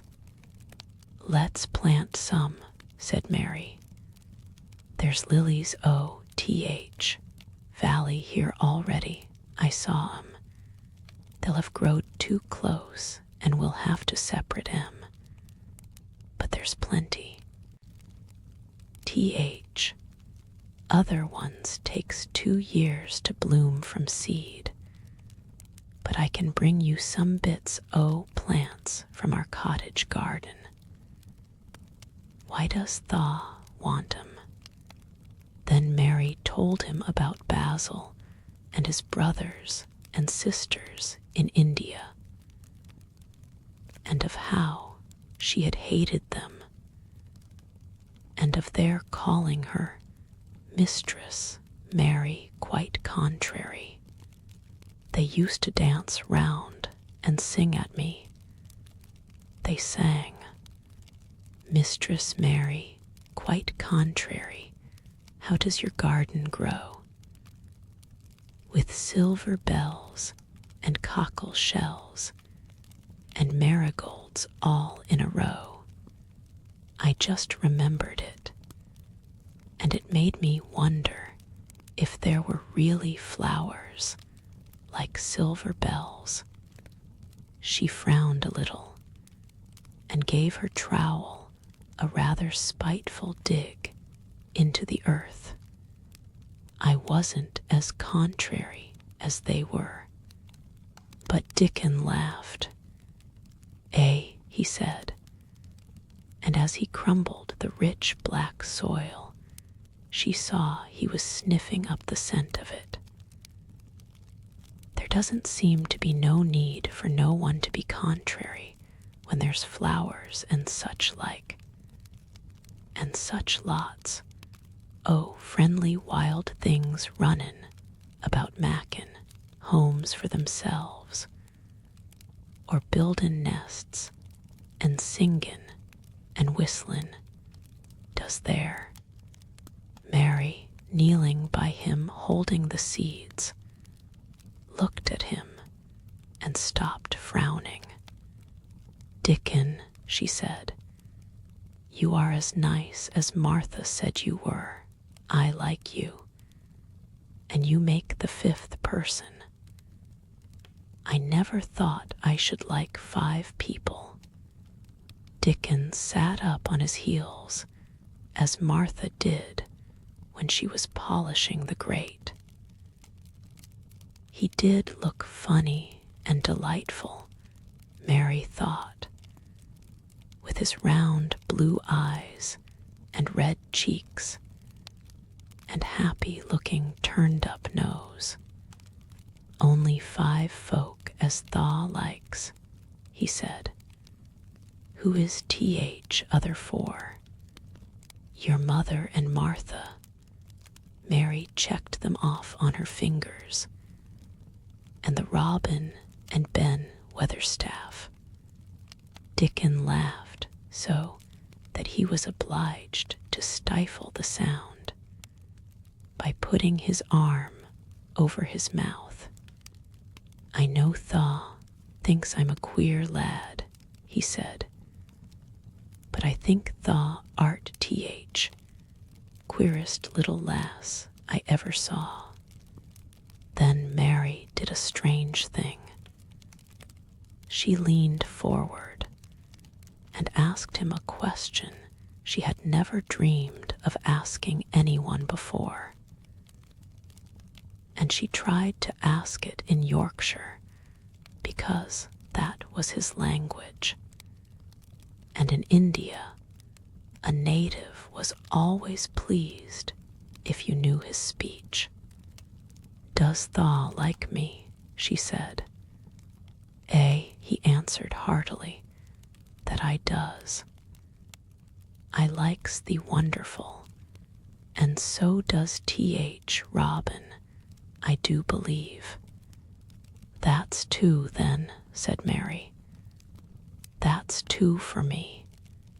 And then they began to work harder than ever and more joyfully. Mary was startled and sorry when she heard the big clock in the courtyard strike the hour of her midday dinner. I shall have to go, she said mournfully. And you will have to go too, won't you? Dickon grinned. My dinner's easy to carry about with me, he said. Mother always lets me put a bit o' something in my pocket. He picked up his coat from the grass and brought out of a pocket a lumpy little bundle tied up in a quite clean, coarse, blue and white handkerchief. It held 2 thick pieces of bread with a slice of something laid between them. It's oftenest naught but bread, he said. But I've got a fine slice o' fat bacon with it today. Mary thought it looked a queer dinner, but he seemed ready to enjoy it. Run on and get thy victuals, he said. I'll be done with mine first. I'll get some more work done before I start back home. He sat down with his back against a tree. I'll call Robin up, he said, and give him rind o' bacon to peck at. They likes a bit o' fat wonderful. Mary could scarcely bear to leave him. Suddenly, it seemed as if he might be a sort of wood fairy who might be gone when she came into the garden again. He seemed too good to be true. She went slowly halfway to the door in the wall, and then she stopped and went back. Whatever happens, you never would tell, she said. His poppy-colored cheeks were were distended, with his first big bite of bread and bacon. But he managed to smile encouragingly. If thou was a missel thrush and showed me where thy nest was, does thou think I'd tell anyone? Not me, he said. Thou art as safe as a missel thrush, and she was quite sure she was. Chapter XII. Might I have a bit of earth? Mary ran so fast that she was rather out of breath. When she reached her room, her hair was ruffled on her forehead, and her cheeks were bright pink. Her dinner was waiting on the table, and Martha was waiting near it. Thou's a bit late, she said. Where hast thou been? I've seen Dickon, said Mary. I've seen Dickon. I knew he'd come, said Martha exultantly. How does thou like him? I think he's beautiful, said Mary in a determined voice. Martha looked rather taken aback, but she looked pleased, too. Well, she said, he's T.H. best lad as ever was born, but us never thought he was handsome. His nose turns up too much. I like it to turn up, said Mary.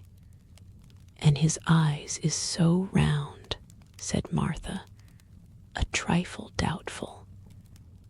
Though they're a nice color, I like them round, said Mary. And they are exactly the color of the sky over the moor. Martha beamed with satisfaction. Mother says he made 'em that color with always lookin' up at T.H. birds and T.H. clouds. But he has got a big mouth, hasn't he now? I love his big mouth, said Mary obstinately.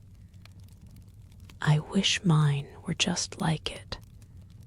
Martha chuckled delightedly. It'd look rare and funny in thy bit of a face, she said. But I knowed it would be that way when thou saw him. How did thou like T.H. seeds and T.H. garden tools? How did you know he brought them? Asked Mary. I never thought of him not bringin' 'em. He'd be sure to bring 'em if they was in Yorkshire. He's such a trusty lad. Mary was afraid that she might begin to ask difficult questions, but she did not. She was very much interested in the seeds and gardening tools, and there was only one moment when Mary was frightened. This was when she began to ask where the flowers were to be planted. Who did thou ask about it? She inquired. I haven't asked anybody yet, said Mary, hesitating. Well, I wouldn't ask T.H. head gardener. He's too grand, Mr. Roach is. I've never seen him, said Mary. I've only seen under gardeners and Ben Weatherstaff. If I was you, I'd ask Ben Weatherstaff, advised Martha. He's not half as bad as he looks, for all he's so crabbed, mister. Craven lets him do what he likes, because he was here when Mrs. Craven was alive, and he used to make her laugh. she liked him. Perhaps he'd find you a corner somewhere out o' the way. If it was out of the way and no one wanted it, no one could mind my having it, could they? Mary said anxiously. There wouldn't be no reason, answered Martha. You wouldn't do no harm. Mary ate her dinner as quickly as she could, and when she rose from the table, she was going to run to her room to put on her hat again. But Martha stopped her. I've got something to tell you, she said. I thought I'd let you eat your dinner first. Mr. Craven came back this morning, and I think he wants to see you. Mary turned quite pale. Oh, she said. Why, he didn't want to see me when I came. I heard Pitcher say he didn't. Well, explained Martha, Mrs. Medlock says it's because mother. She was walkin' to Thwaite village and she met him. She'd never spoke to him before, but Mrs. Craven had been to our cottage 2 or 3 times. He'd forgot, but Mother hadn't, and she made bold to stop him. I don't know what she said to him about you, but she said something as put him in mind to see you before he goes away again tomorrow. Oh, cried Mary, is he going away tomorrow? I am so glad. He's goin' for a long time. He mayn't come back till autumn or winter. He's goin' to travel in foreign places. He's always doin' it. Oh, I'm so glad, said Mary thankfully. If he did not come back until winter, or even autumn, there would be time to watch the secret garden come alive. Even if he found out then and took it away from her, she would have had that much at least. When do you think he will want to see? She did not finish the sentence because the door opened and Mrs. Medlock walked in. She had on her best black dress and cap, and her collar was fastened with a large brooch with a picture of a man's face on it. It was a colored photograph of Mr. Medlock, who had died years ago, and she always wore it when she was dressed up. She looked nervous and excited. Your hair's rough, she said quickly. Go and brush it. Martha, help her to slip on her best dress. Mr. Craven sent me to bring her to him in his study. All the pink left Mary's cheeks. Her heart began to thump, and she felt herself changing into a stiff, plain, silent child again. She did not even answer Mrs. Medlock, but turned and walked into her bedroom, followed by Martha. She said nothing while her dress was changed and her hair brushed, and after she was quite tidy, she followed Mrs. Medlock down the corridors in silence. What was there for her to say? She was obliged to go and see Mr. Craven, and he would not like her, and she would not like him. She knew what he would think of her. she was taken to a part of the house she had not been into before. At last, Mrs. Medlock knocked at a door, and when someone said, "Come in," they entered the room together.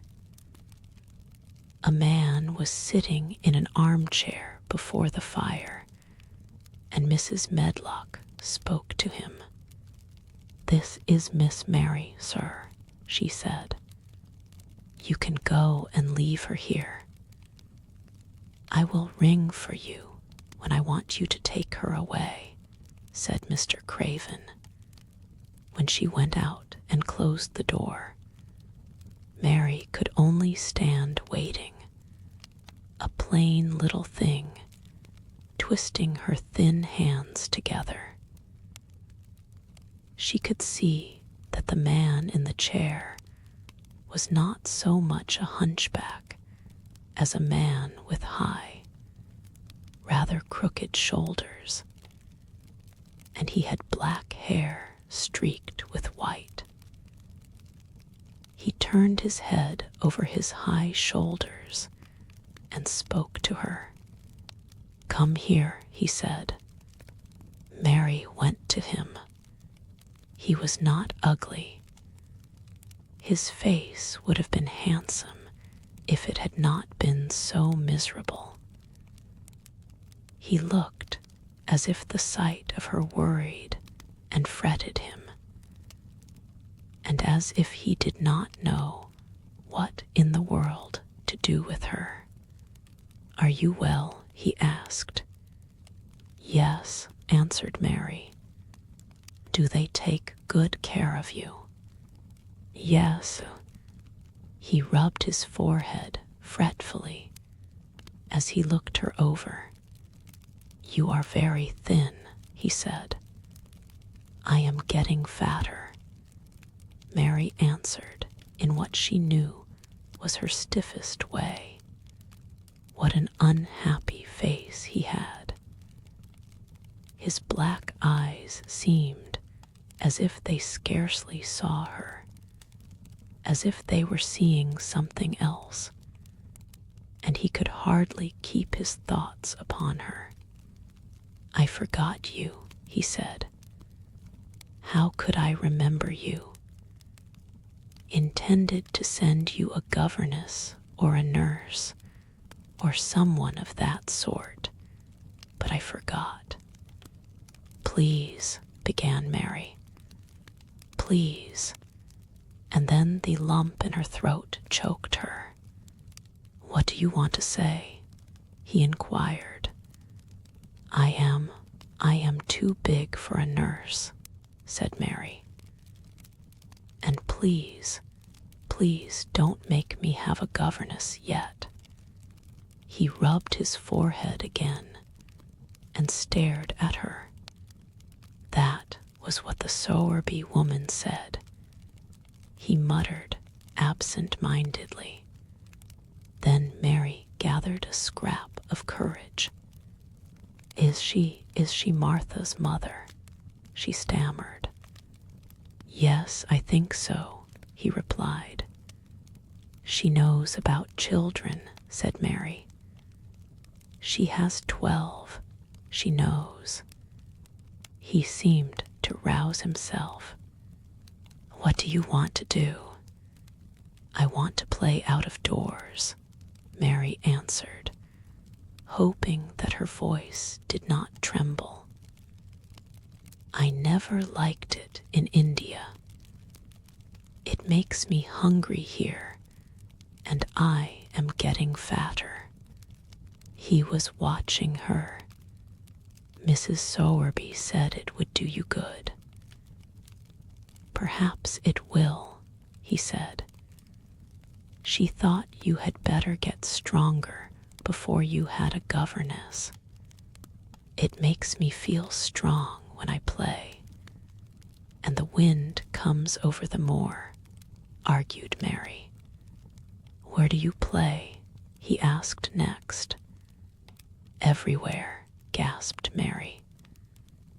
"Martha's mother sent me a skipping rope.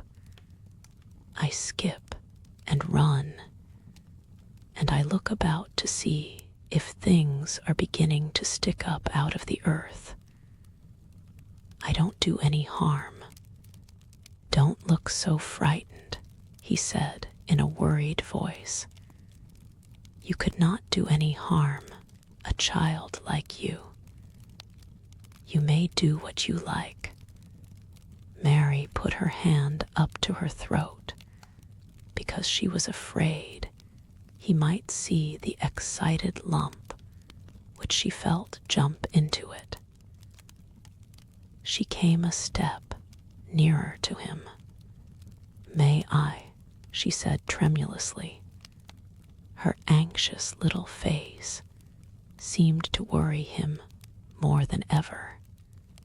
Don't look so frightened, he exclaimed. Of course you may. I am your guardian, though I am a poor one for any child. I cannot give you time or attention. I am too ill and wretched and distracted, but I wish you to be happy and comfortable. I don't know anything about children, but Mrs. Medlock is to see that you have all you need.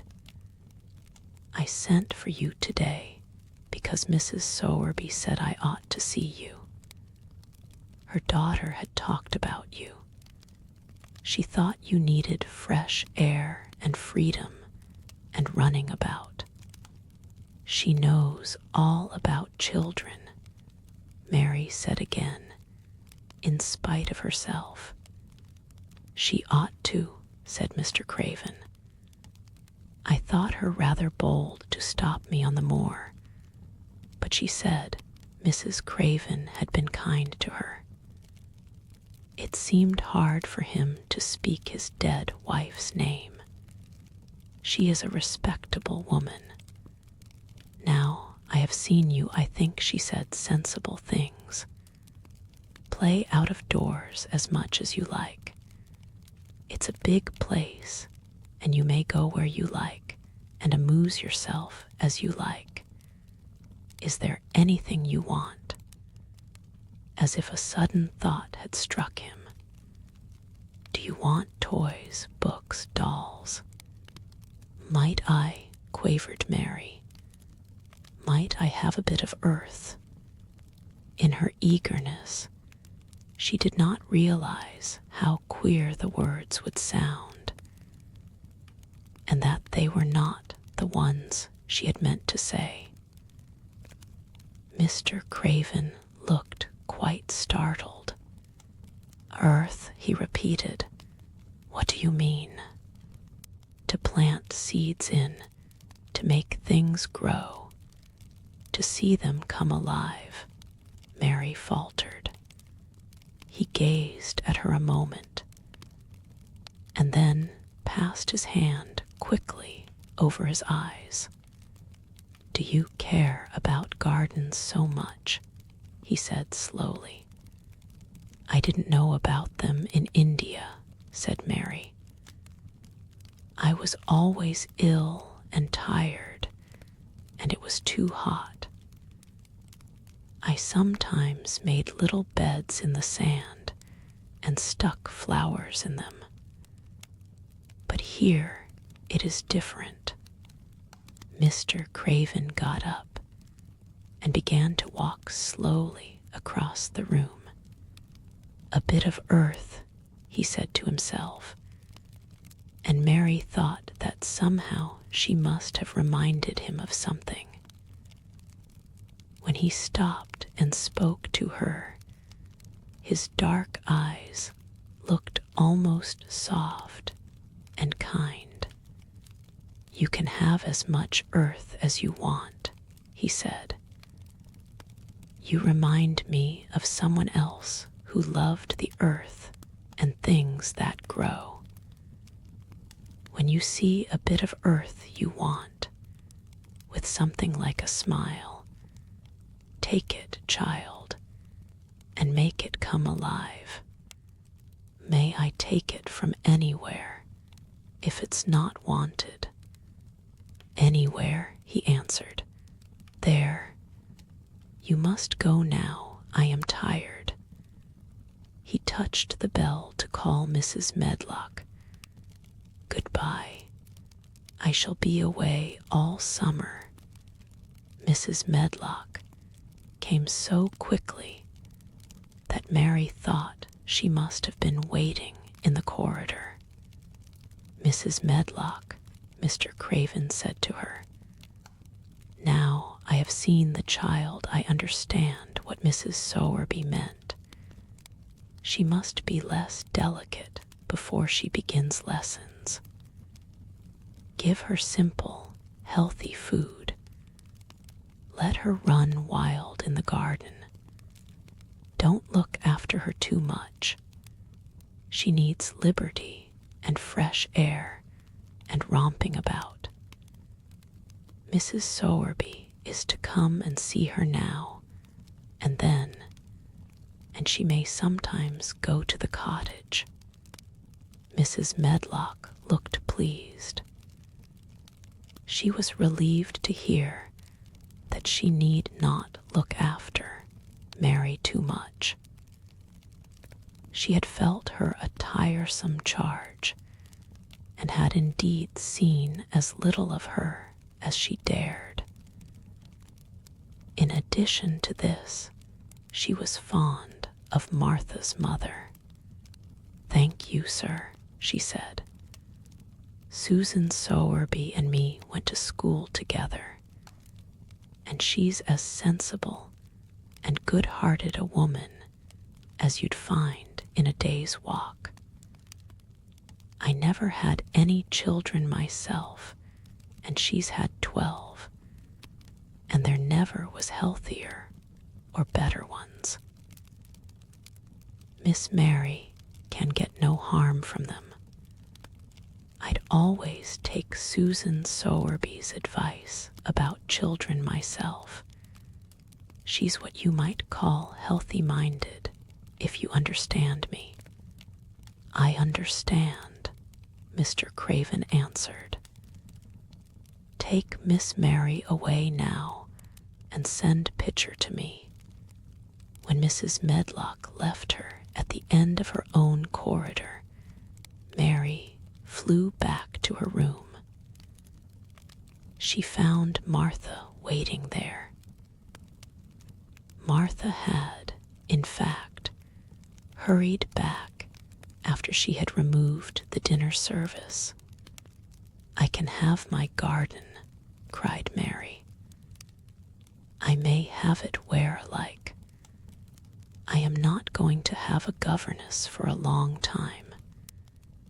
Your mother is coming to see me, and I may go to your cottage.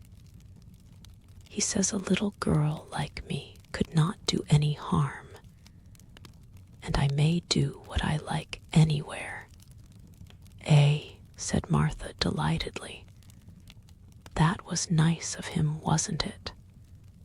Martha, said Mary solemnly.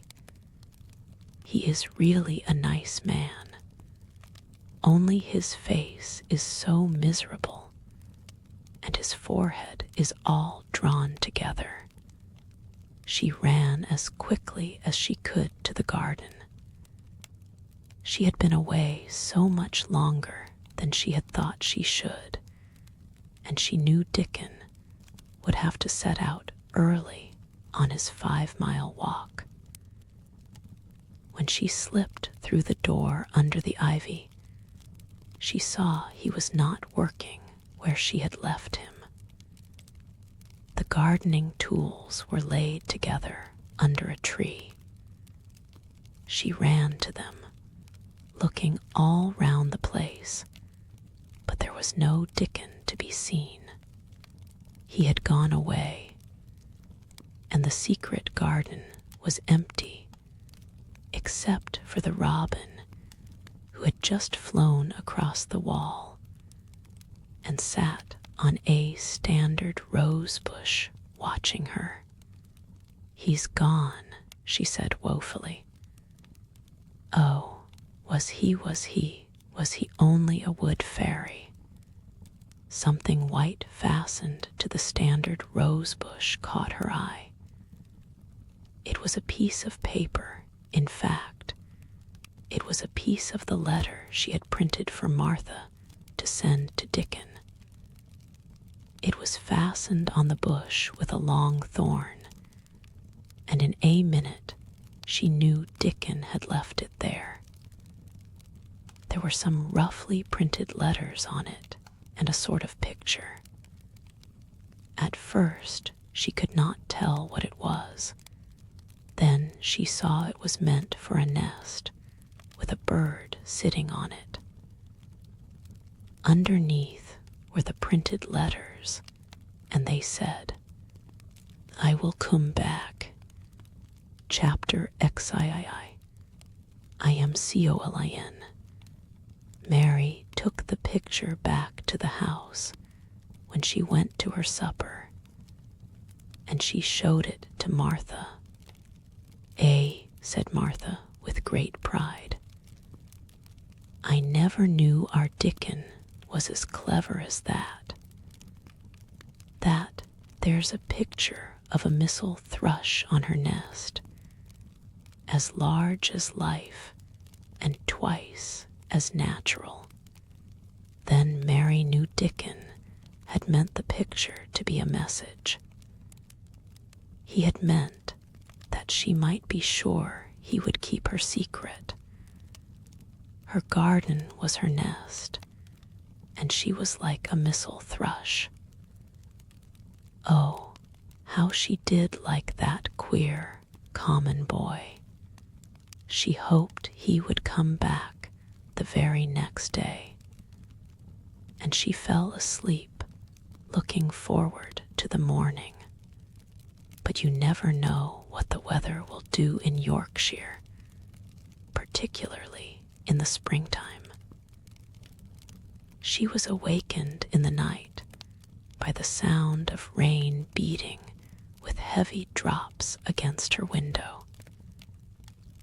It was pouring down in torrents, and the wind was wuthering round the corners and in the chimneys of the huge old house. Mary sat up in bed and felt miserable and angry. "The rain is as contrary as I ever was," she said. "It came because it knew I did not want it." She threw herself back on her pillow and buried her face. She did not cry, but she lay and hated the sound of the heavily beating rain. She hated the wind and its wuthering. She could not go to sleep again. The mournful sound kept her awake because she felt mournful herself. If she had felt happy, it would probably have lulled her to sleep. How it wuthered, and how the big raindrops poured down and beat against the pane. It sounds just like a person lost on the moor, and wandering on and on crying, she said. She had been lying awake, turning from side to side for about an hour, when suddenly something made her sit up in bed and turn her head toward the door, listening. She listened, and she listened. "It isn't the wind now," she said in a loud whisper. "That isn't the wind. It is different. It is that crying I heard before." The door of her room was ajar, and the sound came down the corridor, a far-off, faint sound of fretful crying. She listened for a few minutes, and each minute she became more and more sure. She felt as if she must find out what it was. It seemed even stranger than the secret garden and the buried key. Perhaps the fact that she was in a rebellious mood made her bold. She put her foot out of bed and stood on the floor. "I am going to find out what it is," she said. "Everybody is in bed, and I don't care about Mrs. Medlock. I don't care." There was a candle by her bedside, and she took it up and went softly out of the room. The corridor looked very long and dark, but she was too excited to mind that. She thought she remembered the corners. She must turn to find the short corridor with the door covered with tapestry, the one Mrs. Medlock had come through the day she lost herself. The sound had come up that passage. So she went on with her dim light, almost feeling her way, her heart beating so loud that she fancied she could hear it. The far-off, faint crying went on and led her. Sometimes it stopped for a moment or so, and then began again. Was this the right corner to turn? She stopped and thought. Yes, it was. Down this passage, and then to the left, and then up 2 broad steps, and then to the right again. Yes, there was the tapestry door. She pushed it open very gently and closed it behind her, and she stood in the corridor and could hear the crying quite plainly, though it was not loud. It was on the other side of the wall at her left, and a few yards farther on there was a door. She could see a glimmer of light coming from beneath it. The someone was crying in that room, and it was quite a young someone. So she walked to the door and pushed it open, and there she was standing in the room. It was a big room with ancient, handsome furniture in it. There was a low fire glowing faintly on the hearth, and a night light burning by the side of a carved 4-posted bed hung with brocade. And on the bed was lying a boy, crying fretfully. Mary wondered if she was in a real place, or if she had fallen asleep again and was dreaming without knowing it. The boy had a sharp, delicate face the color of ivory, and he seemed to have eyes too big for it. He had also a lot of hair, which tumbled over his forehead in heavy locks, and made his thin face seem smaller. He looked like a boy who had been ill, but he was crying more as if he were tired and cross than as if he were in pain. Mary stood near the door with her candle in her hand, holding her breath. Then she crept across the room, and as she drew nearer, the light attracted the boy's attention, and he turned his head on his pillow and stared at her, his gray eyes opening so wide that they seemed immense. "Who are you?" he said at last in a half-frightened whisper. "Are you a ghost?" "No, I am not," Mary answered, her own whisper sounding half-frightened. "Are you one?" He stared and stared and stared. Mary could not help noticing what strange eyes he had, agate gray, and they looked too big for his face because they had black lashes all round them. "No," he replied after waiting a moment or so. "I am Colin." "Who is Colin?" she faltered. "I am Colin Craven. Who are you?" "I am Mary Lennox. Mr. Craven is my uncle." "He is my father," said the boy. "Your father," gasped Mary. "No one ever told me he had a boy. Why didn't they?" "Come here," he said, still keeping his strange eyes fixed on her with an anxious expression. She came close to the bed, and he put out his hand and touched her. "You are real, aren't you?" he said. "I have such real dreams very often. You might be one of them." Mary had slipped on a woolen wrapper before she left her room, and she put a piece of it between his fingers.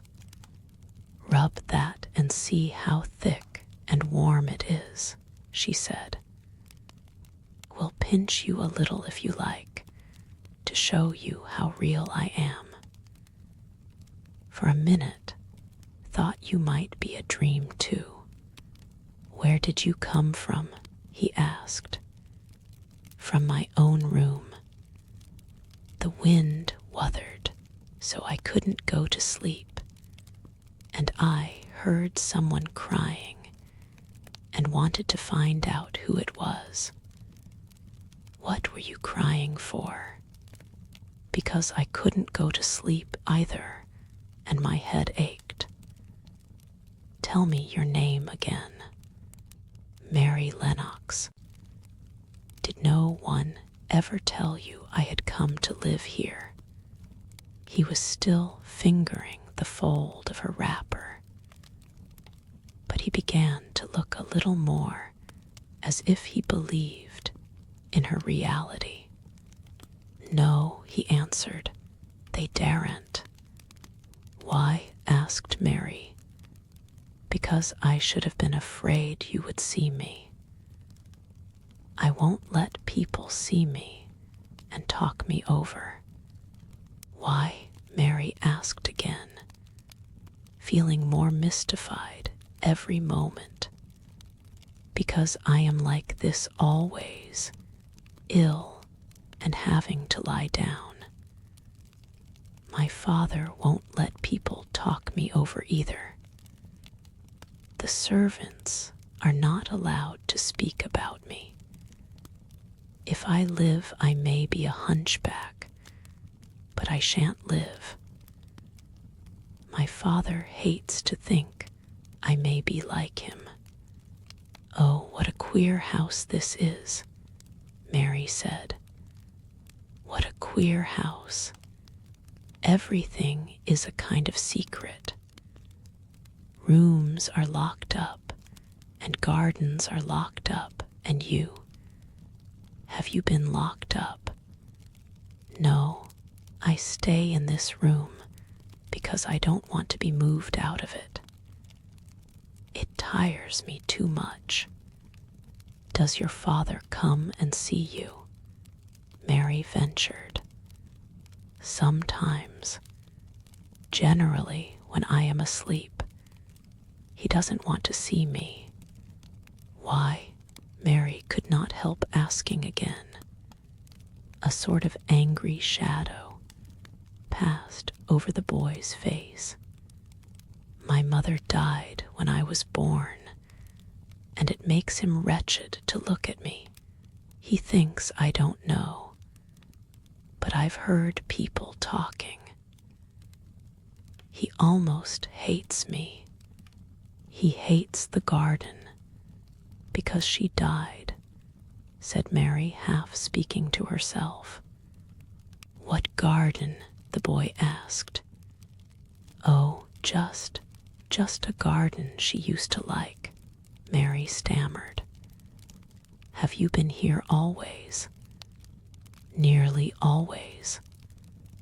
Sometimes I have been taken to places at the seaside, but I won't stay because people stare at me. I used to wear an iron thing to keep my back straight, but a grand doctor came from London to see me and said it was stupid. He told them to take it off and keep me out in the fresh air. I hate fresh air, and I don't want to go out. I didn't when first I came here," said Mary. "Why do you keep looking at me like that?" "Because of the dreams that are so real," he answered rather fretfully. "Sometimes when I open my eyes, I don't believe I'm awake." "We're both awake," said Mary. She glanced round the room with its high ceiling and shadowy corners and dim firelight.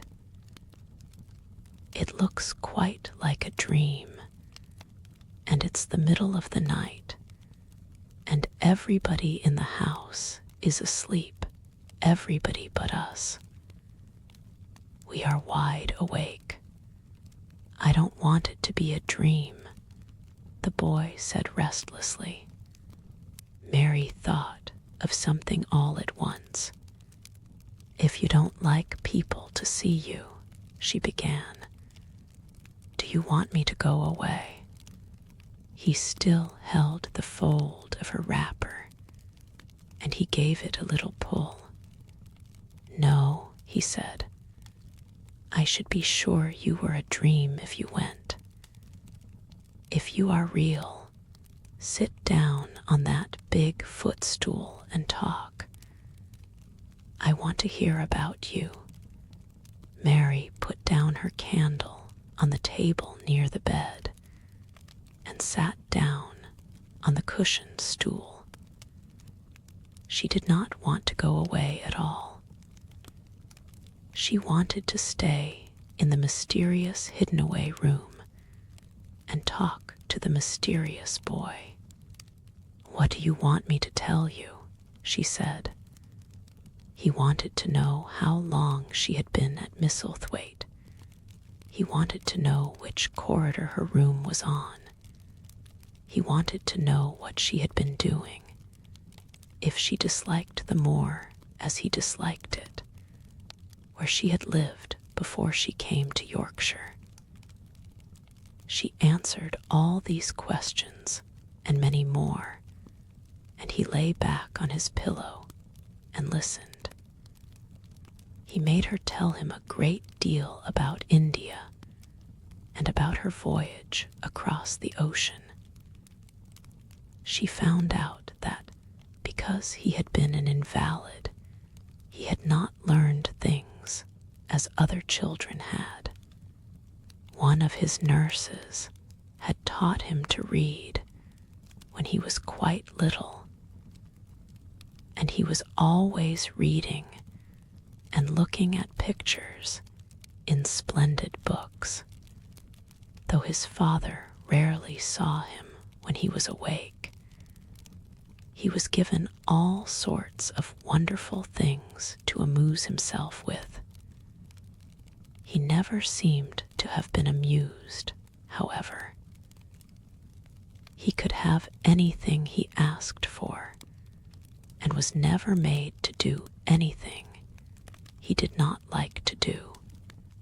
"Everyone is obliged to do what pleases me," he said indifferently. "It makes me ill to be angry. No one believes I shall live to grow up." He said it as if he was so accustomed to the idea that it had ceased to matter to him at all. He seemed to like the sound of Mary's voice. As she went on talking, he listened in a drowsy, interested way. Once or twice, she wondered if he were not gradually falling into a doze. But at last, he asked a question which opened up a new subject. "How old are you?" he asked. "I am 10, answered Mary, forgetting herself for the moment. "And so are you. How do you know that?" he demanded in a surprised voice. "Because when you were born, the garden door was locked and the key was buried. And it has been locked for 10 years. Colin half sat up, turning toward her, leaning on his elbows. What garden door was locked? Who did it? Where was the key buried? He exclaimed as if he were suddenly very much interested. It was the garden Mr. Craven hates," said Mary nervously. "He locked the door. No one knew where he buried the key. What sort of a garden is it?" Colin persisted eagerly. "No one has been allowed to go into it for 10 years, was Mary's careful answer. But it was too late to be careful. He was too much like herself. He too had had nothing to think about, and the idea of a hidden garden attracted him as it had attracted her. He asked question after question. Where was it? Had she never looked for the door? Had she never asked the gardeners? "They won't talk about it," said Mary. "I think they have been told not to answer questions." "I would make them," said Colin. "Could you?" Mary faltered, beginning to feel frightened. If he could make people answer questions, who knew what might happen? "Everyone is obliged to please me." "I told you that," he said. "If I were to live, this place would sometime belong to me. They all know that. I would make them tell me." Mary had not known that she herself had been spoiled, but she could see quite plainly that this mysterious boy had been. He thought that the whole world belonged to him. How peculiar he was, and how coolly he spoke of not living. "Do you think you won't live?" she asked, partly because she was curious, and partly in hope of making him forget the garden. "I don't suppose I shall," he answered as indifferently as he had spoken before. "Ever since I remember anything, I have heard people say I shan't. At first they thought I was too little to understand, and now they think I don't hear. But I do. My doctor is my father's cousin. He is quite poor, and if I die, he will have all MISSEL when my father is dead. I should think he wouldn't want me to live." "Do you want to live?" inquired Mary. "No," he answered, in a cross, tired fashion. "But I don't want to die. When I feel ill, I lie here and think about it until I cry and cry." "I have heard you crying 3 times," Mary said, "but I did not know who it was. Were you crying about that? She did so want him to forget the garden. I dare say, he answered. Let us talk about something else. Talk about that garden. Don't you want to see it? Yes, answered Mary, in quite a low voice. I do, he went on persistently. I don't think I ever really wanted to see anything before, but I want to see that garden. I want the key dug up. I want the door unlocked. I would let them take me there in my chair. That would be getting fresh air. I am going to make them open the door. He had become quite excited, and his strange eyes began to shine like stars, and looked more immense than ever. They have to please me, he said. I will make them take me there, and I will let you go too. Mary's hands clutched each other. Everything would be spoiled, everything. Dickon would never come back. She would never again feel like a missel thrush with a safe hidden nest. Oh, don't do that, she cried out. He stared as if he thought she had gone crazy. Why, he exclaimed. You said you wanted to see it. I do, she answered almost with a sob in her throat. But if you make them open the door and take you in like that, it will never be a secret again. He leaned still farther forward. A secret, he said. What do you mean? Tell me. Mary's words almost tumbled over one another. You see, she panted.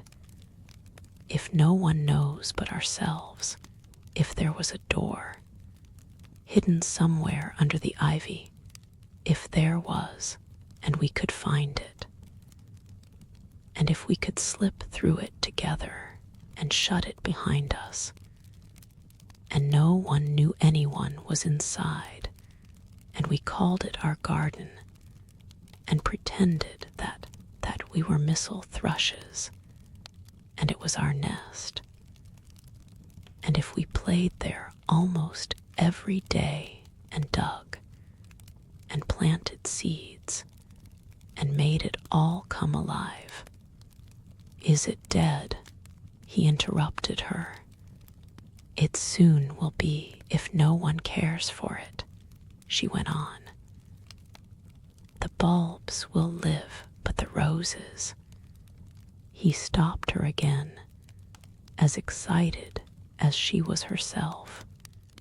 What are bulbs? He put in quickly. They are daffodils and lilies and snowdrops. They are working in the earth now, pushing up pale green points, because the spring is coming. Is the spring coming? He said. What is it like? You don't see it in rooms if you are ill.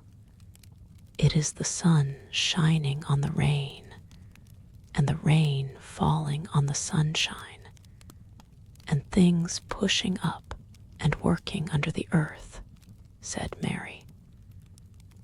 If the garden was a secret and we could get into it, we could watch the things grow bigger every day and see how many roses are alive. Don't you see? Oh, don't you see how much nicer it would be if it was a secret? He dropped back on his pillow and lay there with an odd expression on his face. I never had a secret, he said, except that one about not living to grow up. They don't know I know that, so it is a sort of secret. But I like this kind better. If you won't make them take you to the garden, pleaded Mary. Perhaps. I feel almost sure I can find out how to get in sometime. And then, if the doctor wants you to go out in your chair, and if you can always do what you want to do, perhaps we might find some boy who would push you, and we could go alone, and it would always be a secret garden. I should like that, he said very slowly, his eyes looking dreamy. I should like that. I should not mind fresh air in a secret garden.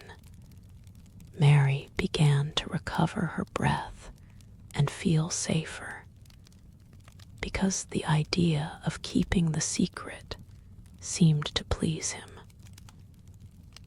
She felt almost sure that if she kept on talking and could make him see the garden in his mind as she had seen it, he would like it so much that he could not bear to think that everybody might tramp into it when they chose. I'll tell you what I think it would be like if we could go into it, she said. It has been shut up so long things have grown into a tangle, perhaps.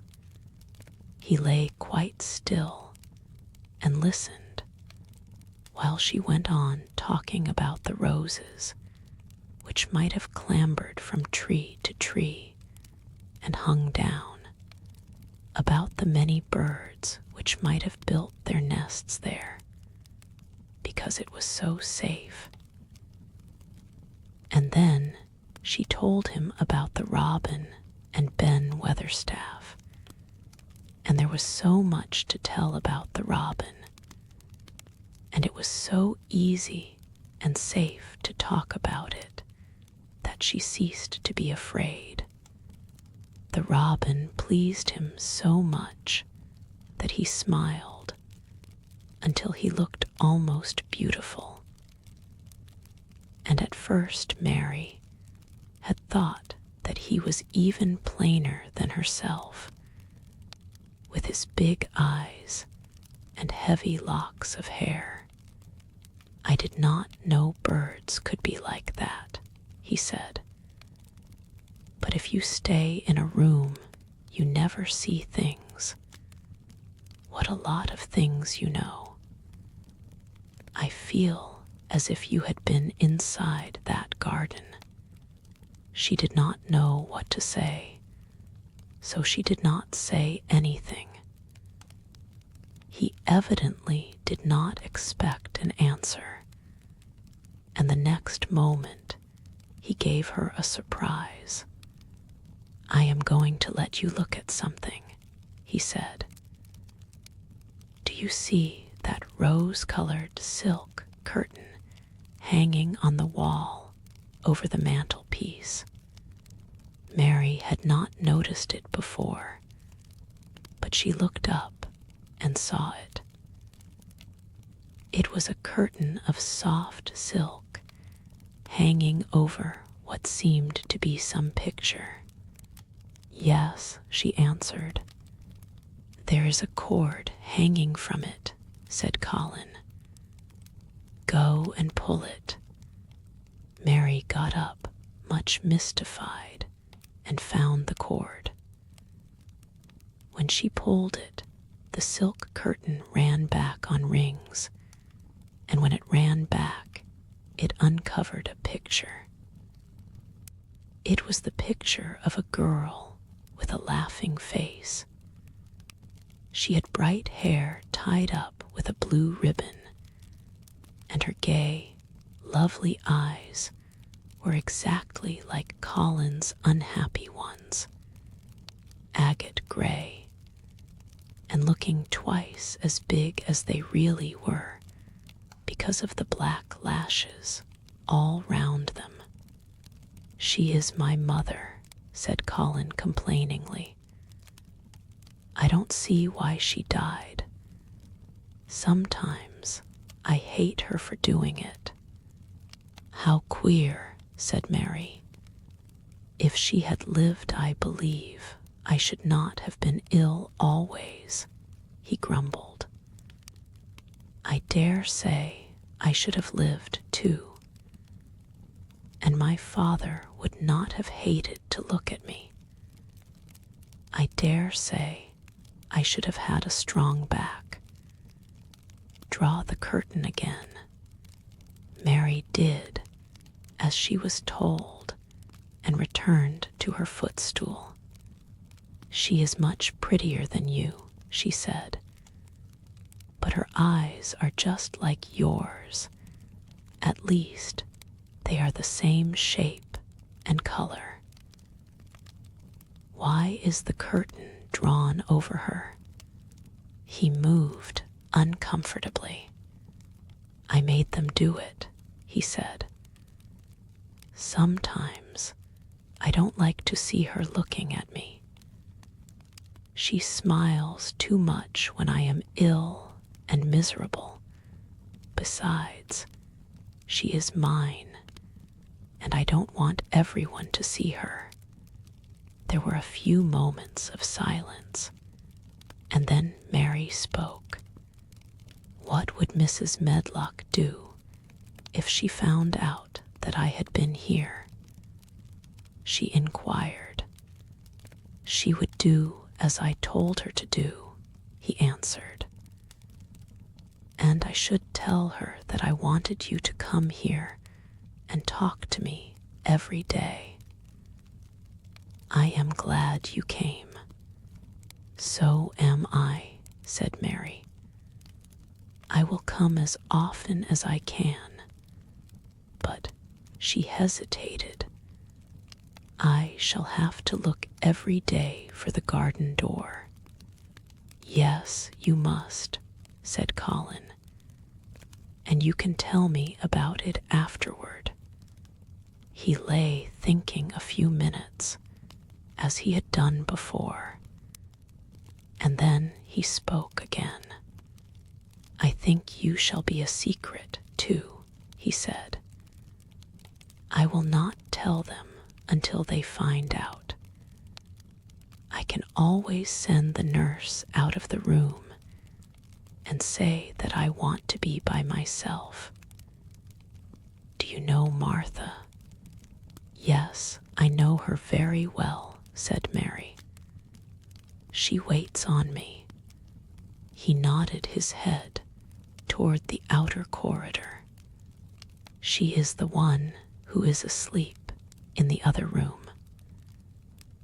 The nurse went away yesterday to stay all night with her sister, and she always makes Martha attend to me when she wants to go out. Martha shall tell you when to come here." Then Mary understood Martha's troubled look when she had asked questions about the crying. "Martha knew about you all the time," she said. "Yes, she often attends to me. The nurse likes to get away from me, and then Martha comes." "I have been here a long time," said Mary. "Shall I go away now? Your eyes look sleepy. I wish I could go to sleep before you leave me," he said rather shyly. "Shut your eyes," said Mary, drawing her footstool closer, "and I will do what my ayah used to do in India. I will pat your hand and stroke it and sing something quite low. I should like that, perhaps," he said drowsily. Somehow she was sorry for him, and did not want him to lie awake. So she leaned against the bed and began to stroke and pat his hand and sing a very low little chanting song in Hindustani. "That is nice," he said more drowsily still, and she went on chanting and stroking. But when she looked at him again, his black lashes were lying close against his cheeks, for his eyes were shut and he was fast asleep. So she got up softly, took her candle, and crept away without making a sound. Chapter XIV. A Young Rajah. The moor was hidden in mist when the morning came, and the rain had not stopped pouring down. There could be no going out of doors. Martha was so busy that Mary had no opportunity of talking to her. But in the afternoon, she asked her to come and sit with her in the nursery. She came bringing the stocking she was always knitting when she was doing nothing else. "What's the matter with thee?" she asked as soon as they sat down. "Thaw looks as if tha'd something to say." I have found out what the crying was," said Mary. Martha let her knitting drop on her knee and gazed at her with startled eyes. "Thaw hasn't," she exclaimed. "Never." "I heard it in the night," Mary went on, "and I got up and went to see where it came from. It was Colin. I found him."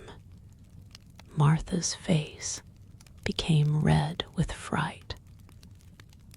"Miss Mary," she said, half crying. "Thaw shouldn't have done it, thaw should. Tha'll get me in trouble. I never told thee nothin' about him, but tha'll get me in trouble. I shall lose my place, and what'll mother do?" "You won't lose your place," said Mary. "He was glad I came. We talked and talked, and he said he was glad I came." "Was he?" cried Martha. "Art thaw sure? Thaw doesn't know what he's like when anything vexes him.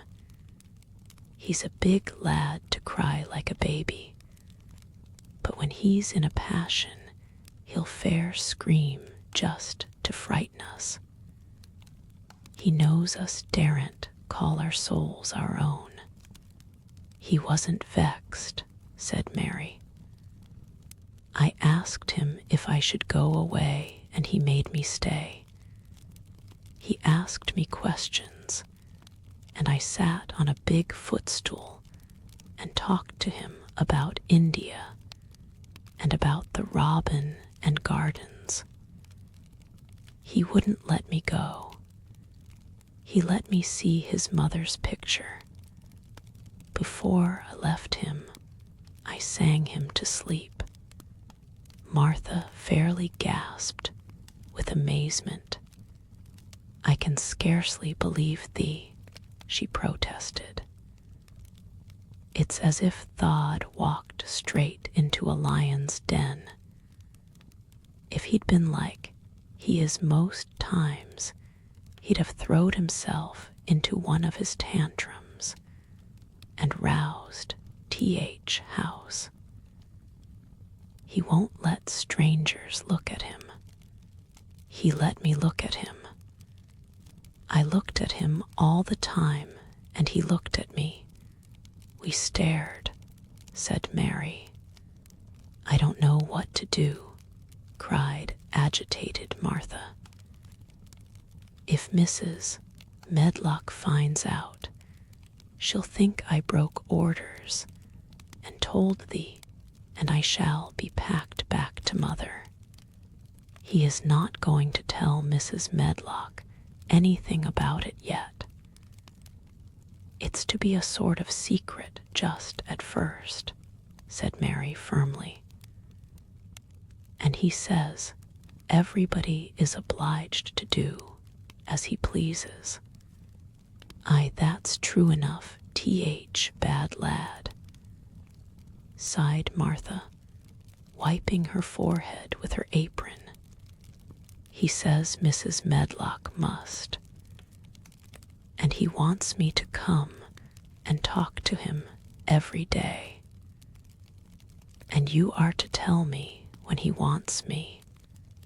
Me, said Martha. I shall lose my place, I shall for sure. You can't if you are doing what he wants you to do. And everybody is ordered to obey him, Mary argued. Does thaw mean to say, cried Martha with wide open eyes, that he was nice to thee? I think he almost liked me, Mary answered. Then thaw must have bewitched him, decided Martha, drawing a long breath. You mean magic? Inquired Mary. I've heard about magic in India, but I can't make it. I just went into his room, and I was so surprised to see him I stood and stared. And then he turned round and stared at me. And he thought I was a ghost or a dream, and I thought perhaps he was. And it was so queer being there alone together in the middle of the night and not knowing about each other. And we began to ask each other questions.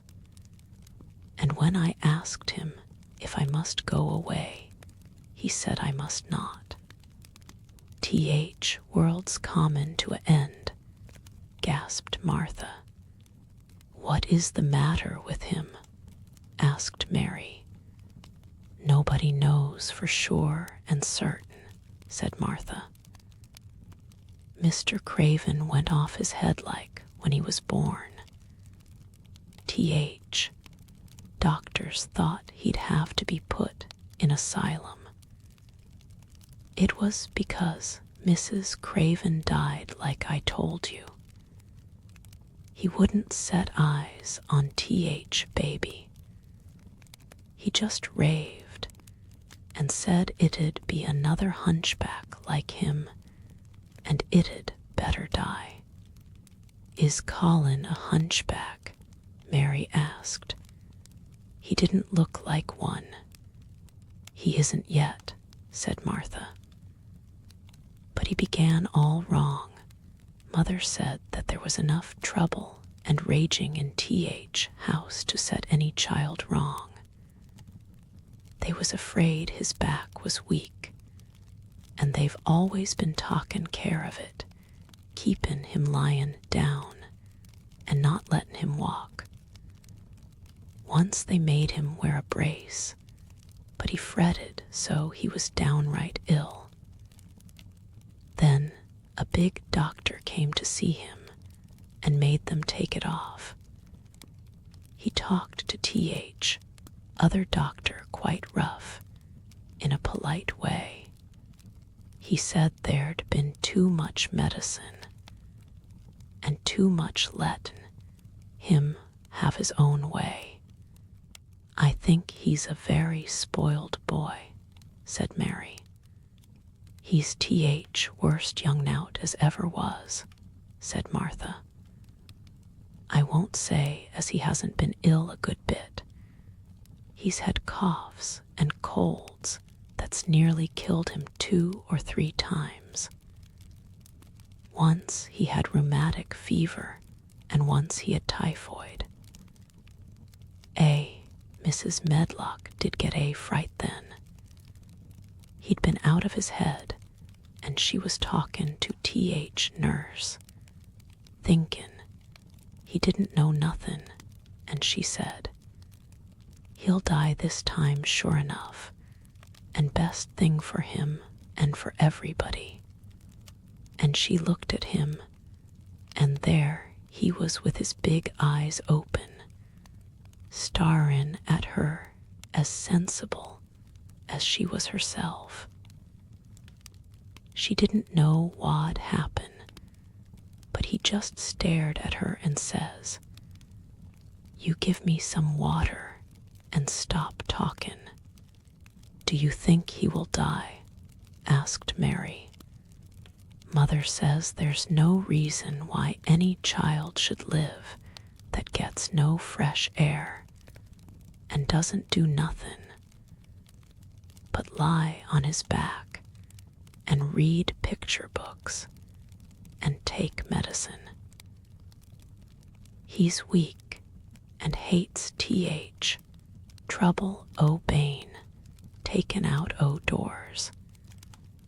And he gets cold so easy he says it makes him ill." Mary sat and looked at the fire.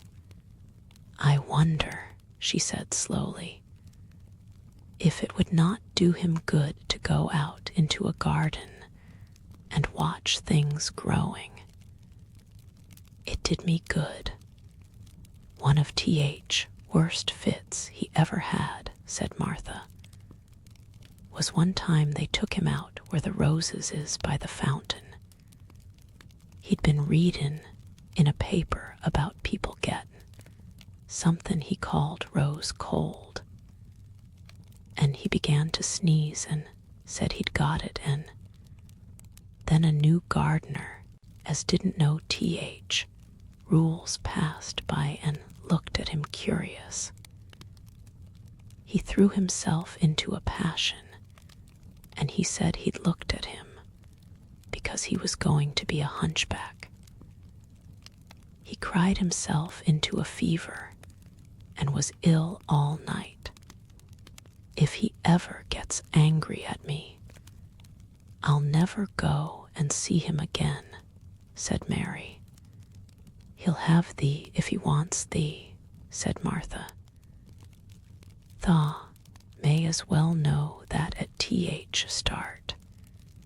Very soon afterward a bell rang, and she rolled up her knitting.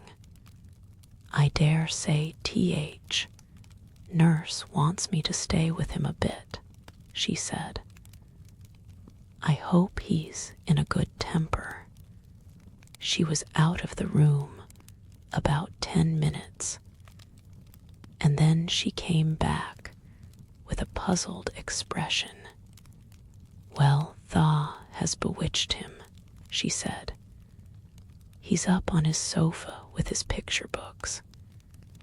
He's told the nurse to stay away until 6 o'clock. I'm to wait in the next room. T.H. minute she was gone, he called me to him and says, 'I want Mary Lennox to come and talk to me, and remember you're not to tell anyone. You'd better go as quick as you can.' Mary was quite willing to go quickly. She did not want to see Colin as much as she wanted to see Dickon, but she wanted to see him very much. There was a bright fire on the hearth when she entered his room, and in the daylight she saw it was a very beautiful room indeed.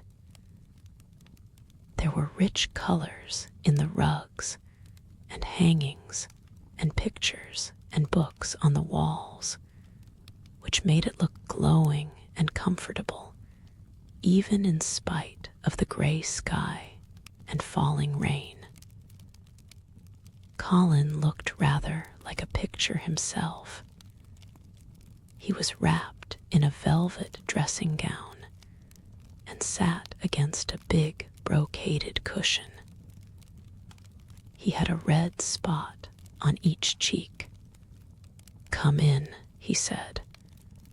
"I've been thinking about you all morning." "I've been thinking about you too," answered Mary. "You don't know how frightened Martha is. She says Mrs. Medlock will think she told me about you, and then she will be sent away." He frowned. "Go and tell her to come here," he said. "She is in the next room." Mary went and brought her back. Poor Martha was shaking in her shoes. Colin was still frowning. "Have you to do what I please, or have you not?" he demanded. "I have to do what you please, sir," Martha faltered, turning quite red. "Has Medlock to do what I please?"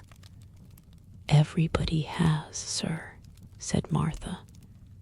"Well then, if I order you to bring Miss Mary to me, how can Medlock send you away if she finds it out?" "Please don't let her, sir," pleaded Martha. "I'll send her away if she dares to say a word about such a thing," said Master Craven grandly. "She wouldn't like that, I can tell you." "Thank you, sir," bobbing a curtsy. "I want to do my duty, sir."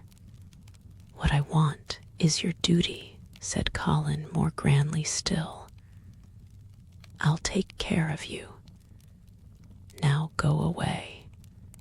When the door closed behind Martha, Colin found Mistress Mary gazing at him as if he had set her wondering. "Why do you look at me like that?"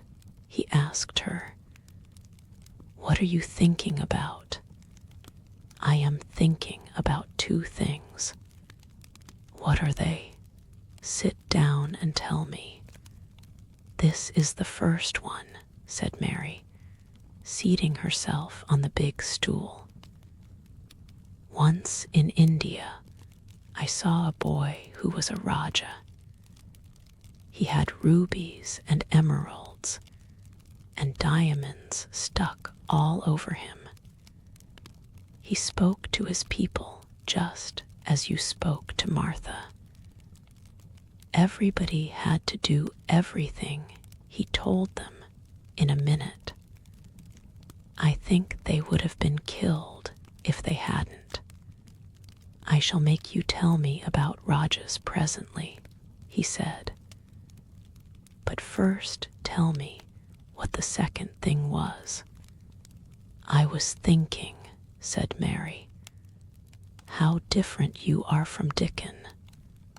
"Who is Dickon?" he said. "What a queer name."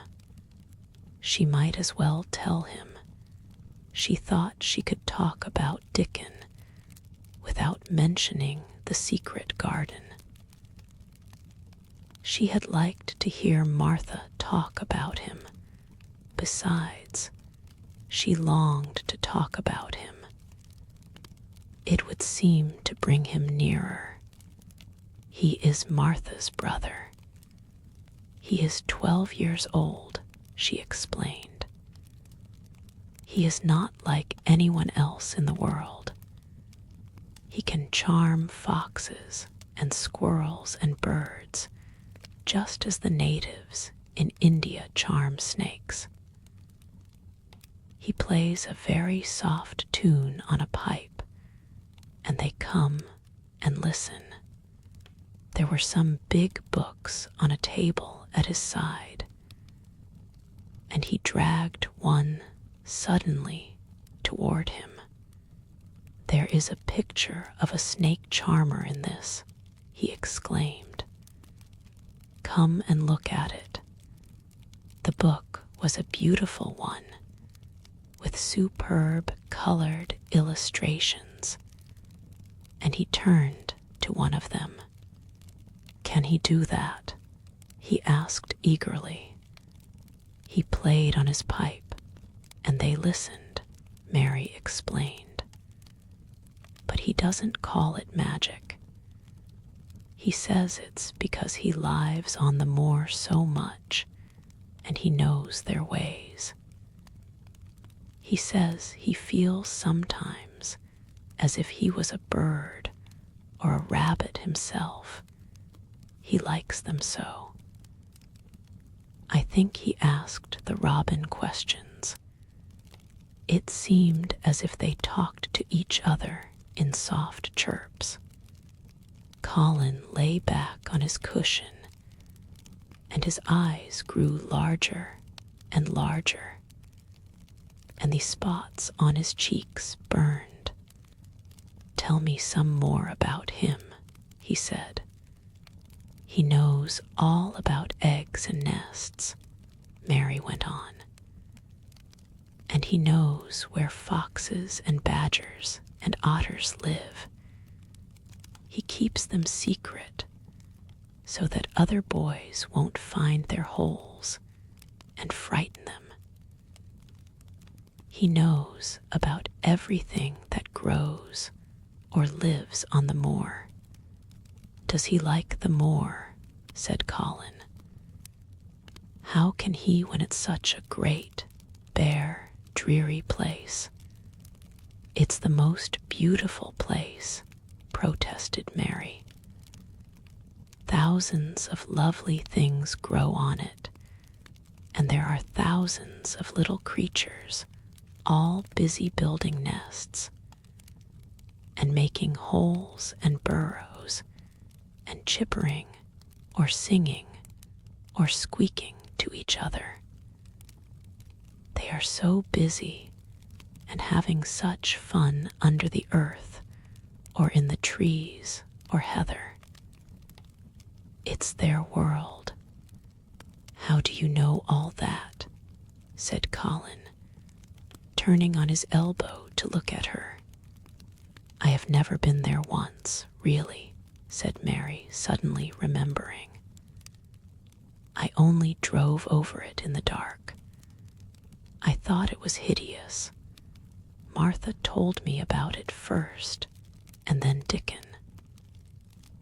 When Dickon talks about it, you feel as if you saw things and heard them, and as if you were standing in the heather with the sun shining and the gorse smelling like honey, and all full of bees and butterflies. You never see anything if you are ill," said Colin restlessly. He looked like a person listening to a new sound in the distance and wondering what it was. "You can't if you stay in a room," said Mary. "I couldn't go on the moor," he said in a resentful tone. Mary was silent for a minute, and then she said something bold. "You might sometime." He moved as if he were startled. "Go on the moor? How could I? I am going to die." "How do you know?"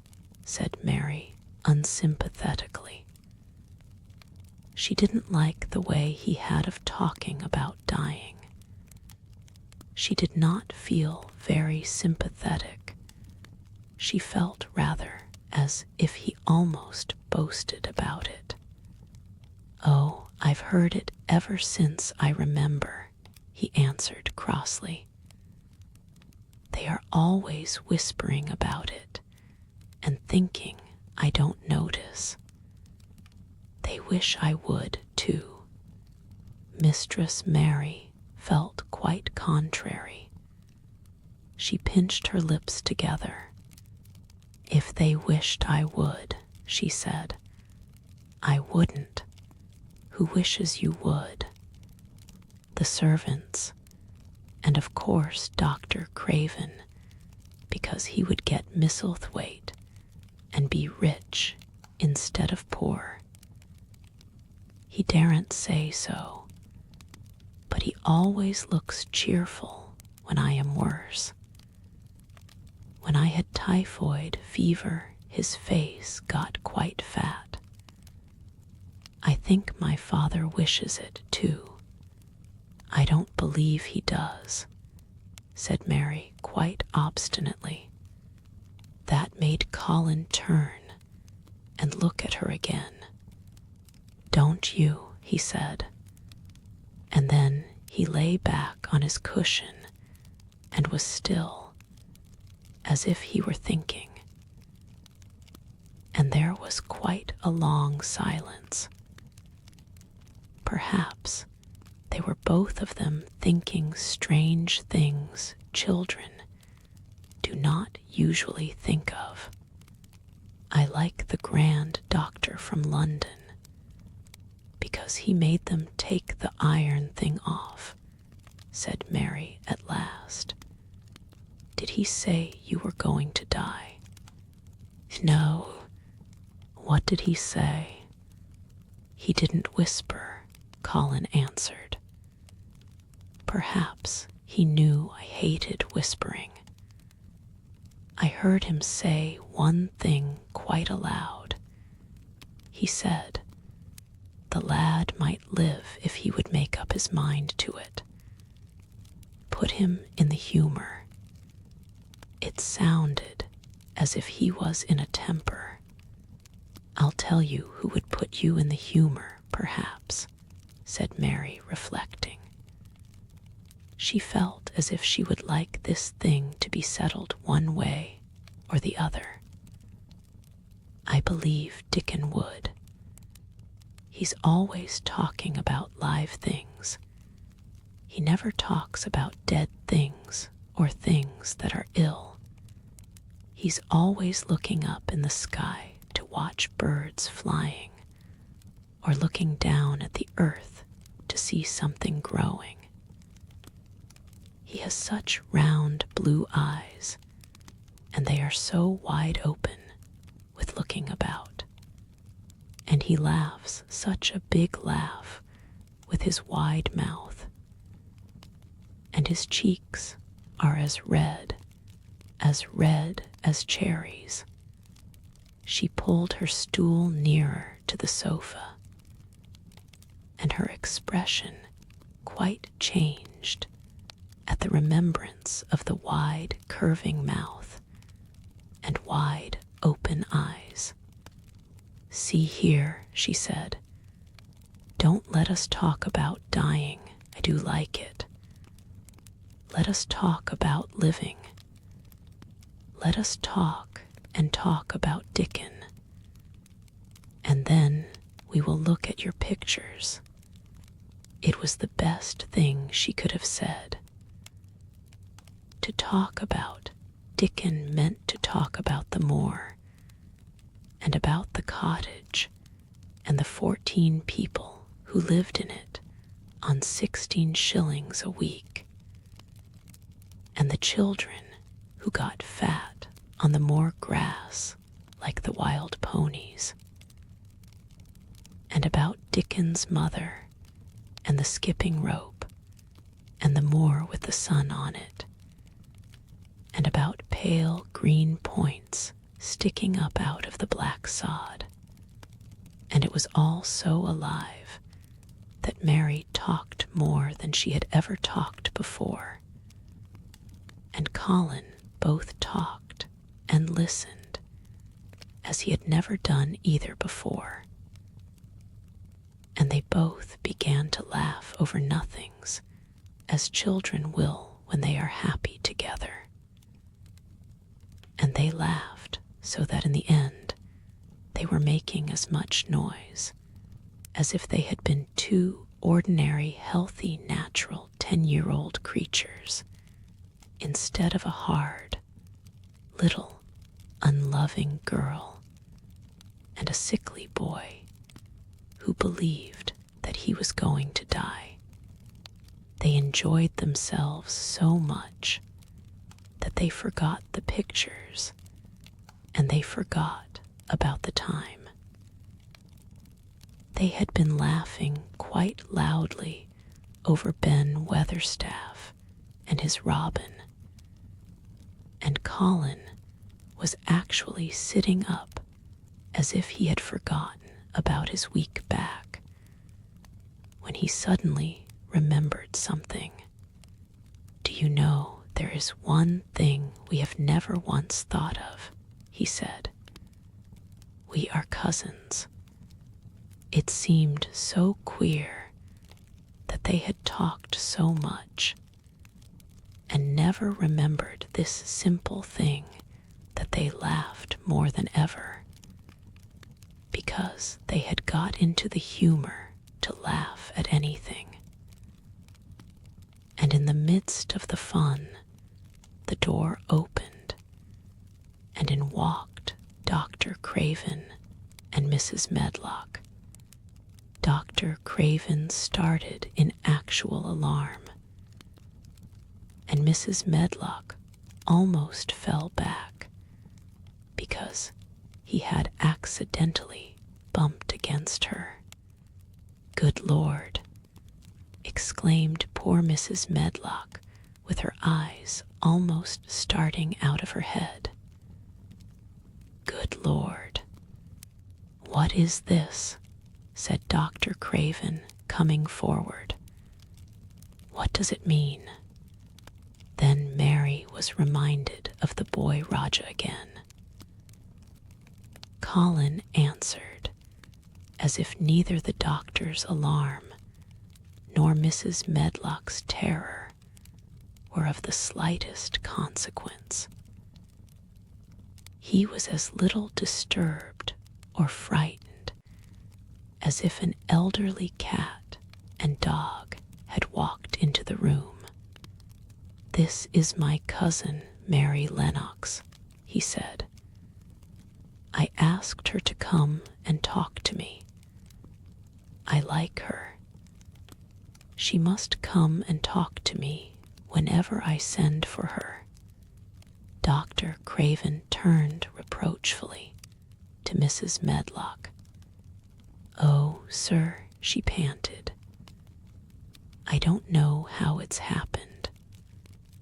There's not a servant on the place thou'd dare to talk. They all have their orders."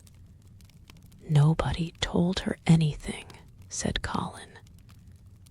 "She heard me crying and found me herself. I am glad she came. Don't be silly, Medlock."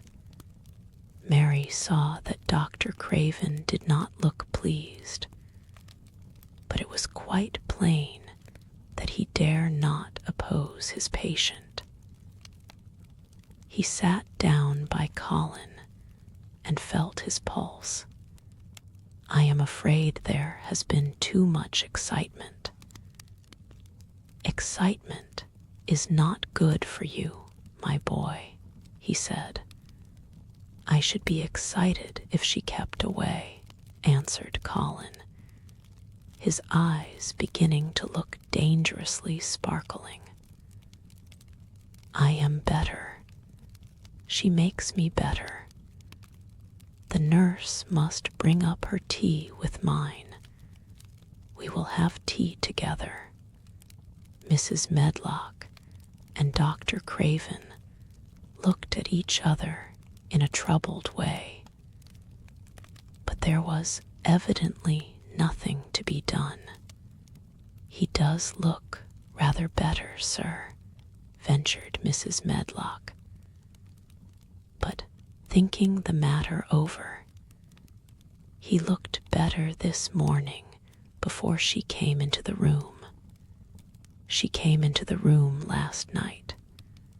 She stayed with me a long time. She sang a Hindustani song to me, and it made me go to sleep," said Colin. "I was better when I wakened up.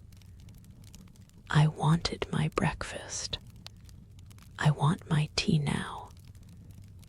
Tell Nurse Medlock." Dr. Craven did not stay very long.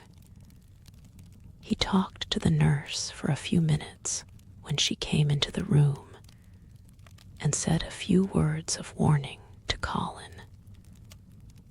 He must not talk too much. He must not forget that he was ill. He must not forget that he was very easily tired. Mary thought that there seemed to be a number of uncomfortable things he was not to forget. Colin looked fretful and kept his strange, black-lashed eyes fixed on Dr. Craven's face. "I want to forget it," he said at last. "She makes me forget it. That is why I want her."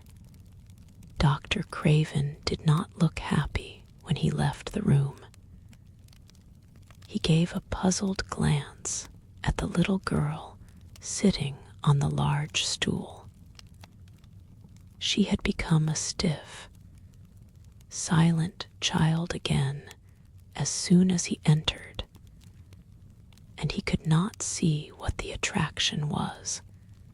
The boy actually did look brighter, however, and he sighed rather heavily as he went down the corridor. "They are always wanting me to eat things when I don't want to," said Colin, as the nurse brought in the tea and put it on the table by the sofa. "Now, if you'll eat, I will. Those muffins look so nice and hot. Tell me about Rajah's."